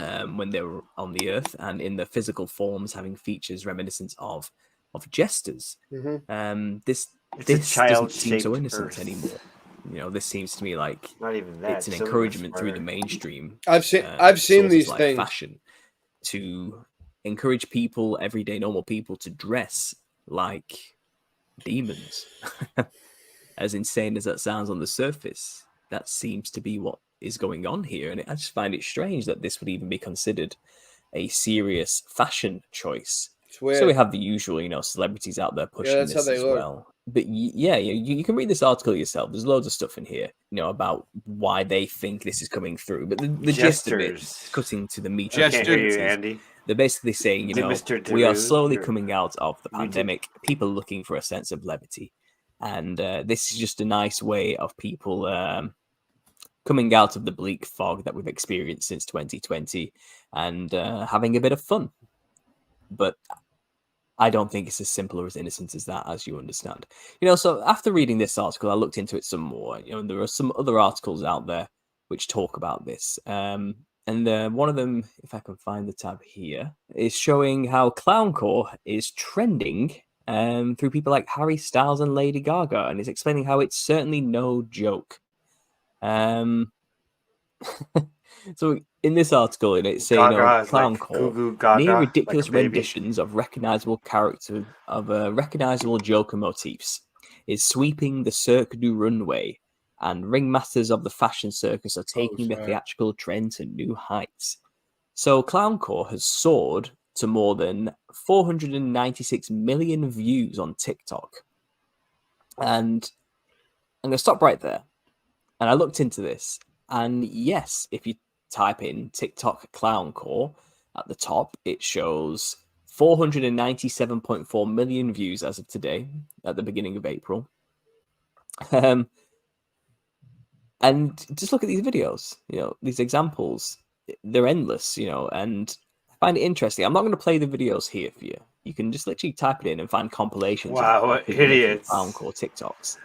And I find that they all tend to lean demonic. How much poison did they get last year? And personally, you see the people doing this, and I can't help but feel they're all a little bit deranged and unhinged and insane. I don't think this isn't as innocent as they're trying to make it out. I think what we're seeing here is maybe a literal physical representation of the spirits possessing these people. Whether they know that's what's happening to them or not, I think it's kind of like the spiritual manifesting physical, more blatant than ever. And now we have the mainstream in news articles pushing this clown thing, So back to this article. It just goes on to show how celebrities are pushing this fashion sense, and it seems to be coming after as well in the new Joker film. Lady Gaga is also kind of inspiring people to dress like that, as she represents Harley Quinn in the new Joker movie coming out. And obviously Harry Styles seems to be a major proponent of pushing this fashion onto people who follow him, And I'm kind of laughing at this, because it just seems so outrageous, doesn't it? That they are seriously talking about clown as a fashion sense. Dressing like a clown is a serious thing to do now with oversized collars. This makes me want to start dressing like in the old days, really nice, dressed up. And I've made a whole video about the Hat Man, because I like to do the opposite of what they do in a circus. This makes me want to start dressing like the ringleader of the clowns. So I do think the Hat Man entity, which haunts many people, is a high-ranking demon of some kind in the hierarchy of the military of these entities. And is the master over less demons, other Nephilim spirits, and I think what I'm trying to say here, and I try to explain in the Truth of Therapy sessions, is how you dress is actually more serious than we in the West understand. So there was a point in the Elle article here. This game. Where was it? You're not ready for it. You're not ready. You're not ready for that game. Fuck you guys. Where it said that the clown aesthetic is more accessible than ever. To get the clown aesthetic without breaking the bank, all you need is an oversized detachable collar and at least one item of clothing with either polka dots, checks, or harlequin pattern. The larger, the better. And I interpreted this as it's kind of like a worshipper of demons giving a step-by-step breakdown of how to evoke the spirits of the Nephilim to possess you. Now bear with me there. Let me explain this. Now, the act of putting on a costume in order to be inhabited by a spirit is an ancient practice. Okay, it's done in many cultures all around the world. And it's none so obvious then, let's say, in African traditional folk traditions. And many folk traditions all over the world. That seems to be the umbrella term they all come under when you search for individual nations and their folk traditions. They all have this practice where they try to evoke the ancestor spirits to inhabit their body. And they do this by wearing ritualistic traditional clothing that represents those entities. Okay, so here's an example. Bear in mind this saying first. Clothing with either polka dots or checks. And as the bigger the better. And then we have images here of African cultures. Donning the polka dots as a way to evoke the ancestor spirits. In order to bring them into the ritual and adorn them with blessings of some kind or powers or whatever they want. And the ritual is there to evoke the spirits. An ancestor spirit worship is is certainly not a new ritual. It's not a new practice. And they do it through wearing these bizarre outfits to evoke the spirits. They know what they're doing. You know, they're not ignorant to it. They know why they do this. You know, here we have the red hair. They know what their intentions are. I think people who live in the West, who, you know, are following this practice, here's the polka dot example again, they don't know what they're doing when they decide to dress like this. They don't understand that, you know, ignorance isn't going to save them in this respect. And by wearing a particular item of clothing like this, you know, you are evoking the spirits to come into your body. They don't know what they're doing, but people in these cultures do know what they're doing and why they do it. And that's basically all it comes down to, you know. So I see the encouragement of this fashion sense coming through things like runways as a dangerous sign, to be honest. You know, that they are now encouraging people to dress this way, and it's been going through the younger generations by storm on TikTok. You know, you can read articles here how clowncore is becoming an obsession aesthetic. You know, these are dangerous signs, guys. I mean, This it's is, so stupid. Something to pay attention Doesn't to. look You know, it's nice. being encouraged now through I mean, the mainstream to dress doesn't look like a cool. clown. And again, on the Doesn't surface, have it any seems funny and logical innocent. reasoning. These are ancient practices. This is nothing new under the sun. They're just not explaining why they're doing it as clearly as I am here. You know, here's another example of them dressing like the spirits they want to evoke. Quite jester-like, aren't they? You know, quite wild and bizarre, feathered serpent-like beings with the black and white patterns on the legs here, and the hair and the, you know, the feathers, the sun disk symbolism here. These were bizarre-looking, wild-looking entities, and the whole point of this ritualistic garb is to evoke them, you know, to mimic them. I mean, if we look at the Mudang shamans of South Korea that I mentioned earlier, you'll also see the same thing again. They wear this top hat. You know, this hat is a really common motif. They wear clownish, colourful clothing, and they are intentionally trying to bring the spirits here in order to commune with them and gain favors from them for an advice. And, you know, they want things from the spirits, and to attract them to the ritual, they dress like them, you know, and they know what they're doing. And again, here they are with the hat and the bright coloured psychedelic clothing. And I think this is no different than, let's say, the ringleader at a circus directing all the clowns, as we saw, you know, with this aesthetic at the bottom of this article. Do you want to get paid every week as a ClickBank affiliate? Just imagine getting Well, then almost you better guaranteed go level. affiliate payments Because when you wired go level, weekly you to your get bank paid account. like us. What difference would that regular flow of money make to your life? Now, this might sound a little Levelness. bizarre.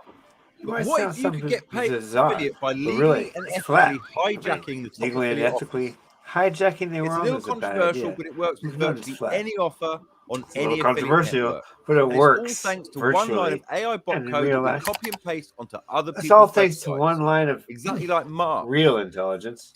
David, Jim, Dave's not here. Janice, Joplin. John, and so many other newbies. Every and house even needs a John. experienced affiliates did.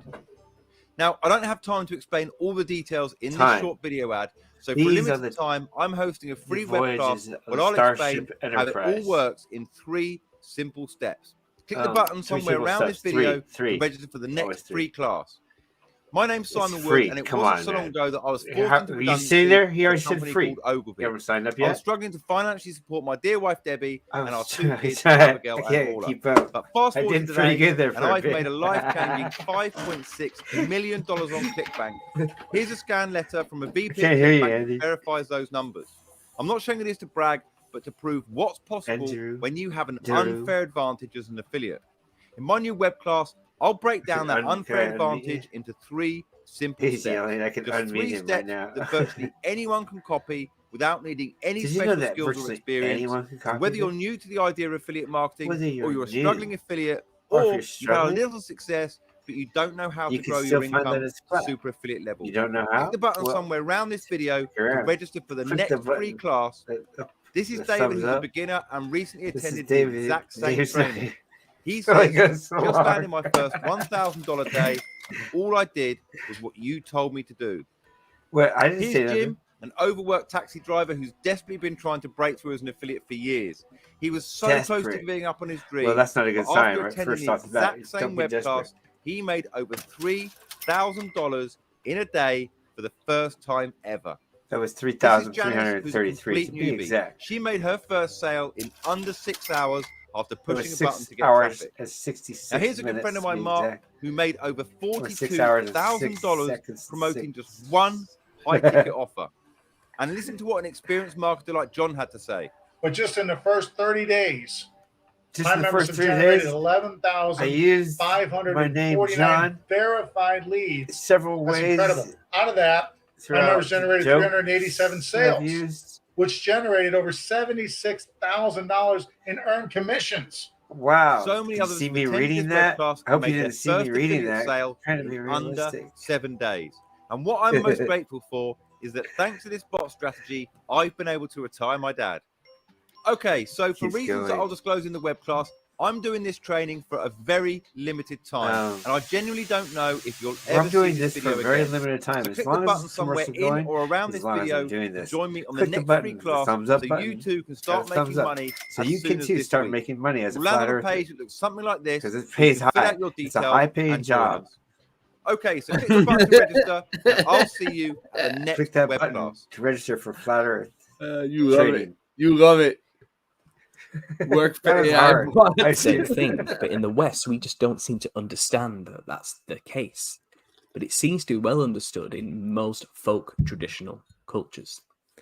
So that's one point I want to bring there: the rise of this clowncore aesthetic through fashion, and we may actually see it filtering down now into everyday normal peoples and into outlets soon. Don't be surprised if you see clownish-looking clothing coming into just your typical store on the high street.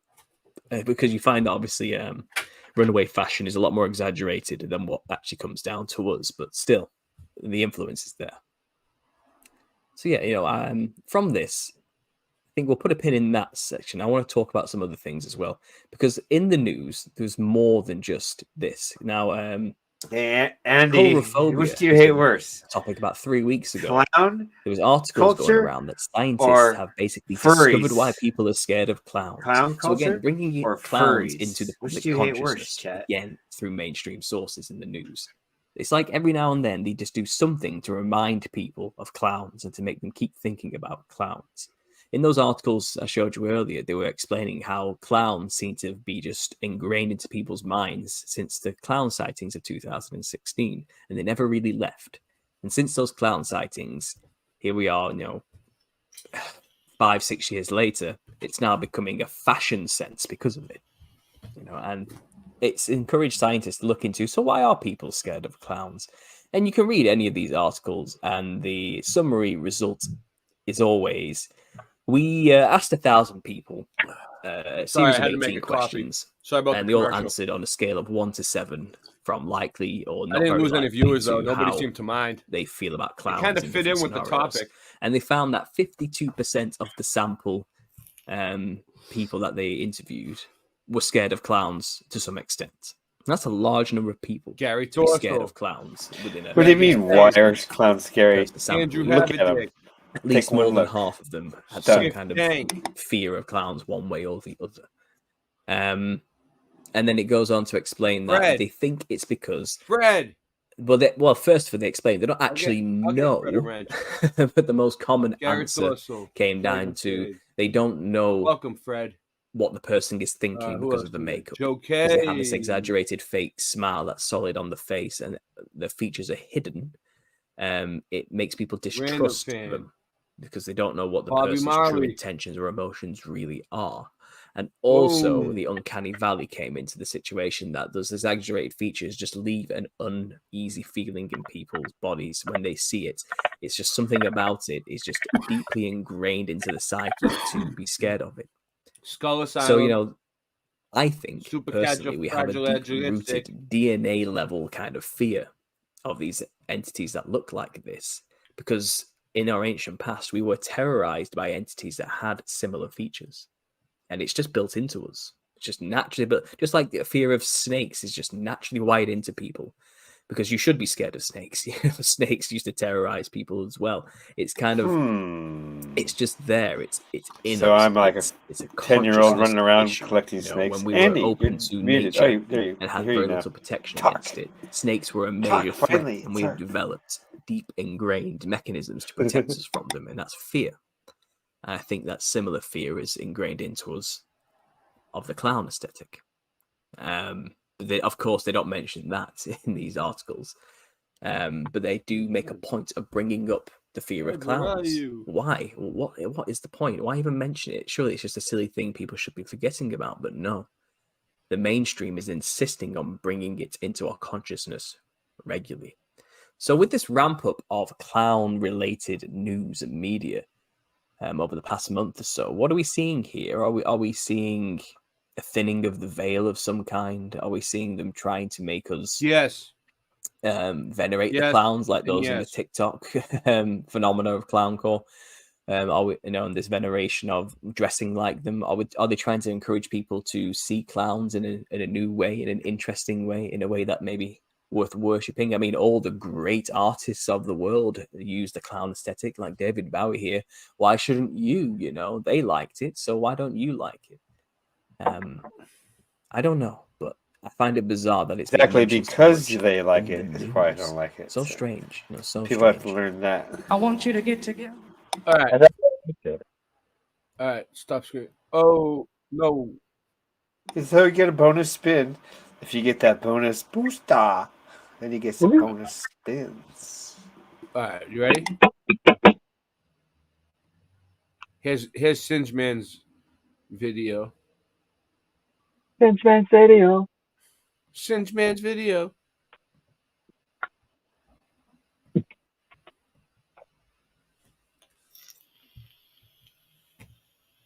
Oh, hold on. No sound. No sound. No sound. Hold on. Levitation by sound. Frequency. Singe Man does this with his mind.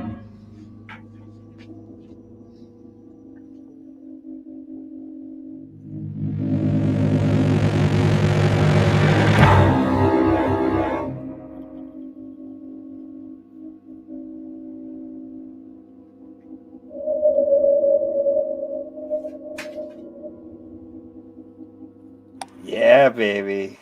Boom, baby. Everyone give this a thumbs up. Right now.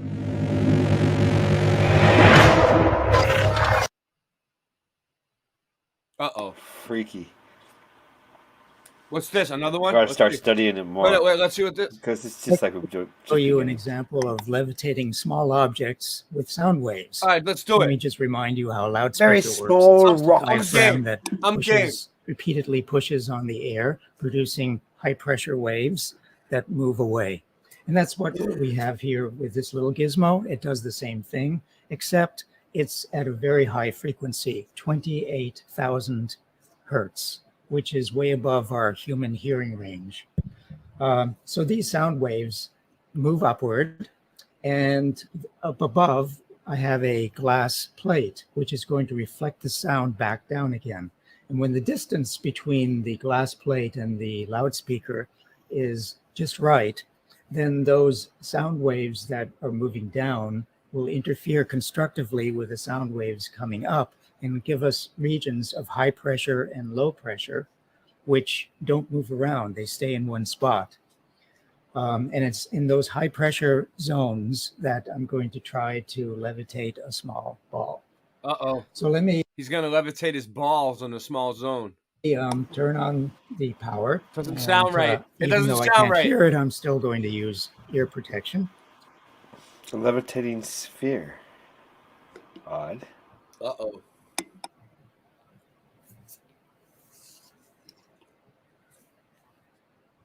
Here we go. It's floating. There's an object floating. So Yep. that's it. Wow. Wow. That's how I say. It is small, but that's how we start things usually in science. You begin with the simple. So, okay. This is what I saw UFOs do. That almost looks like what I saw the UFOs when they were hanging in the air. Yeah. They must run off something magnet. No, it's sound. It's a sound. Frequencies. It's a sound As wave. I said before, Wow. the distance Pretty between heavy. the That reflector looks like the and the UFOs. loudspeaker is just right. If I change it, and which I'm going to do, you'll see that this standing wave disappears and the balls are no longer suspended there. So it's a wave. If it moves, it drops it. We've now set So up is the there a little wave loudspeaker constantly and the between the reflector dome and the in Earth? front of this Maybe they mirror, just which use is that part of our fly around. clear and optic setup. But it could be the torus The purpose field. of that is to be able Or to something like that. Yeah, actually they just see use it. where there are Yeah, it's regions free of high energy and they're just pressure like and zipping low pressure around. in the air, especially the And air they're probably between not steering it. the, It's got like reflector pre-programmed, and like the I'm going here, loudspeaker. bring me there. So let me click, turn and up then the it goes, you know what I volume. mean? And before I do that, I will put on my protective hearing. Because when they steer, I mean, Andrew's just being silent tonight. And if I adjust the height of the reflector, there's a point at which you see bands of white, light, and dark. This is the Wow, standing that's wave. amazing. And it only happens when the distance between the reflector and the speaker is some multiple of a half a wavelength. So every single one of those bands is a half a wavelength. If I go up a little higher, then it disappears again. But if I continue to go higher, then it will come back when I'm at another half a wavelength, a multiple of a half a wavelength away.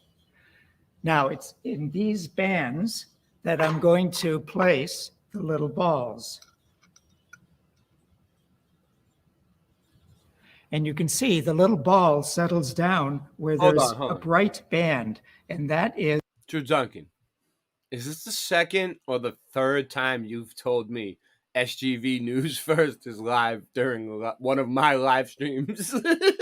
Like, dude, like, if you want to go watch it, go over there. What is it? He's I don't know. He's like civil rights, I think, live right? right He's now. civil rights, right? He's civil rights. Yeah. No, Oh, he's he- good. He's good. I don't have nothing against him. I'm just saying, like it's a YouTube channel. If you want to go over there and watch it. What am I supposed to do? Stream it live on my channel? It's already live. Go watch it. is the high pressure area. This is amazing, though.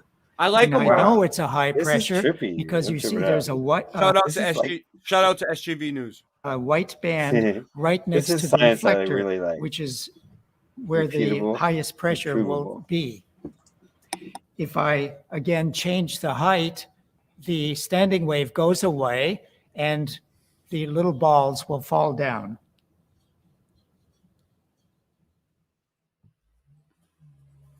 Well, I don't want to make it. I'm not mad about it, Drew. I understand. You get excited when he. He's from no, Boston. no SGV News. He's a good channel, and when he goes live, people he's get not from Boston. people get excited. You know what I mean? I understand. Mm-hmm. I like that channel. I'll watch it later. Because like you can get this is the thing, you can get in trouble for streaming someone else's live stream while they're live on YouTube unless you get permission from the person or you know the person. So like I can stream his stuff later, but I don't want to stream his stuff while he's live. At least give me 5 seconds. You know what I mean? There's certain rules to the game here. This is Fijimana. So there's some pretty disturbing news coming out about AI because the AI technology is advancing so quickly. I don't believe that they're going to be able to control it any longer if it continues. So there's about 1,000 tech experts who have come together to try to get AI paused at least for 6 months. But I really don't see that being effective because I think at this point it's out of their hands. It's kind of like how when the smartphone came out and that was pretty much the iPhone.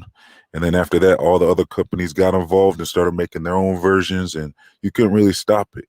Same thing with like crypto and the internet and any technology, really. Once you get that core technology out, other companies are going to compete and try to make a better product. So at this point, it shouldn't be surprising that so many companies are getting involved with AI, and they're advancing the technology very quickly. And there's concerns. I mean, some people are concerned that the AI might become self-aware and sentient. And we saw that warning in movies, and a lot of these movies even came out before the internet, I believe. I mean, I don't even think the internet was out when the first Terminators were coming out. So I don't even know. We see that somehow Hollywood had a heads up on this type of stuff was going to happen in the future, and it went from being science fiction to an actual reality now. And there's other concerns as well, because the AI is generating photorealistic images of celebrities, and they're calling it the deep fake, where the AI can now generate even footage, and you can't tell if it's real footage or not. Most people, you have to point out and tell them this is not real footage of Tom Cruise or whoever doing whatever they want them to do now in the video footage. So that's a good question. That's what's causing concern as well. So it's not. I would promote someone else's show if they were my friend, if they were part of this community, if they come into here and they they show up a lot and they make or people who don't do live streams that just make videos like this. I think they like it when people play their videos on their live stream. People that I know, people that have helped me, people that show up and just support and make videos. If they, I'll play their videos. There's a predictive. I'm sorry, there you're done. I can't like I'm not gonna promote bigger channels unless they start promoting me. You know what I mean? Like I need the help. I only got 1,000 subs over here, and then there's only 100 subs on Boston Ray Level Ed. So we need, and Singeman Late Night Live channel only has 100 something subs. So we're the ones who need to be promoted, to be honest with you. But anyway, what's going on? What's going on, Singe? Terminator, the first movie, has a predictive programming of the buildings that were knocked down. Terminator, which one? Terminator 2? First one. Here, you want me to show you? Here, I'll show you. You have it ready? Yeah, it's just a picture. All right. It's a picture. Present. Andy's tripping out. He must have some good buds. He's muted. I know he has been. You're muted. You're muted. You've been muted for Andrew. You've been muted for a while. You've been muted for a while. You've been muted for a half hour, 45 minutes. Unmute yourself. Did I mute him? No, he's just fucking around, I think. Okay. Oops, back. Oh man, I was muted. Yeah, you were I muted. thought you knew. I thought you were just messing around with me. We thought you knew. I thought you were just playing a game. I don't know what you doing. This one's Pineapple Express. What do you think of that? I can tell. You don't have to say any words aloud, but what do you think of that? This is in the movie when they're going underneath. I've seen this before. Yeah. Have you ever seen that height on anywhere on anything? Have you ever seen that height? I don't know. What do you think? I've never seen that height I'm gonna on stop any looking. overpass. Yeah, and it actually looks more than 9 feet. So, foreshadowing of the numbers there. Predictive programming. Predictive programming, you call it. Good one, Singe. Thank you. Did you find that on your own? No, I have found one though that no one has found. What did you find? The numbers 6 3 times, upside down and backwards. And what's that one? Once again, Arnie's in it. The one where he has the mask and he pulls it off. Rebirth? No. Total Recall. So in Total Recall, he's going up the escalator, and there's some weird numbers behind him too on the wall. And then he sees a holographic sign of Pioneer. I know exactly what you guys are talking It's about. the Pioneer. Let's see if I can find it. Futuristic sign that has like fish, which is a clue too. I can go for days. Anyway, so I was like, "What?" Took a picture of it, flipped it, turned it upside down, and lo and behold, 3 6s. No one else found it but me. I'll show you. I'd have to do it again. It's nowhere on the internet.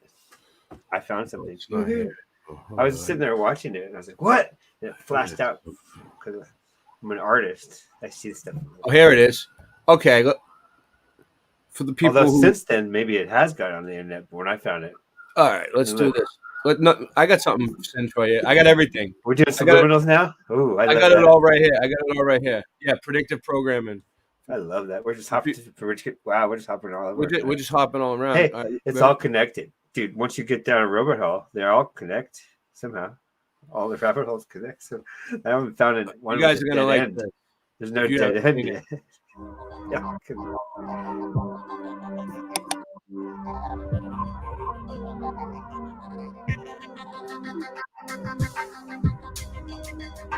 ODD TV.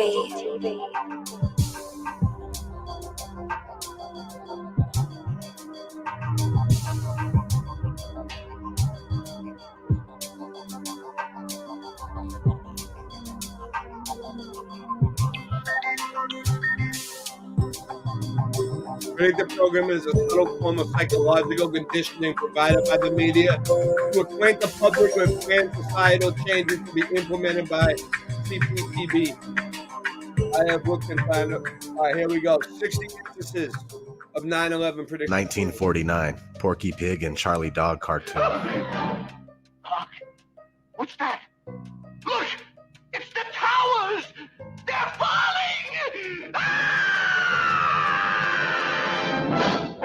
1963, Wonder Woman comic book cover. 1970, 30 Seconds Over New York. I didn't mean to get us into this. Card. 1973, Godzilla vs. Megalon movie poster. 1973, Superman comic. 1975, Cracked magazine cover. 1976, 9/11, a book by Thomas Chastain. 1976, Sesame Street magazine cover.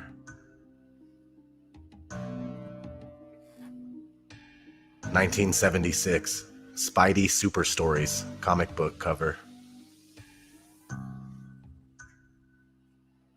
1978, Super Friends TV show, the episode entitled Monolith of Evil.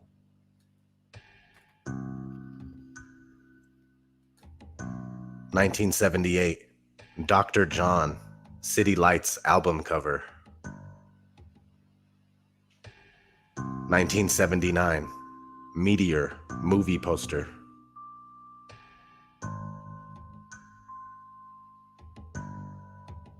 1979, Supertramp, Breakfast in America album cover.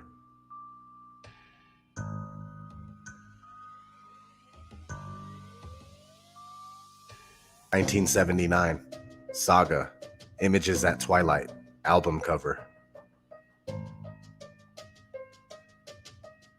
1979, Pakistan International Airlines ad.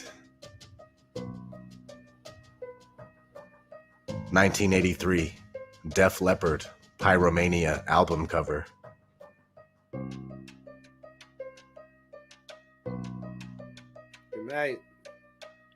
1983, a book by Jose Borja.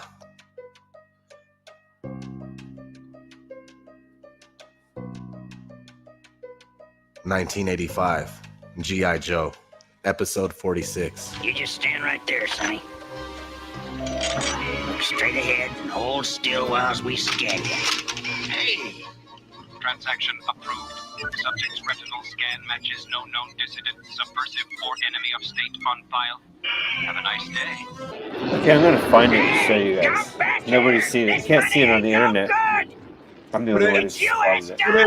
You can show us or put it in the private chat after this or whatever. 1986. Let me know when you have it ready. Daredevil comic book cover.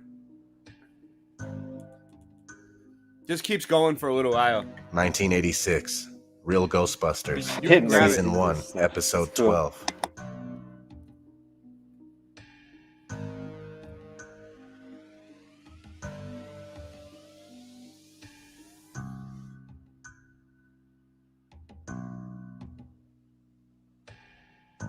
(1986) Dream Machine. There's computers where the resolution is so high that you can never tell that it was ever touched by anything, which raises the whole question of photography as evidence of anything. I don't even think people are aware of how much computer graphics is used today. There's just a whole question now of what is real. That was the, Create a this is new that. reality by adding an erupting volcano to the San Francisco skyline. Yeah. Wow. Or remove the World Trade Center from the New York City skyline. Where did he find this? 1986 Dream Machine? 1987. I'll have to check The that out. Squeeze movie cover.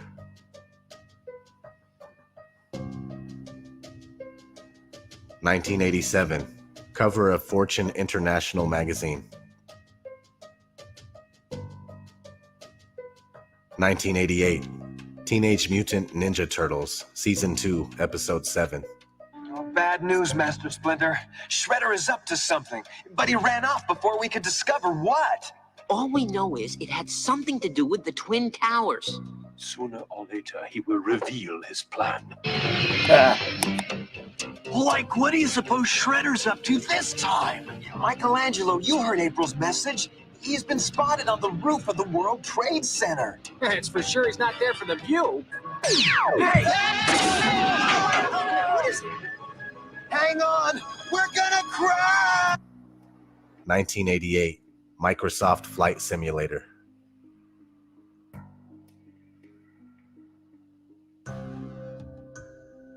1989. WWF.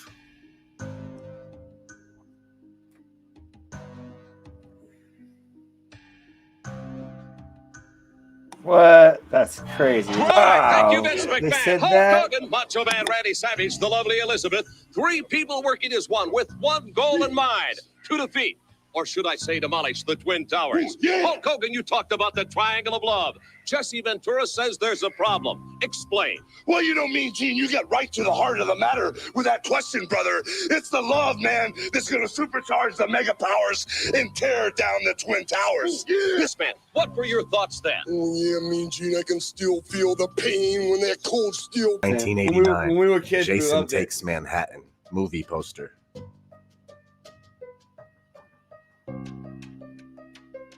1991.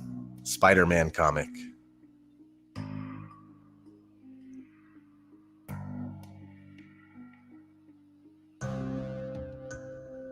1991.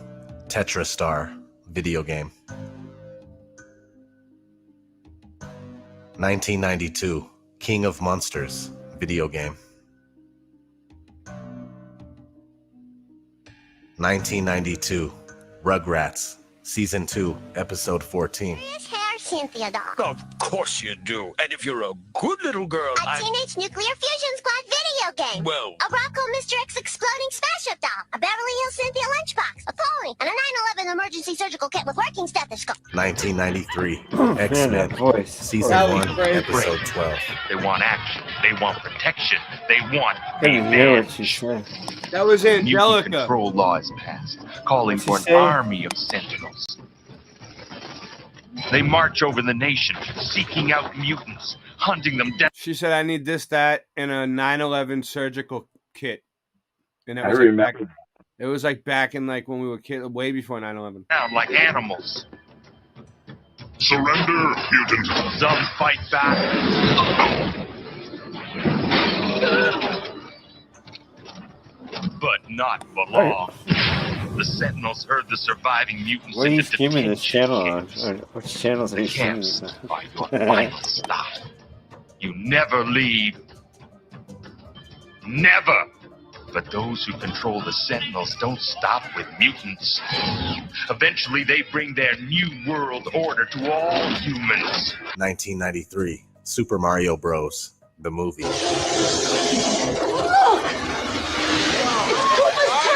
1994, Iron Man cartoon, Season 1, Episode 5. Unidentified warplane sighted heading for New York City. Our detection system shows nothing. Mayday! Mayday! New York is under attack! Intercept and destroy! A force field is shielding the warplane. It's getting through.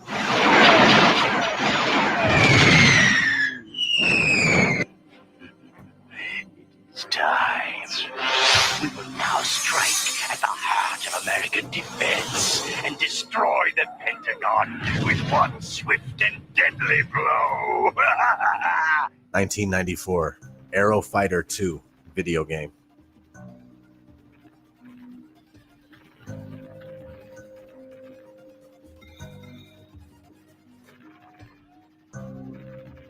(1994) Fantastic Four, Season 1, Episode 4.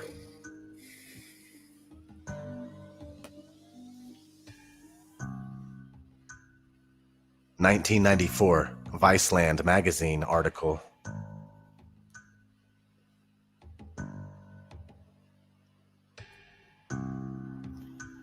1994, Friends intro debut.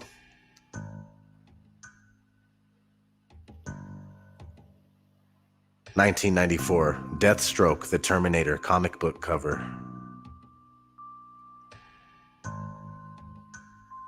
1995, The Tick, Season 1, Episode 12. We are under attack! Things so monstrous! Terror unleashed from the sacred cotton candy place of our dreams! If anyone is out there listening, get out of town before it gets to you! And I'm out of here! 1995, Hackers. They've been warning us about this since we were kids. We just didn't know it. Beat that.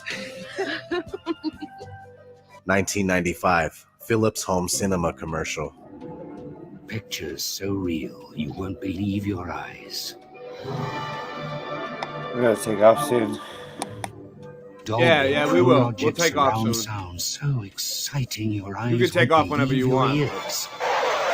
The ultimate home cinema televisions from Philips, including 100 Hertz flicker-free pictures and widescreens. Philips, let's make things better. 1995, Illuminati card game. There you go, Sid. Well, look who's the boss. What happened? How did it take people so long to realize that I'm a freaking genius? Jesus. All right, let me have a putter. Good choice.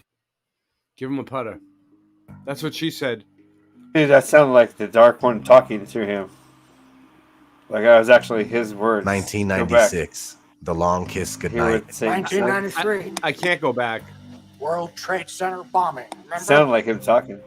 He's probably talking to all these During people. the trial, one of the bombers claimed the CIA had advanced knowledge. All right. The diplomat who issued the Well, you know terrorist what? visa I to figured the something CIA. out. It's not unthinkable they I'll show you in a paved the minute. way for the bombing. Who is that? Apparently to justify a Which budget one? increase. You're telling me that you're gonna fake What some did you say? terrorist thing just to get some Well, look, money who out wants of to- Congress? Jimi Well, Hendrix? Talk. unfortunately, Who wants to Mr. talk? Hennessy, I have no idea how to fake killing 4,000 people. So we're just going to have to do it for real. Hold on. Oh, blame. All right. Who wants to say something? Someone wanted to. Who was it? Oh, Say I'll what show you the thing I found when you're done with this. I found it.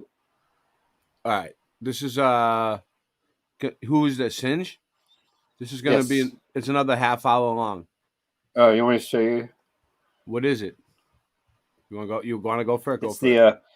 the yeah, okay. So when I saw the Pioneer logo come up in it's the movie The Sixth Day with Arnold Schwarzenegger.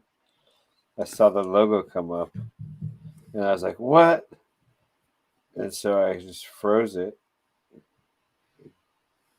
took it into my Photoshop and turned it around.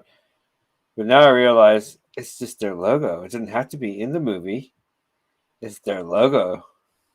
Show me. Check this out. Their logo itself is upside down and backwards.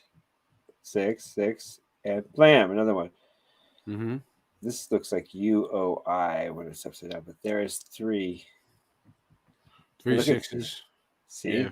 You see it Upside easily. down. You can easily see it, huh? Yeah, yeah, yeah. I mean, if you were to spell it like this, that's different. Because see the E's? Don't look like it. When you see the E like that, it's like, what? So it was really obvious in the movie. Anyway, it could be me tripping. I see it. No, I see the 3 6s. And you've seen it here first too. No one showed this one before. No. 1, 2, 3. All right, Good job, Singe. I'll turn it upside down right now and we'll look at it. Oh wait, you're going back? All right. No, I'm gonna give I it. didn't see it till the last second. That was a good. Oh, dude, man, why am I so blind? All right. I just walk around.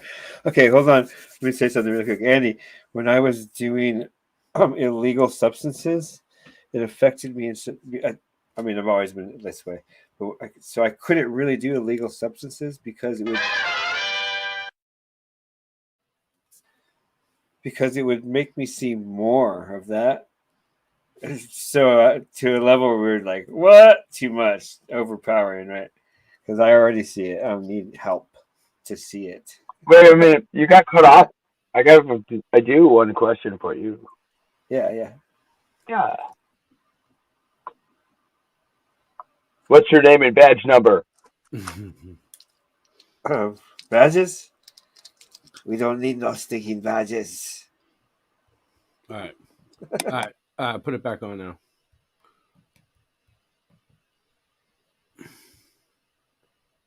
Blame it on the Muslims, naturally. Then I get my funding. Good night, old girl. 1996. This is a steal from Independence Day, but they show this briefly in the movie.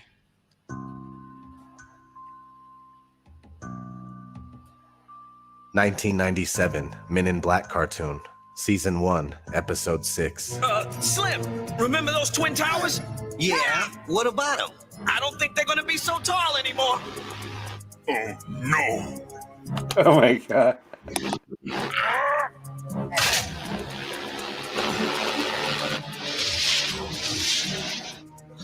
(1997) The Simpsons, season 9, episode 1. Oh, I'd love to see New York. We could all go with the bus company's special Super Sitter fare. $9? This one's on me. Great! And real quick, here's a clip from season 21, episode 20, which is a continuation after 9/11.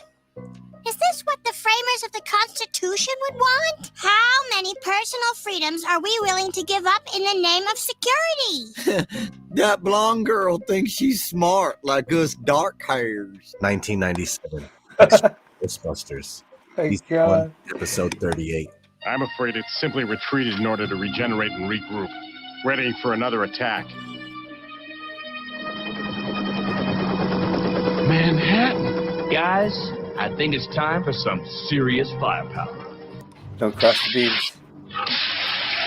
Wait, do cross the beams. 1997, German Mario Okay, Bros. Ray. comic.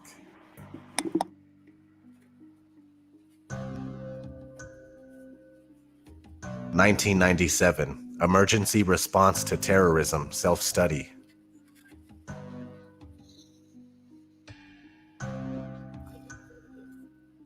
(1997) St. John's Cathedral. Yeah. It has a Oh, the Freemasonic target was sculpting like almost depicting a the disaster exact in New spot on the York. floor. See that? He's Yep. pointing at the exact spot. I've seen this before. 1998, Armageddon. Well, you know why? Because this is New York City. Anything could have happened. Listen to that. Let me see. It could have been a terrorist bomb, could have been a dead body, somebody shot, stabbed. They warned us. Friday payday, too. Somebody probably jumped to get that paycheck.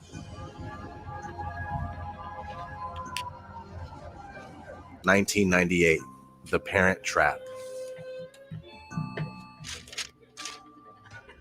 How weird is that? Extremely. 1998, A steal from the movie Godzilla. 1998, Pirelli Tires ad.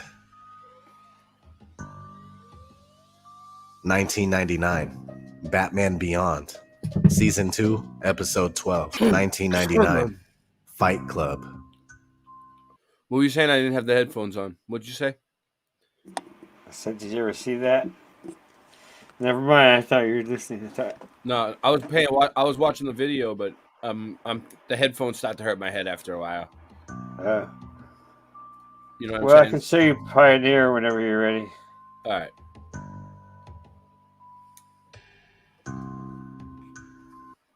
All right. Fight Club. When I saw that one, I didn't understand. But I Alright, knew go it was ahead. trying to tell me something. Go ahead. Okay. Thank you. You're gonna like it. I think you'll like this. Oops. Now everybody can see. Tell me what you think. Am I crazy? Well, besides the fact that doesn't matter, I guess. Do you think that this is the hidden symbol? Want to play my drums? See that? Can you see that? Yeah, we can see it. Okay, Like a so whole what do you pa- think whole spectrum. about this? It's a What's that 666. look like? Looks like IOU. Yeah, IOU is. It looks like IOU, huh? IOU is I don't know what this 666L. is. I know. What is that? It's cool, huh? So there you go. I'm not the only one in the world now that has seen it. Thank you.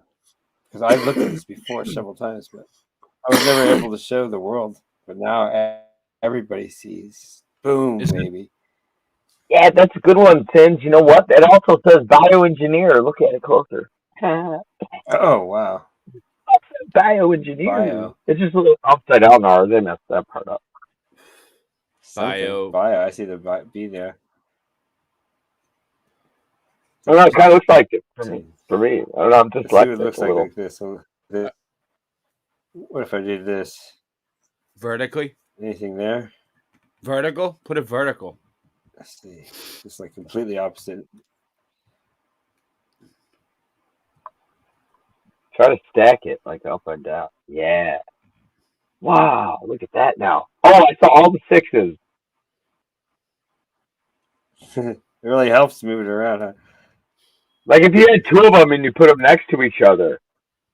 All right. And it made We should start doing this with more logos. I bet I can find a lot of stuff. All right, have have fun fun. back here. Boom. Have fun. I want to get through the show. Let's keep moving along. Let's keep going. Well, hey, that's a discovery though that no one has ever seen. That was good. So Joe, now good the job. whole world has seen it. Thank you. I'll look for more in the future. Well, I won't have to look. I just see it. 1999, The Matrix. I still got a lot to do. This is my favorite one. –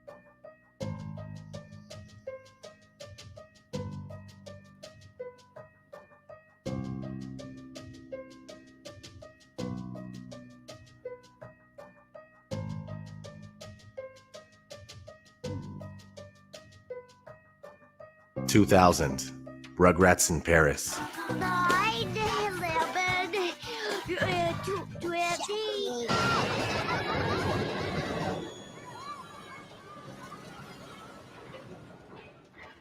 2000, The Patriot. 9 pounds, 11 ounces. That's perfect. More like The Patriot Act. 2001, New York Magazine. Interestingly enough, it says, "Is there life beyond the boom?" And it also has the one eye symbolism. This is crazy. I never saw all these.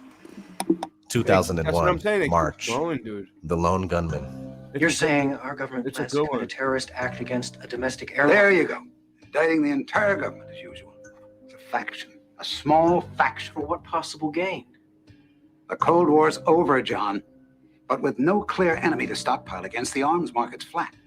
But bring down a fully loaded 727 into the middle of New York City, and you'll find a dozen tin pot dictators all over the world just clamoring to take responsibility and begging to be smart bombed. I can't believe it. This is about increasing arms sales. When? Tonight?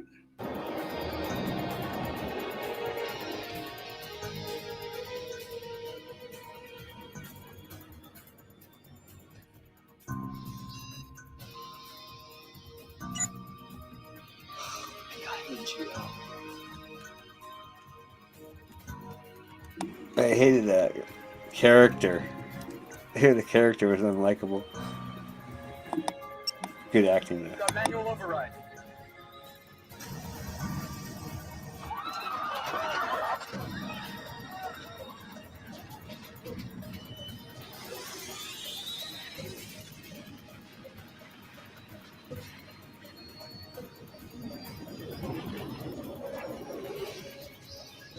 2001, June, just months before the events took place. The Coop Party Music album cover. There you have it. That was more than 60 instances of 9/11 predictive programming. Simply too many for them all to be coincidences. Also, check out Back to the Future. That movie is loaded with 9/11 symbolism. Also, if you have any other movies that I didn't list here, feel free to write them down in the comments. So that's it. I'm going to get out of here. But as always, I'm going to leave you guys with some awesome clips. Yeah, so share this stuff with your family and friends and try to help wake more people up, man. That's all we could do right now, unfortunately. So this is ODD TV. Thanks for watching. It'll be 9/11 all over again. Will you shut up about 9/11? Kyle, why are you so afraid of the truth? Because anybody who thinks 9/11 was a conspiracy is a retard. Butters, do you think 9/11 was just a plot by some angry terrorists? Or do you think there was some kind of cover-up? Well, I heard that 9/11 was caused by President Bush. Butters, you don't really believe that, do you? Well, I mean, you never know. The government does some pretty spooky things. The government and the corporations headed by the Jews that carried out 9/11. We are told to believe that the fire from the jet fuel melted the steel framing of the towers, which led to their collapse. But did you know jet fuel doesn't burn at high enough temperature to melt steel? We were told the Pentagon was hit by a hijacked plane as well. But now look at this photo of the Pentagon. The hole is not nearly big enough. And if a plane hit it, where's the rest of the plane? Whoa. I know it seems crazy, but 9/11 was pulled off by our own government, so they could gain support for attacking the Middle East. Dude, why would the government attack its own buildings? It's called the false flag policy. Make it look like the enemy has attacked you. Get all your citizens riled up and waving American flags. Then you're free to invade any country you want. That's retarded. We control everything. We've all worked very hard to keep our involvement in 9/11 a secret. But you just had to keep digging. Really? You won't get away with it. People know. People? You mean sheeple? No way. He was right. You did cause 9/11. Yes. Quite simple to pull off, really. All I had to do was have explosives planted in the base of the towers. Then on 9/11, we pretended like 4 planes were being hijacked when really we just rerouted them to Pennsylvania, then flew 2 military jets in the World Trade Center filled with more explosives and shot down all the witnesses in Flight 93 with an F-15 after blowing up the Pentagon with a cruise missile. It was only the world's most intricate and flawlessly executed plan ever. What you're going to hear from me, you're not going to hear from anybody else because my opinions, well, let's just say they're not popular. 9/11, inside job, plain and simple. All you got to do is connect the dots. And I'm not talking about the dots everyone's already heard about. I'm not talking about Bush sitting in that school reading a book about a goat to those kids for 7.5 minutes after he was told the news. Everybody knows that. I am talking about a massive neoconservative government effort. It's been in the works for over 20 years. You ever hear of PNAC, Project for New American Century? Perhaps. According to them, the end goal of their effort is American global domination. Full spectrum dominance, they call it. Now, the first question that pops to my mind is, how do you pull that off in this day and age? Well, according to them, you do it in 4 steps. First, we must control the world's oil, especially the oil in Central Asia and the Middle East. Now, I don't have to remind you that Bush Cheney, they came to power with plans already made to attack Afghanistan and Iraq. Number 2, we have to make huge technological advances with our armed forces. that for some reason include the capability to fight wars from outer space. Number 3, surprise, surprise, huge increases in military spending to pay for the above, $130 billion a year worth. Now, never mind the sick and dying first responders, 9/11's heroes, who can't even pay their light bill, let alone their medical bills, and a lot of whom are ending up homeless because of it. I guess there's just not enough room in the budget for them. Number 4, and this is key, we changed the definition of preemptive attack so we can unilaterally bomb the shit out of, invade, and occupy countries even if they pose no credible threat or had nothing to do with 9/11. One problem. How are you going to put it into action? I mean, the American people are never going to go for no shit like that, right? You're damn straight. Now what you need is an event. An event that gets everyone's heads turned around the right way. What you need is a new Pearl Harbor. That's what they said they needed. Are you looking at a guy who went to 58 funerals in 26 days? I can tell you that is sure as shit what they got. Are you single?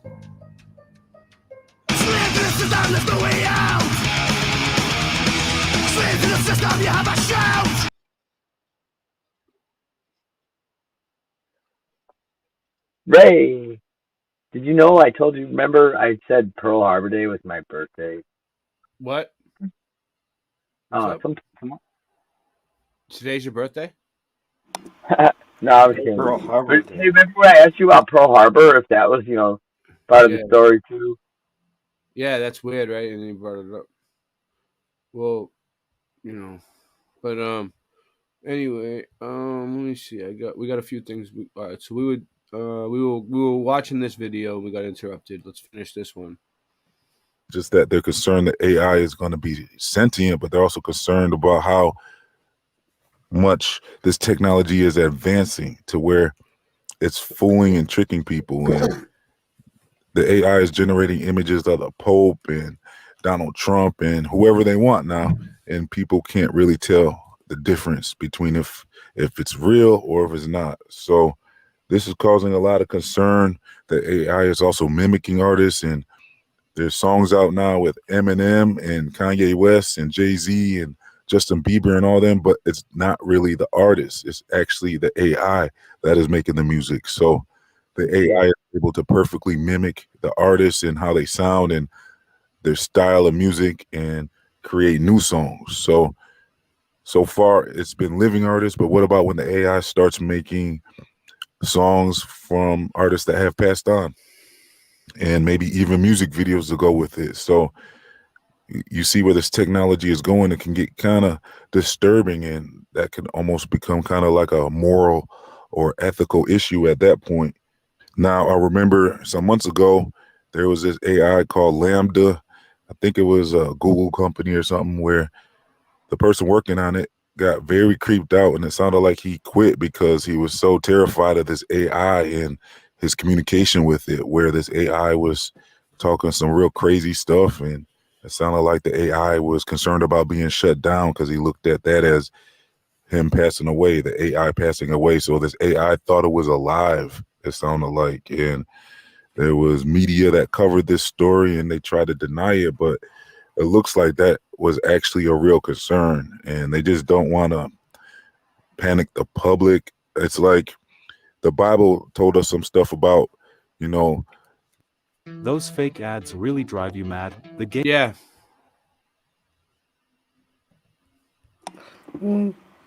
Not really. The fallen Pretty ones mellow giving about life it. onto the beast or whatever. So it was, I'm paraphrasing, but it sounds kind of similar to what's going on with this AI, because it's kind of like it's, being given life onto it.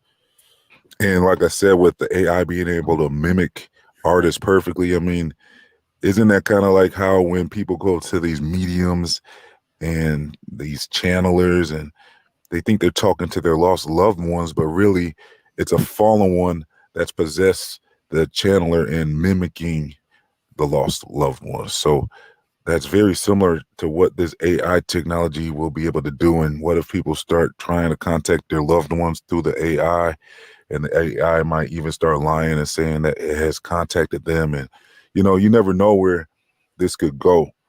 I mean, we already saw the dark side of AI years ago when everyone was making these Rondo Nautica videos, and this AI was sending people to these strange places. And some of these stories even made the news where they found body parts in these suitcases or something.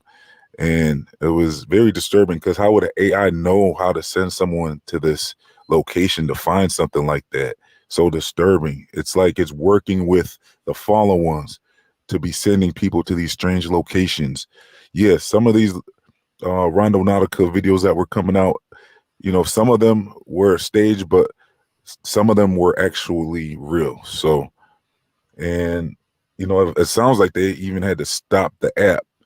It sounds like, because I don't really see any Rondo Nautica videos anymore. I think they stopped that whole thing because there was a lot of concerns about what was going on with that app. And it was very disturbing how that technology was so dark and sinister, and people would use their intent with that app. And that's the thing, when you give it your intent, and like we said in the previous video about AI, like it's kind of like the Ouija board sometimes, it seems like, where you know you're asking and requesting things from this AI and you're giving it permission.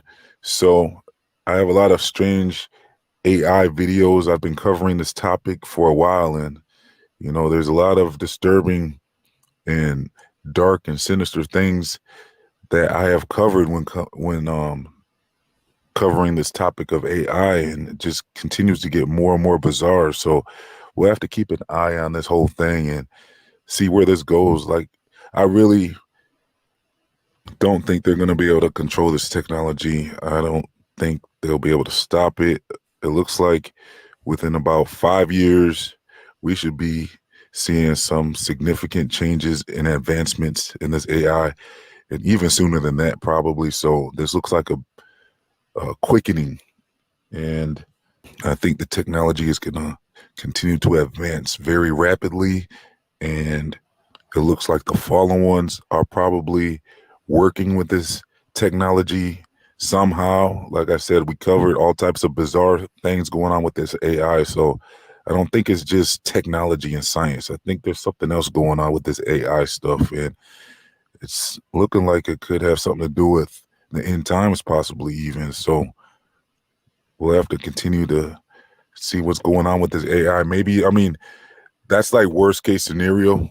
Hopefully the technology isn't that bad to where it causes some last days type stuff, but I wouldn't rule it out. That's all I'm saying. So, I mean, with the thousands of tech experts who have came forward to warn us about AI, it's just that we can't just dismiss this as nothing to be concerned about. I would say there is some concern with this AI.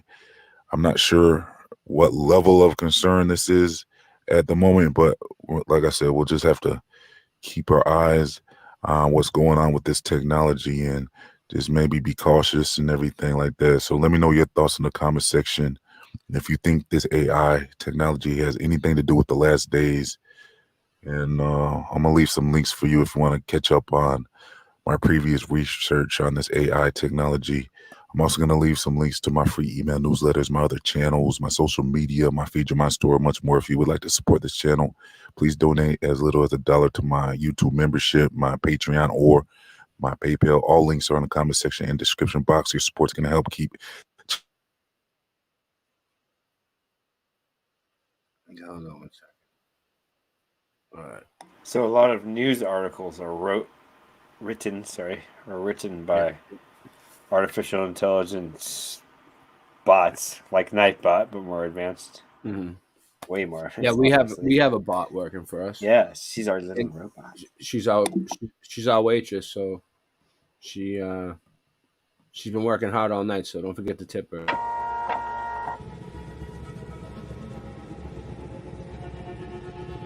Please don't forget to tip your waitress. So, anyways, cute.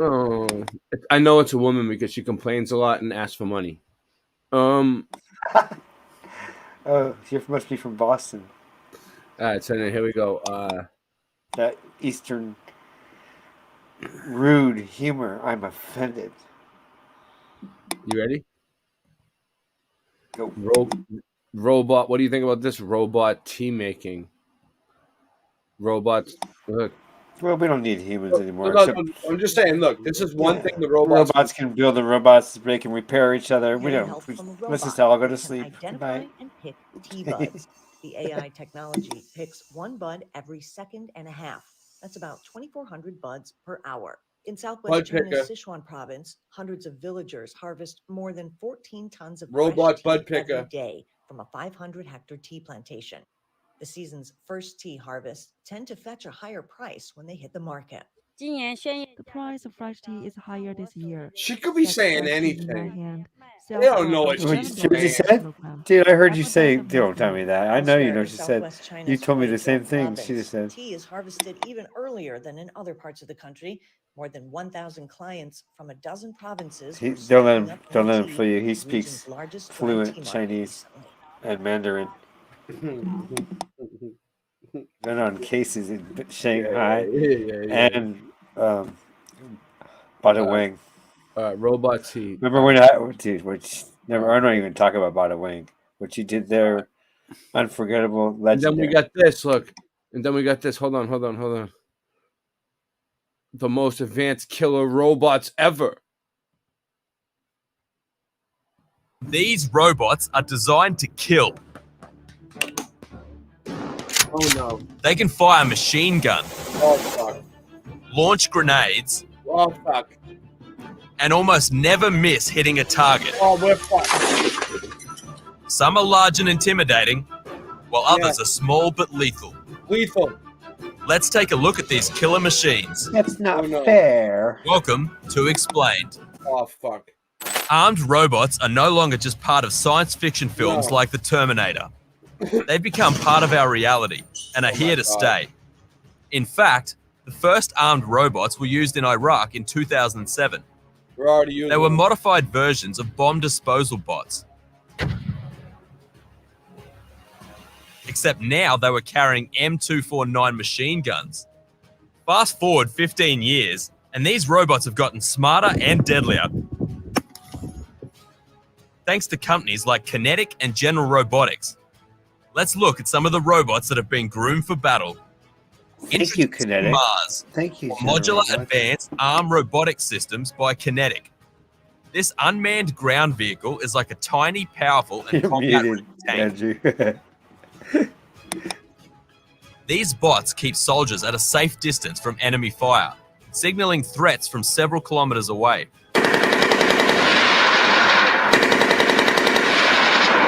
It's used in booby-trapped areas and for ambushes, hostage or soldier rescue,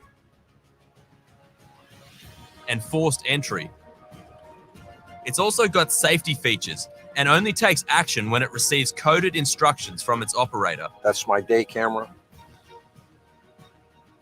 And that's my night thermal camera. And when it comes to using force, it either uses non-lethal laser dazzlers, audio deterrents, or less than lethal grenades. Or it can be hardcore and fire its lethal grenade launcher, machine gun, and even start fires. But this isn't the only armed robot in Kinetic's fleet. They've got the Talon family of robots too. These are medium-sized tactical robots. They can be used to plant or dispose IEDs, or even defense and rescue missions. In fact, they've already been used in Iraq and Afghanistan, and in searching for the Boston Marathon bombing suspect. One of the latest models is the Sea Talon. It's extremely rugged and can be used in turbulent waters or on land. Ooh, they were used. And with features like pressure sensors, GPS navigation, and night vision, it can be used for security, surveillance, and even mine hunting operations. General Robotics is another developer of light and smart robots. Take a look at the Pitbull remote-controlled weapon stations. This robot has enhanced artificial intelligence that improves its situational awareness and response rate. Using a target prediction algorithm, it can continuously and autonomously detect and track the predicted positions of threats and friendly forces. It's lightweight, but it can mount 7.62mm or 12.7mm machine guns and a 40mm automatic grenade launcher. And once it's given the command to shoot, it's known to take a perfect shot. But you don't have to be as large as the Pitbull to be deadly. Meet Doggo. It's small, weighs 10 kilograms, and can fit in a rucksack. But don't be fooled by its size. This tactical combat robot can climb stairs. Wow. Has 8 color video cameras and is armed with a 9mm Glock pistol. Wow.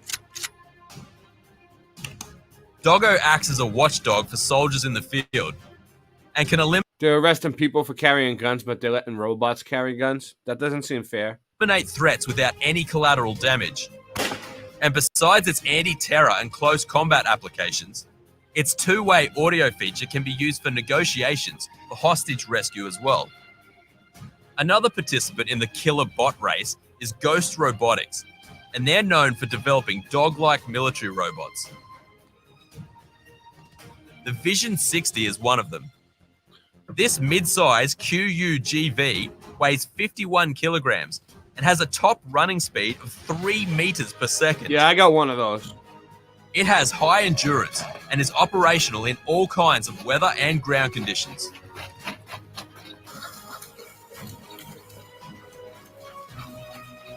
Ghost Robotics recently partnered with Sword International to create a rifle-carrying, semi-autonomous robotic dog called Spur, or Special Purpose Unmanned Rifle System. Basically, they took a 6.5mm Creedmoor rifle from Sword and designed it for the Vision 60's back to create this crazy-looking sniper dog. While it hasn't been used in combat yet, it's safe to say you'd be well protected by it. Kinetic, General Robotics, and Ghost Robotics aren't the only ones creating armed robots. There are other players in the market creating bots for the military in all shapes and sizes. Like Mutt, a semi-autonomous robot by General Dynamics, which can be driven anywhere. And when it comes to firepower, this thing can be fixed with weapons like the M240B and the M2 machine guns, and even automatic grenade launchers. But armed robots aren't just used by the military anymore. At Embroker, we designed 4 policies and custom tuned them to make sure a startup was protected. Policy 1. You must be flat. Enforcement agencies are introducing them on the police force as well. So far, they've been bots that only disarm bombs. But a few years ago, the Dallas Police Department used a bot to deliver an explosive device to kill a shooting suspect in a garage. Dallas police say they used a In a bomb robot to garage. take out Micah Johnson because they had no other choice. Negotiations broke down. We had an exchange of gunfire with the suspect. Yeah, we I saw didn't no other understand what he was option. trying to say. Federal What is law it? What enforcement is it? sources believe it delivered a small explosive typically used by SWAT teams to breach or blow open a door. It's a tactic used very rarely by the military and likely for the first time by U.S. law enforcement.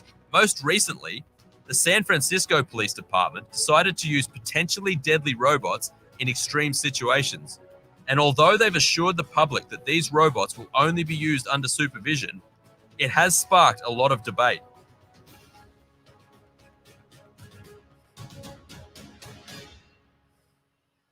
Robots have proven their worth by keeping soldiers and police officers safe, but they have malfunctioned in the past. In the early years, the Sword's robots had a tendency to spin out of control from time to time. And something like that could be deadly in real life. There were also cases where radio-controlled robots lagged by as much as 8 seconds, which could be costly in battle. Even though armed robots have evolved and become considerably more advanced since then, people still have concerns. They could be misused in the wrong hands, hacked and taken over, and if they're made more fully autonomous, there's no telling what kind of consequences that could have.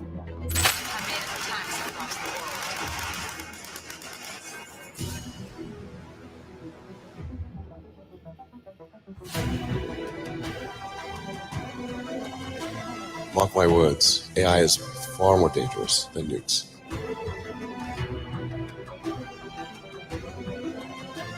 Because nukes don't exist.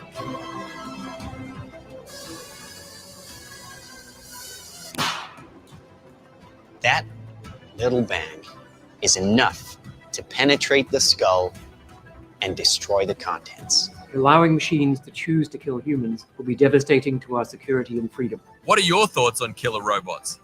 Tell us about them in the comments. And don't forget to subscribe to Explained. What are your thoughts on killer robots? Let's talk about it in the comments. I'm just joking. All right. I got something that we're gonna play. All right. Let me see what we can do here. Okay, stop screen. Present. Just be nice. Excuse me. Make sure you're nice to your robots. All right. This hour has been brought to you by Alexa. Always listening, because that's how she works. All right, let's go. All right, let's do it.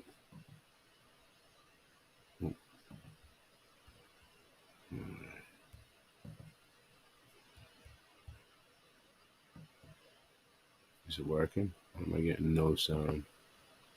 No.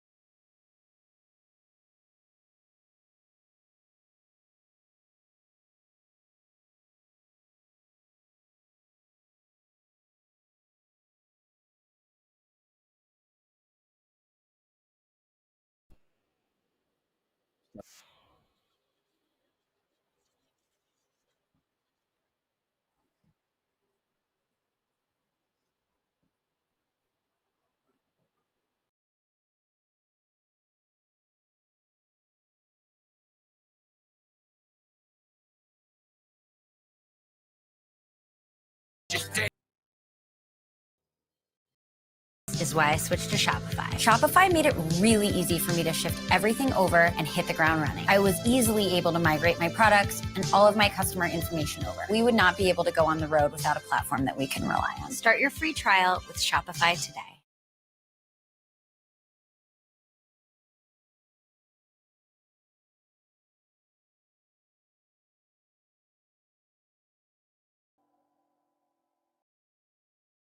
I'm looking for something to put the beam on. Motherfuckers popping from out of before econ. The gates of oblivion, dog neon. Anytime I need a 4-5, then I call Egon. What's good for the martyr is good for the gun. What's good for the father is good for the son. You a stupid motherfucker, type to look at the sun. My father gave me game, then I took it and run. My brother is Musa.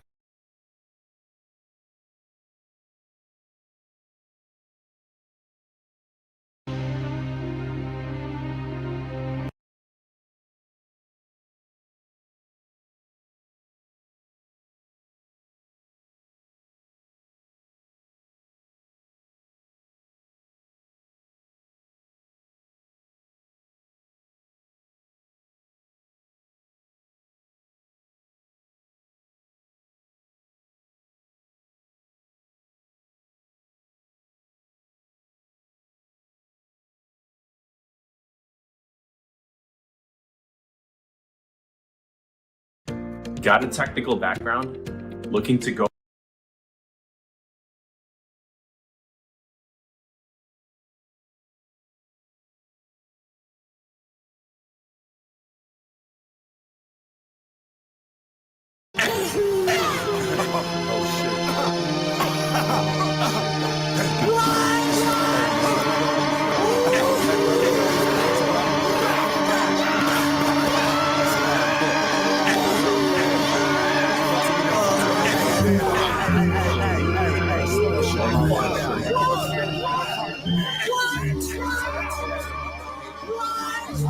What'd you do last night?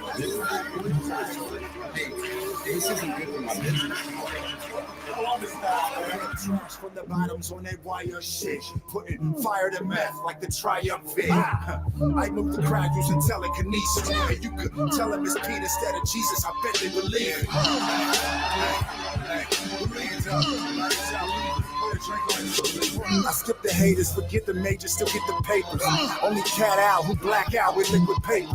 More wave than Don Johnson. Start the Lex, Parks and Rex with more beef than Ron Swanson. Make a wish, Fat Boy's cake is lit. Token white cat smoking piff and a black exploitation flick. Eastside Livingston Ave, prostitutes giving them crabs to fight cops out writing tickets for cash. By the Sullivan Ave, hoes who make gentrified gentlemen come in slums for they cash flow, smoke crack in they bathrobes. If it's Christmas, I deck the halls, wreck the vaults, but only trick on one chick, so when we split, I know where to collect it all. Fire trees on Target Deli, spark it heady, steady, high on tree. Even if I gotta buy my weed from Martin Shkreli. Some of these drunks just wanna be cuffed. The Taco Bell drive through the tunnel with love to some of these sluts. I spend nothing but time fucking these dimes, tell them they get royalty checks if I put their name up in the ride. Devil on my right shoulder, another devil on my left shoulder, telling me I'll never get sober. I quit drugs, cold turkey, but hate leftovers. I twist, blood, blow, perpy to take Exomas. I give up whole purpose to get stress lower. I quit drugs, cold turkey, but hate leftovers. Deadly vet flow, dead your ass. Better said no, ready, set, go. Check your flags. Eddie Vet Doe, smash your girl's clam in the Pearl Jam. Run a world scam. I curled fam with a curled hand. Listen, bitch, the boy is amazing. Isn't this a joyous occasion? The toilet is framing, voices invading. My brain influence the choices I'm making. I ain't even enjoy the taste of the poison I'm taking. Any noise that you make is bound to be silenced with the gauge like it was Boise potatoes. You think I'm nice, yet disrespectful with Satan. You right on both accounts, like withdrawing from checking in savings. I spend, and I've been spending enormous poor bitches with sin. I've been sending snitches and victims' corpses to court and forklifts as warnings. Harassing with store that I get the Jordans. I used to be anti-gimmick, now I'm looking for a good place to plant my gimmick. It's so hard, the police will feel a sting on it. Doc put a sling on it, royalty checks if you put a king on it. Crown various times, lead chariot ride, the underground on my back, it's like I'm buried alive. Thunder clouds on my track, like it's rarely I'm dry. Hear it calling, I can feel it in the air of the night. Got a devil on my right shoulder, another devil on my left shoulder, telling me I'll never get sober. I quit drugs, cold turkey, but hate leftovers. I twist, blood, blow, perpy to take Exomas. I give up whole purpose to get stress lower. I quit drugs, cold turkey, but hate leftovers. Fuck 604 Eastside shit. Yeah, out.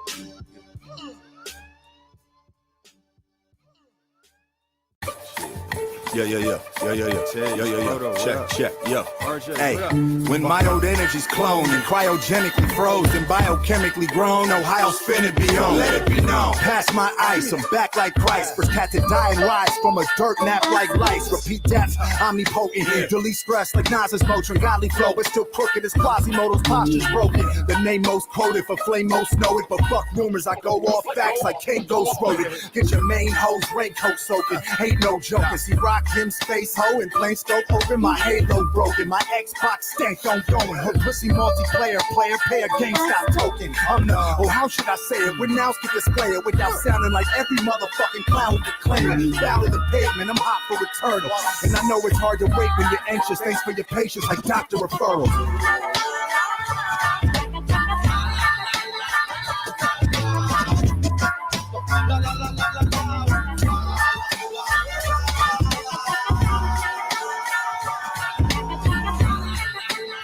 Oh yeah, baby. Oh shit. Woo! Man, we crush Zannies up in the granny dust like Candy Crush, so hand me bucks. Put little orphan in a forklift and Annie up. Now Mr. Teen Sensation, Mr. Cremation. Victims behaving when them see us, Mr. T chaining. If C aiming, dig a hole to China. They gon' need a mo to find you. Fuck being pussy hole, you a whole vagina. With oil stains, these hoes ain't loyal, a royal main. Claiming soil, everybody hood up high like an oil change. You got it wrong, people. Had you thought I'd gone emo? No, bitch. Flow so sick, swear I was on chemo. Devote you with a strong knee blow. Front of your wife and mom's people like bam. Call me uncle like Don Vito. We're all for it, for fair. Eating those porridge. Tell your mom more and keep pouring. Bitch, we don't even pause for it. Bother meatloaf. Y'all wanna see how far we'll beat go? Till I draw the heat slow foul shot. Who gon' call a free throw?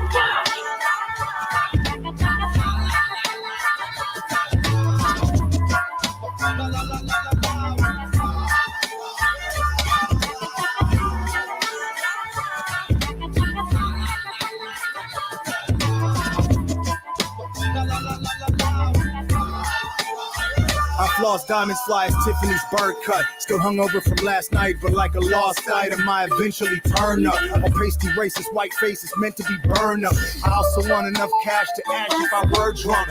In the underground, I'm the favorite. I run the town, I'm your mayor. Let's double down above the clouds, I'm the savior. At times I felt divine like help. One man party shit. I even surprised myself. Run off at the mouth a sarcastic way and walk the geriatric way with guns like caricatures at a fair. You're gonna have to pay. Iceberg chip off Chili Willy. In the butter soft, your bitch might cut her off for sucking dick all willy-nilly. Run track, hired an athlete. Why am I ashy? Pops took me to the shooting range, started firing at me. I bang atomic, any claim to fame, my name is on it. Me not triumph, got it backwards like a manga comic.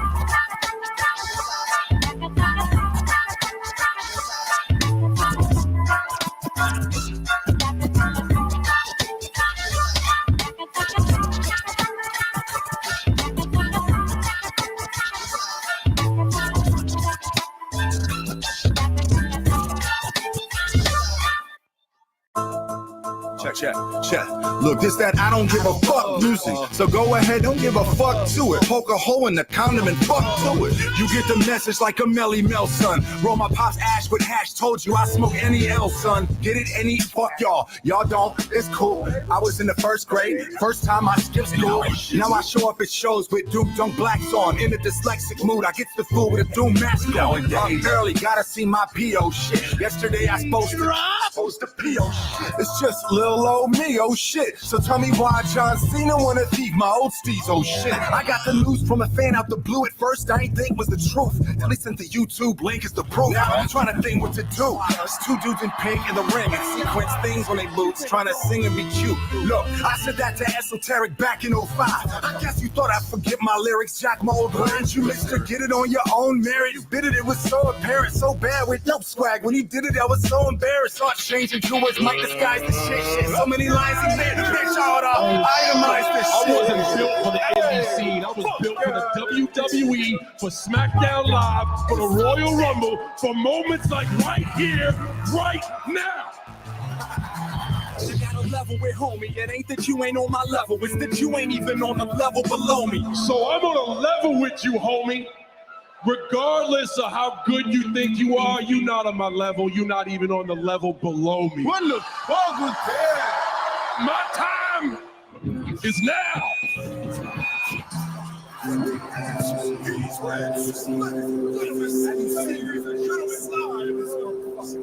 Here's a spoiler alert. Let me level with homie. You can never dethrone me. Any veteran know me. You never could call me paper heavyweight homie like Kevin Maloney. Any opponent, we end if you want it. Paper on his head, he be dead in the morning. Any enemy in any vicinity, get an animal with any running with me. Wouldn't got enemy Remy, so enemies head we exploding like Kennedy rolling. Friend of me, no, I don't know. No race to the pedigree will be your enemy showman. Bow down to the crate or be found out in a lake. Dressing the tights for the rest of your life. When at 8, I found out it was fake. Lies with your marriage based on. What your rap career is based on. Lies with your wrestling career is based on. Finally saw it, thank you, base. Just check on the lawn. I don't want no necklace to pawn. I came to collect for my songs, and I don't expect a response or respect what you want. Politics, neglect to respond. Leave you in the Bronx, thinking in flip-flops. Make it a pit stop, we're back to wrestling around. After messing around with this definite clout and make it in hip-hop. Bars will hurt you, spar to mercy. Not to brag about stupid shit, but I had to do a bit. And hear this stupid bitch on car commercial. Fake muffin, who fake thuggin'. Next level driver, who stay frontin'. Might explain something, try to gas yourself and no path yourself, just a straight luggage. But our friend John loves make-believe. Right now, John loves to play MC. That's when the fam takes a leave and hits the basement to blaze the weed and play he's me. But what's more factual though? I don't actually know. Only got in the Hollywood Acting Academy. No, wrestling no his reality show. Crack his jaw like it was Asher Raw. And I was actually wrong. The WB fraud's probably more fun to battle after all. Just the imitation cop. And you ain't trouble than me, dog. I got more cop battling John Cena or the WB floor. WWE. No. Fuck that fro. Hot irons, grandma's pills, sharp objects, power drills, button batteries, power boards, bleach bottles, curtains, cords, hot irons, grandma's pills, sharp drills. Oh, you know, yeah, welcome been there.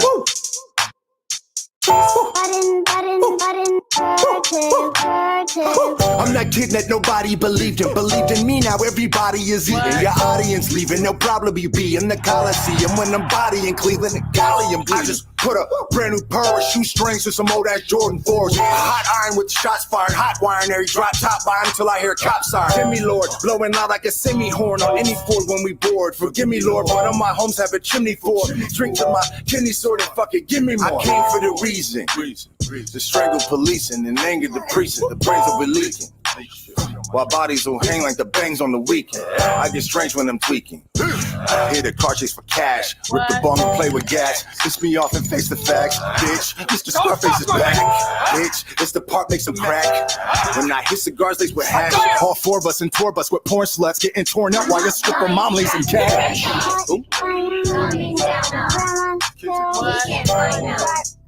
Stick y'all up with power drills. When grown folks is talking, children don't. Or else it's hey children, here's a fun fact. You let them see your gun loaded, you won't get your gun back. I pull up on them unloaded, looking like I dumped trash. Sheesh, somebody's mommy got a plump ass. Nothing kids, you ready for a fun task? Here, take these weed seeds, plant them in the grass. Let the months pass, then bring them back. Then roll them up, puff, puff, pass, now give them back. Assholes. I roll a pair and get high, I call it paraselling. My flow like staring down a barrel of a parabellum. Poor fella, get your cat pop like a portobello. Marinara in your trap all over mozzarella. Whoa, they want a piece of the flow, a piece of the dough, a piece of the chips. No, you can't get neither of those. I might break you off with a piece of this dick. You ever seen a drive-by? Spin your block like a UFO, I'm feeling sci-fi. You ain't got no bars with a Wi-Fi. Shit, I'd rather be the villain not the nice guy.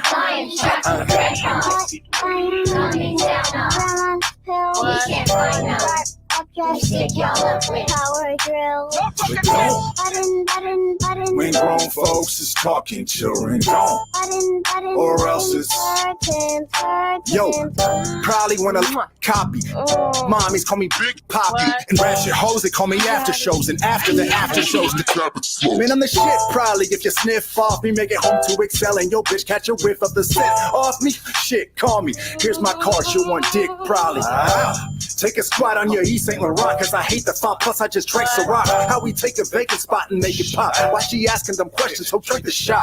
Dedicated to the haters, call this mumble rap. On my Ducati popping Percocet with my Molly and shit, I had to mumble that.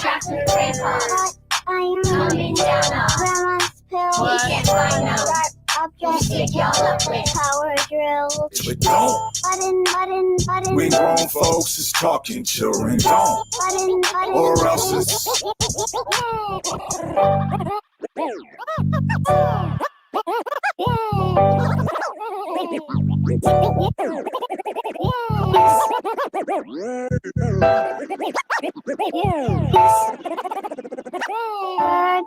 curtains. A message from Kaya.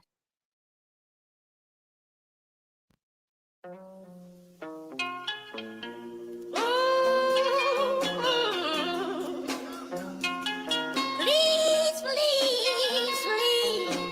oh please, Lord. This generation. so unfortunate when I go. Let's go to war, your bitches, soldier, sorted bridges, tote for 45th, twist joints with no contortionist. I find one seed, it gets thrown in an orphanage on the topic of weed. Never popping a seed, no pro-abortionist. Right don't roll when he says, growth pharmacists prescribe copy to blow cartridges like the old NES. And psycho mode any less would be uncivil. My pre-cum dribble, smearing your wifey's prenum scribble. 'Twas C-Dub. One note, third grassy no shooter, blast a hole through your medulla. Cruise as we roll Buddha from the state where Jerry Springer once was mayor. Never write a personal check for bunch of players, use it once to pay her. Get it right, my city might fold you for fucking with an Ohio and OG from the middle like Kroger. Self-driven like chauffeurs, melt chicken like stofers. I'm quitting when hell's frigid, twice cold as ice colders. I told you not to let the demon out the cage of people feeding me. Hasn't been out for this. The calculator need a Look, man, lick a shot for Breonna Taylor, kill a pig and call a mayor. Slap his wife, snap his wife, and all the paper. In the middle of the Benedictine society. I hit you with all of my damn might.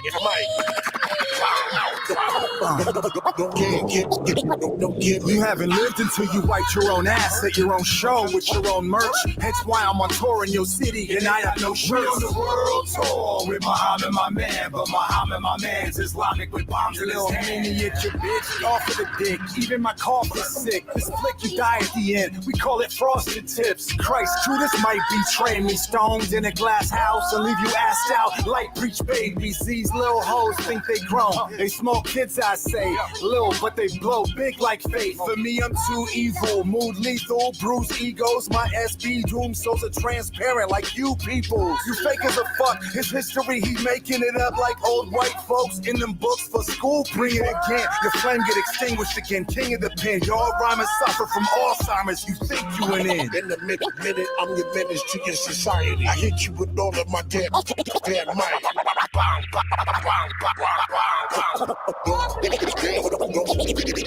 Gimme.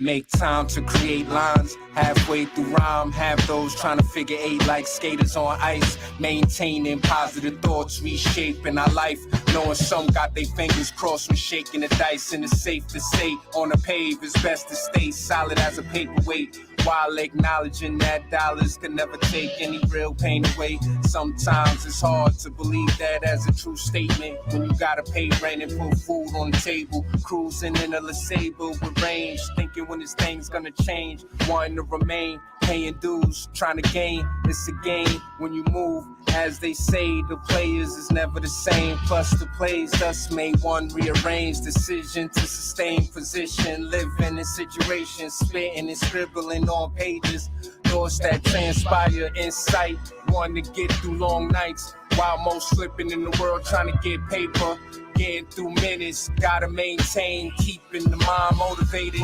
I'm down for peace and but not. Call me on pot of names, try to hurt my pride.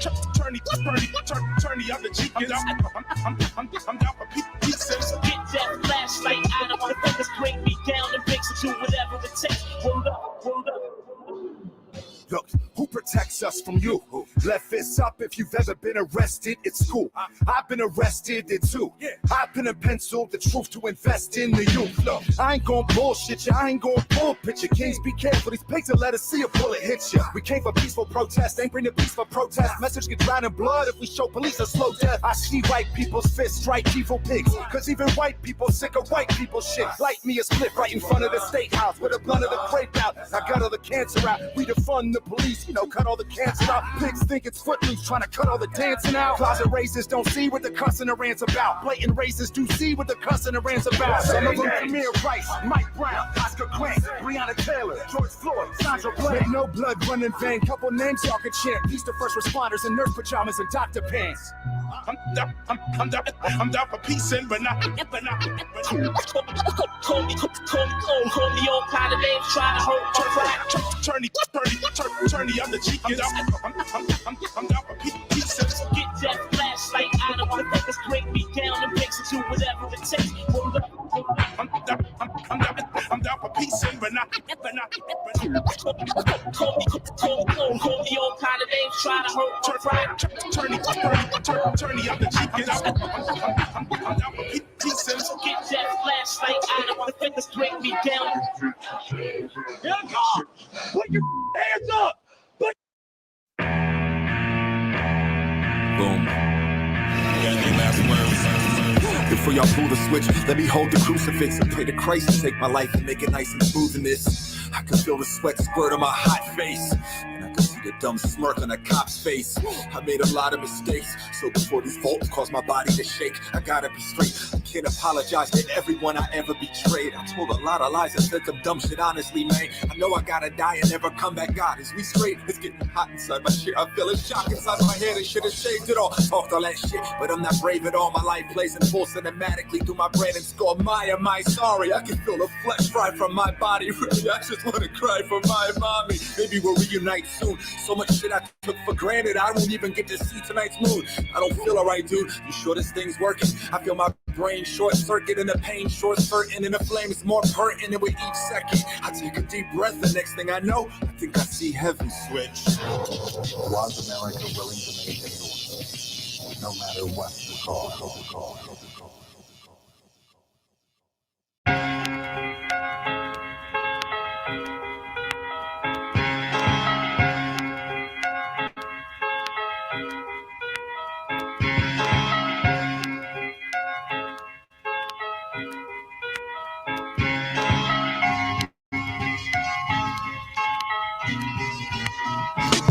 You were my musical twin, a beautiful friend. Was more suitable than his dedication to him again. We were my heart in the even the heart we were winning. King of the hearts be the endless people started beginning.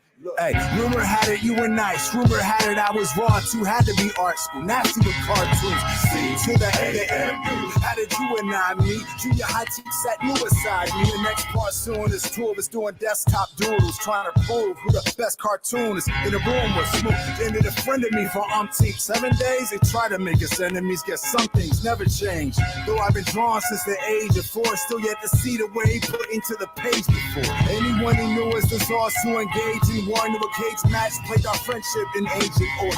Fuck that. Our friendship's what I'm grateful for. I'm not focusing on the negative and hate no more. It's rewind now to 9/7 when Nelson Morales called Bobito. For all we know, he's helping our talents. Preventative Van Nemu, RJG2, DJ True Skills, Tage and Nelson on the freeway through hills. True spill on this camoose still. Let's have some hold the floor violence first. Let's have a moment of silence. Chill for a minute, Dougie Fresh said silent. Hey, the only person in the bar sober, cigar roller, self-motivated, stay driven without a car chauffeur, jar opener, jar closer, hard choker. How do I quit for eating a heart donor? Make the clock slow. Can't give you a heart, I don't have stupid Cupid's arrow, won't stab ice. Once noticed the blood flow that used to pulsate both hands. I serve kids like at your service, while I'm at your service. Black Suburbans and Catholic churches and pastors cursing. While I passed the hearse, your dad was nervous. Before I even begin, I'm leaving your skin all black and purple. It's a quiet kid who stayed in the cut, never saying too much, cause I was always afraid it was something. Until the cop put me on the spot, Bobito put me on the air. I'll leave crying over spilled milk or pussy on the stairs. When the mic's near me, it's like the finish line's near me. Satan want me in all red prison library. Yo, I'm still living though.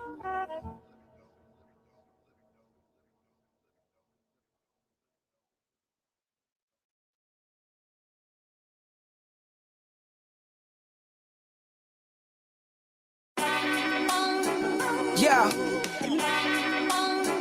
Ology.